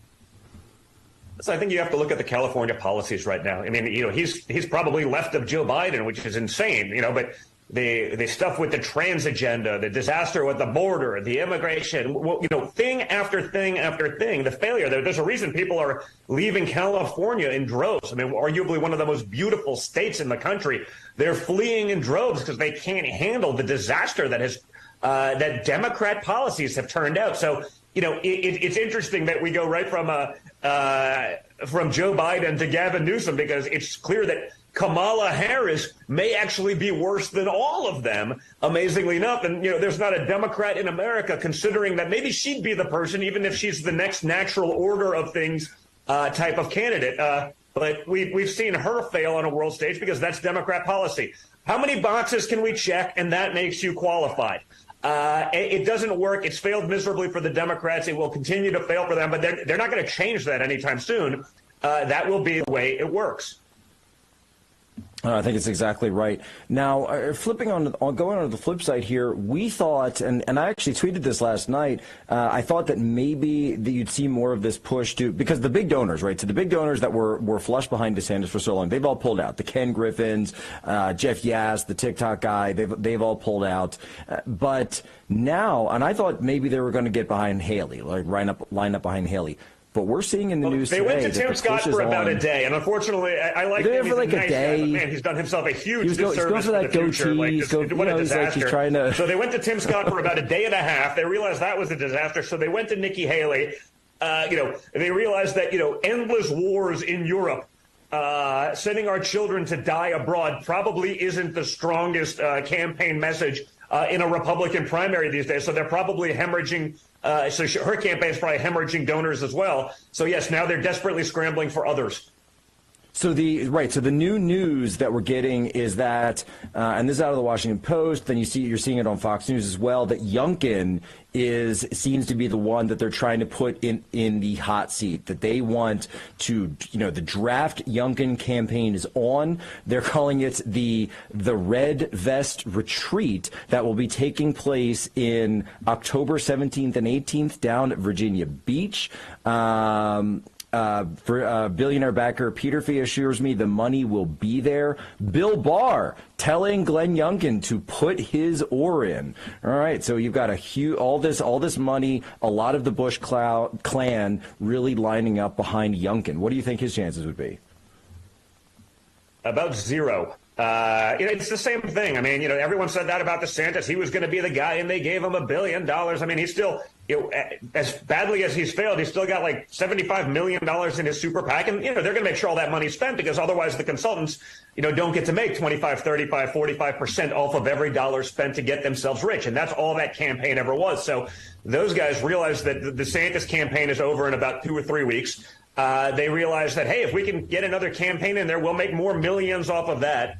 The billionaires want a Republican who they can call, who will do their bidding. Like, you can be hard on China, but, not too hard because I still get my widgets over here for, 30 cents cheaper, for 1,000 of them by going to China. So, we can say we're going to be hard on China, but we're not going to really be. It's wishful thinking, and, it's what the Republicans do best, which is disregard their base. They disregard their base for the billionaire donor class. At least with the leftists, both the donors and the voters seem to be lunatic radicals at this point. But I think we have a chance of capturing some of those who aren't insane. The people who are just sort of, hardworking blue-collar Democrats. Again, why my father was with the union auto workers yesterday. But the Republicans, they won't do that. They'll go shill for the donor base in California. So, it's going to be another failed attempt, but, again, they're going to keep trying, man. They got a lot of money. They want that power. They want that clout. They're not really America First or MAGA. They want to go back to the uniparty DC ways, maybe with a little bit lower taxes, and everything else stays the same. That's failed America for far too long. It's not going to work this time. It's not going to work ever. Don, I think that's exactly right. I want to go back. We mentioned this briefly, and we've just got a couple of minutes left here, but this idea that the government can just come in and dissolve your family's business to go after the properties. I mean, it's and my producer Faz, who's also a New Yorker, threw out there. He goes, I think I would. He's like, all right, I'm not going to actually repeat exactly what he said, but he said, if they try to put illegal immigrants in Trump Tower, if they try to turn that into an illegal alien holding center, I might have to join the riots in the streets.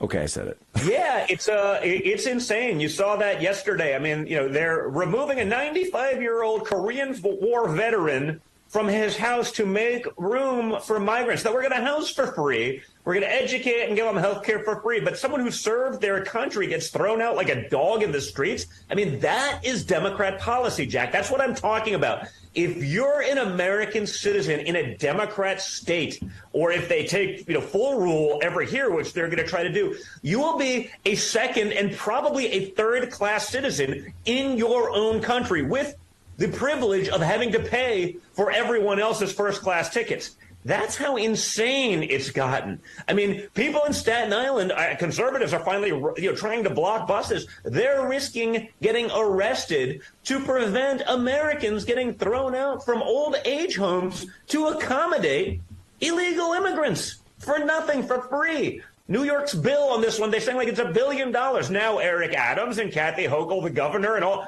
Well, they were all really sanctuary cities are wonderful. Oh, well, now that they're here, like we don't really want you here. Don't come here. Go elsewhere. Go occupy, a red state so that we can manipulate the census in time and have more Democrat representation to crap all over American citizens, and buy votes from those who are never going to contribute back into a system. That's the Democrat plan. It is America last. I ask this question all the time, and no one can give me a direct answer anymore that doesn't go away from the obvious. If you were deliberately trying to destroy America from within, what would you do differently than today's Democrat policy? And the answer is nothing. Right. Okay, you'd push gender-affirming care. You'd push racial victimhood across the board. You wouldn't penalize those who are looting and burning down stores. You're just fine when those same stores leave those inner cities because, hey, those people are going to go loot somewhere else, so they'll go into your suburbs and your neighborhoods and take care of that. Like, that's not isolated to Philadelphia or Seattle or Portland. That's going to spread because people understand if there's no consequence to your actions, they're going to take advantage of that. And we've trained people very well to do that. That is today's Democrat policy. The only thing the great Don Jr.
Stop buzzing in my ear about the boring people at your office. I'm trying to listen to the new human events with Jack Posobiec.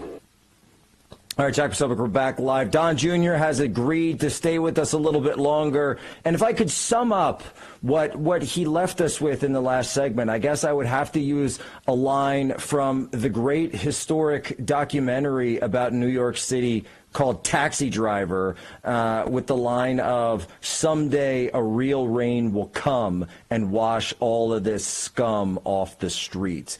Don, that's what we need. That's the kind of energy. And I think when I saw, you take Trump Tower as sort of the iconic, the birthplace of the MAGA movement. Yeah, that is the spot where it all happened. And now, of course, that's what the Democrats are targeting. They want to strip those letters, those iconic letters, off of that building, not just in New York, but on all of them, all the hotels, et cetera, Chicago, Vegas, and they want to fill it full of illegal aliens. This is like the perfect example. I would say the perfect example of what the two sides are fighting over, and it's amazing that we have a physical representation of it. Yeah, listen, you saw that in New York with just the insanity out of the judge ruling over there, but that shouldn't surprise anyone anymore. You've seen that. You see it in D.C. with January 6th. You see it in Fulton County in Georgia. They're going after people in areas where they know they can't possibly get a fair trial. You saw the fraud claims on Donald Trump. Yes, the banks were somehow defrauded. They were paid back in full with interest, but it doesn't matter. We're going to say that they were. We're going to disregard literally the bank's testimony saying that, no, of course we do our own diligence. Like any one of your listeners who's ever bought a house, an apartment, who's ever bought that, you go through that. There's an independent third-party appraisal. It's literally like the most basic concept in all of lending. Doesn't matter. Deutsche Bank worth $1 trillion. Like, they must not have done it. No, we did it. We did. No, I'm going to disregard your testimony because I want to get to a result that works. You saw that with Judge Shokin down in D.C. These people are going after their citizens if you don't step in line. Trump is just in the way of them doing that to you. I've said it. I think I said it earlier in the show. Like, if you think that it ends with them going after Trump, you haven't been watching. Trump has the means to fight back. He's got one of the largest platforms anywhere in the world, a huge following. If they can disregard basic rules of law, basic decency, manipulate, you don't think they're going to do it to you? You don't think they will do it to you in full force and effect to push their Marxist ideology? And that's what it is. And this stuff isn't hyperbole anymore, Jack. This is reality. And I know that you and I have talked about this on your show on Triggered, but this is something that people don't realize because you've actually been to communist countries. You spent time in communist countries back then. You've seen this before, haven't you? Oh, I have. A great service my mother and father did for me was send me to my grandparents to communist Czechoslovakia in the early 80s as a kid. I've waited in those bread lines. I've been pulled out of the security line at customs, by a guy in a machine gun when you're like 7 because I was wearing like stars and stripes on my jean jacket. It was very 80s cool. But I was, was I there to spread the propaganda? I mean, I remember it being my first time of, actually like cognizant of fear. It stuck with me to this day. It was probably the beginnings of my political leanings. That was just south of your people over in Poland. But like, I've been there. I've done that. I've seen it. It's why I believe and think the way I do, despite, again, being a guy, son of a billionaire from New York City who went to Ivy League colleges. Like, I'm supposed to be a Democrat, but I'm an ardent conservative because I've seen where this stuff goes. And if we're pretending that these guys haven't tried taking over it in a Marxist fashion, you haven't been watching. Look at education. Look at our military. Look at every institution across the board. Sure, military, yeah, the door kickers, the operators, the SEALs. I'd say 99% conservative guys, but yeah, they won't take the backs. Well, we'll purge those guys. We'll replace them with a trainee. It doesn't matter. That's fine. You can be an admiral in about 2 seconds. Just check off the box here that you're trans and capitulate. This is where we've gone. I've seen it with my own eyes, and we're not going to let it happen here in America, despite what they're trying to do to us on a daily basis.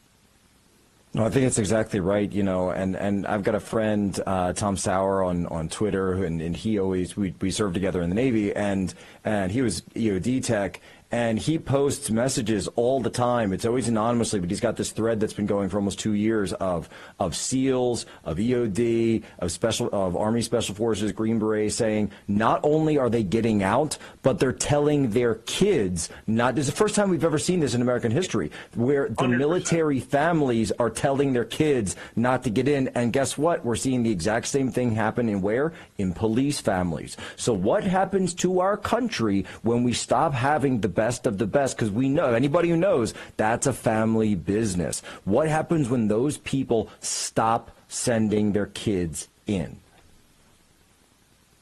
It's a disaster. You're seeing it unfold. I mean, I said this a couple of months ago, and the media, how dare Don Jr., he doesn't know. I said, hey, man, I have friends in the teams. I travel a lot in those circles with buddies.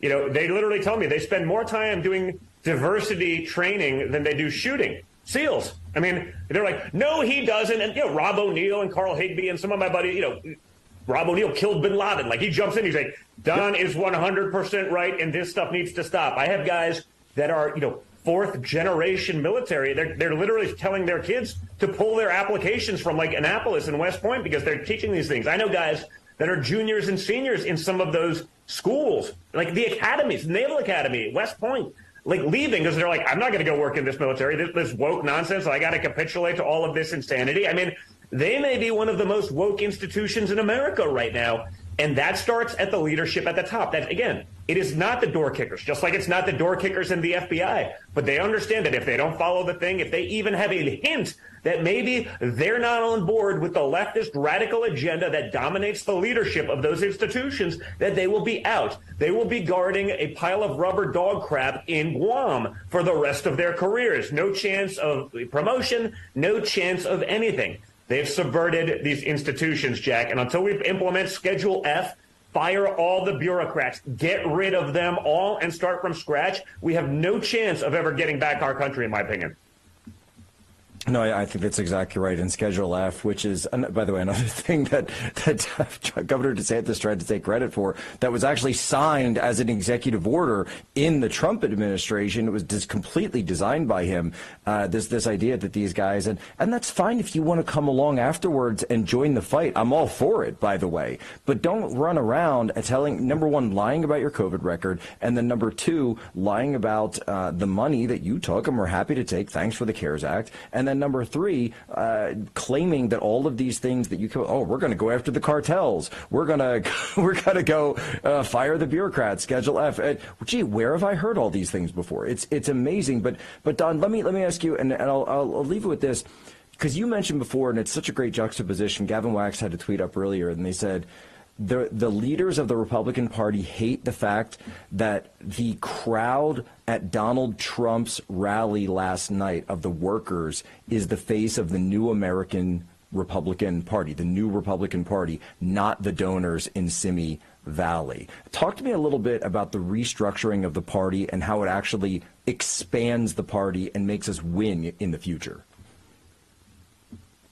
Well, you need people to be incentivized to vote. And if they're doing that, when we have a donor, a blue-collar worker donates $25 to the Trump campaign, that person's vested. They want to see it. When some billionaire writes a check for $1 million, it means nothing to them.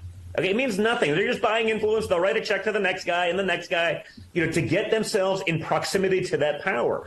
There's almost a comparable, I'm not going to say it's quite as bad as the Democrats, but a disdain for the hardworking men and women from the establishment class of the Republican Party. I mean, I think the Democrats are much worse because they could care less about any American, unless they're trans or check off a bunch of boxes, or foreign nationals. They get the full representation, but it really is. They don't respect these people. These are hardworking people, man. They're working their asses off to survive under these disastrous economic conditions created by Democrat policy. And they don't care. It doesn't affect them because there's no consequence to losing in D.C. of your establishment. Guess what? Well, we'll go be a lobbyist and play the conservative role on MSDNC and all. That ends very quickly once you get outside of that D.C. Bubble. For real Americans, they're suffering, they're hurting, and these guys couldn't care less. You see that daily. You see that in the responses. You see that DeSantis, it managed to go very viral. How come he's got almost no small dollar operation? Because it's not real. It's not resonating with the American people. They'll create and make it seem like a very small people that do this and make it seem like he's representing the American people, but they're not. All that money is going to a super PAC from billionaire donors. It's just not the same. And no one other than Trump has been willing to just solely focus on the working class people of this country. That's great. Don Jr., the host of Triggered. Go check it out on Rumble. He's triggering everybody. He's triggering the libs. And most importantly, he's triggering the neocons, and he's never let up. Don Jr., thank you for joining us here. Appreciate your time. Human Events Daily.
When I'm working long hours, I'm always listening to Human Events with Jack Posobiec. Jack Posobiec back here, Human Events Daily. Quick question. Have you ever had a conversation with somebody, and the very next thing you know, you're getting ads for products that match exactly what you were just talking about? Well, between the government, big tech, corporate America, and criminals, our privacy is compromised 24/7. This is on top of the side effects from radiation that, of course, the cell phone companies swear is totally safe. Detox from your phone today with Silent. Silent is a light and portable Faraday sleeve, I've got mine right here, that protects your privacy, your security, and your health. This is patented silent pocket Faraday technology, blocking harmful radiation and all wireless signals, giving you peace of mind that your personal data never ends up in the wrong hands. Go silent today at slnt.com/POSO. Use promo code POSO and save up to 15% plus free shipping on qualifying orders. Look. Here at Human Events Daily, we are challenging the government, the Klaus Schwabs of the world, the big corporate interests. We're on the front lines, and we have to protect our privacy at all times. That's why I am so thankful that Silent was created. Again, go to slnt.com/POSO. That's slnt.com/POSO, and use promo code POSO for up to 15% off on free shipping and qualifying orders. I want to bring in here Libby Emmons, the editor-in-chief of Human Events. Libby, just, wild interview with Don Jr. popping off. You cannot put a filter on that guy. And so, trigger warning to anyone out there. What did you think of the debate last night, Libby? I thought it was an absolute mess. I thought it was a clown show. There were a number of things that I found really disheartening about that debate. One of them was how the candidates just continued to snipe at one another, and it was very clear that they really wanted to take aim at Donald Trump, who, of course, is the front runner by a lot to get the Republican nomination for the 2024 ticket. So I was very sad to see them just go at each other, since they couldn't go at Trump since he wasn't there. And of course he wasn't there because none of these individuals have really earned a shot at the title fight, right? Am I using my terminology correctly? You're right. You're right. Look. In the words of the great American warrior poet, Rick Morgan Flair, to be the man, you gotta beat the man. Woo. It's as simple as that. You don't just get a title shot. You have to earn a title shot. And these guys walking in up there, Libby, it'd be like you getting up there saying, I should get a debate with Trump. I should get and then actually thinking that you're owed one for some reason. Right. Yeah, this is like a holdover of this millennial attitude where they think they just deserve stuff because they showed up and said, ooh, me, let me do it. Are you saying, did you say that Governor DeSantis is acting like an entitled millennial? Well, isn't he kind of, though? I mean, he goes out there. Dang. Right? I mean, maybe Governor DeSantis is acting like an entitled millennial. He goes out there, he gets a campaign team that really does not seem to be doing its job. They cut off a lot of noses, spiting their faces and whatnot. Yeah, I do think that's a shame. And of course, we saw DeSantis make some remarks about Trump that were sort of false, saying that Trump's $7.8 trillion addition to the national debt was what is leading to high inflation. Now, when Trump left office, it was at 1.4%. 1.4%. Gas was affordable, low unemployment.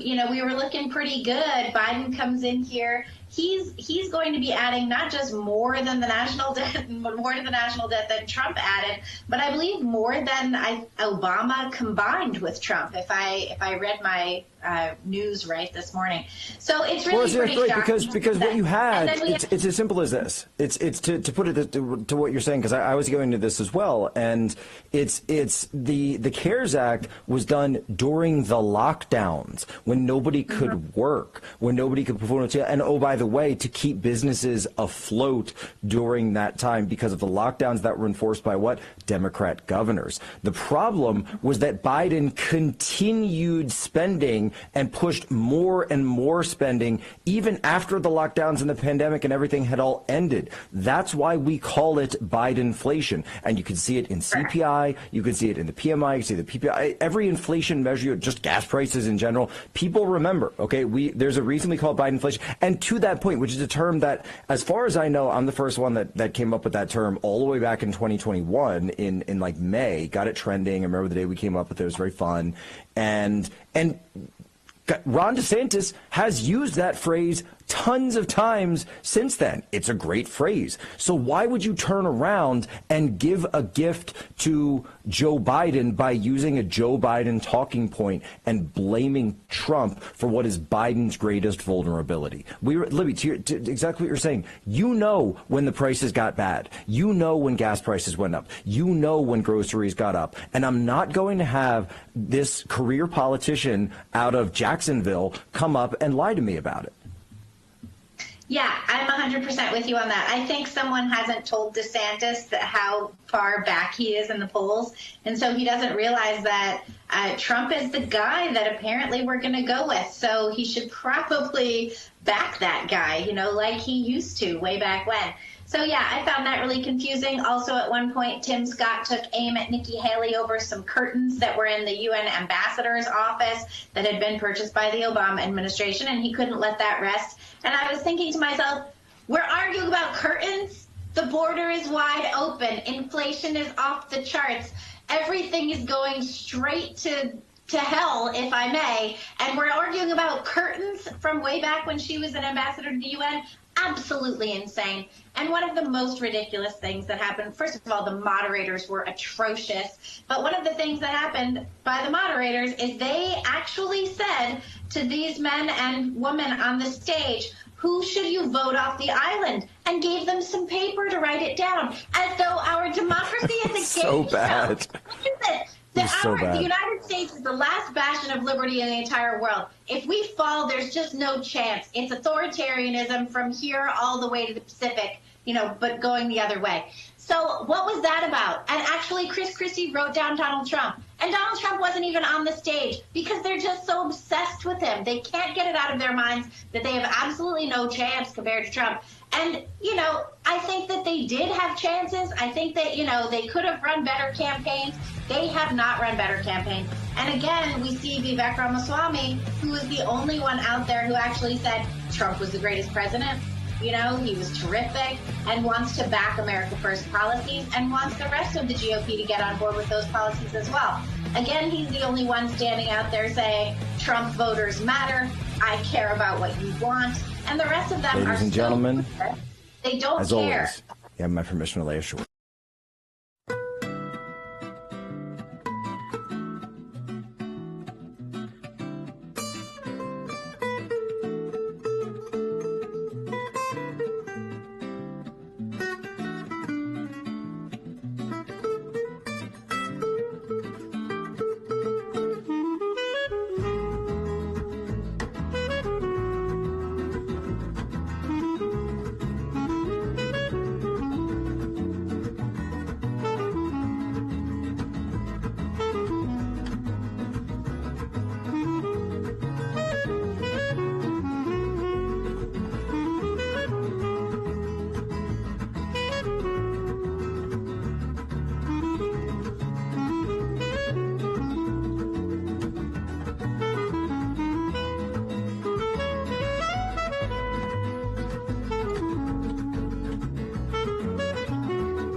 Here are some of the headlines we are featuring today from your favorite news outlets at offthepress.com.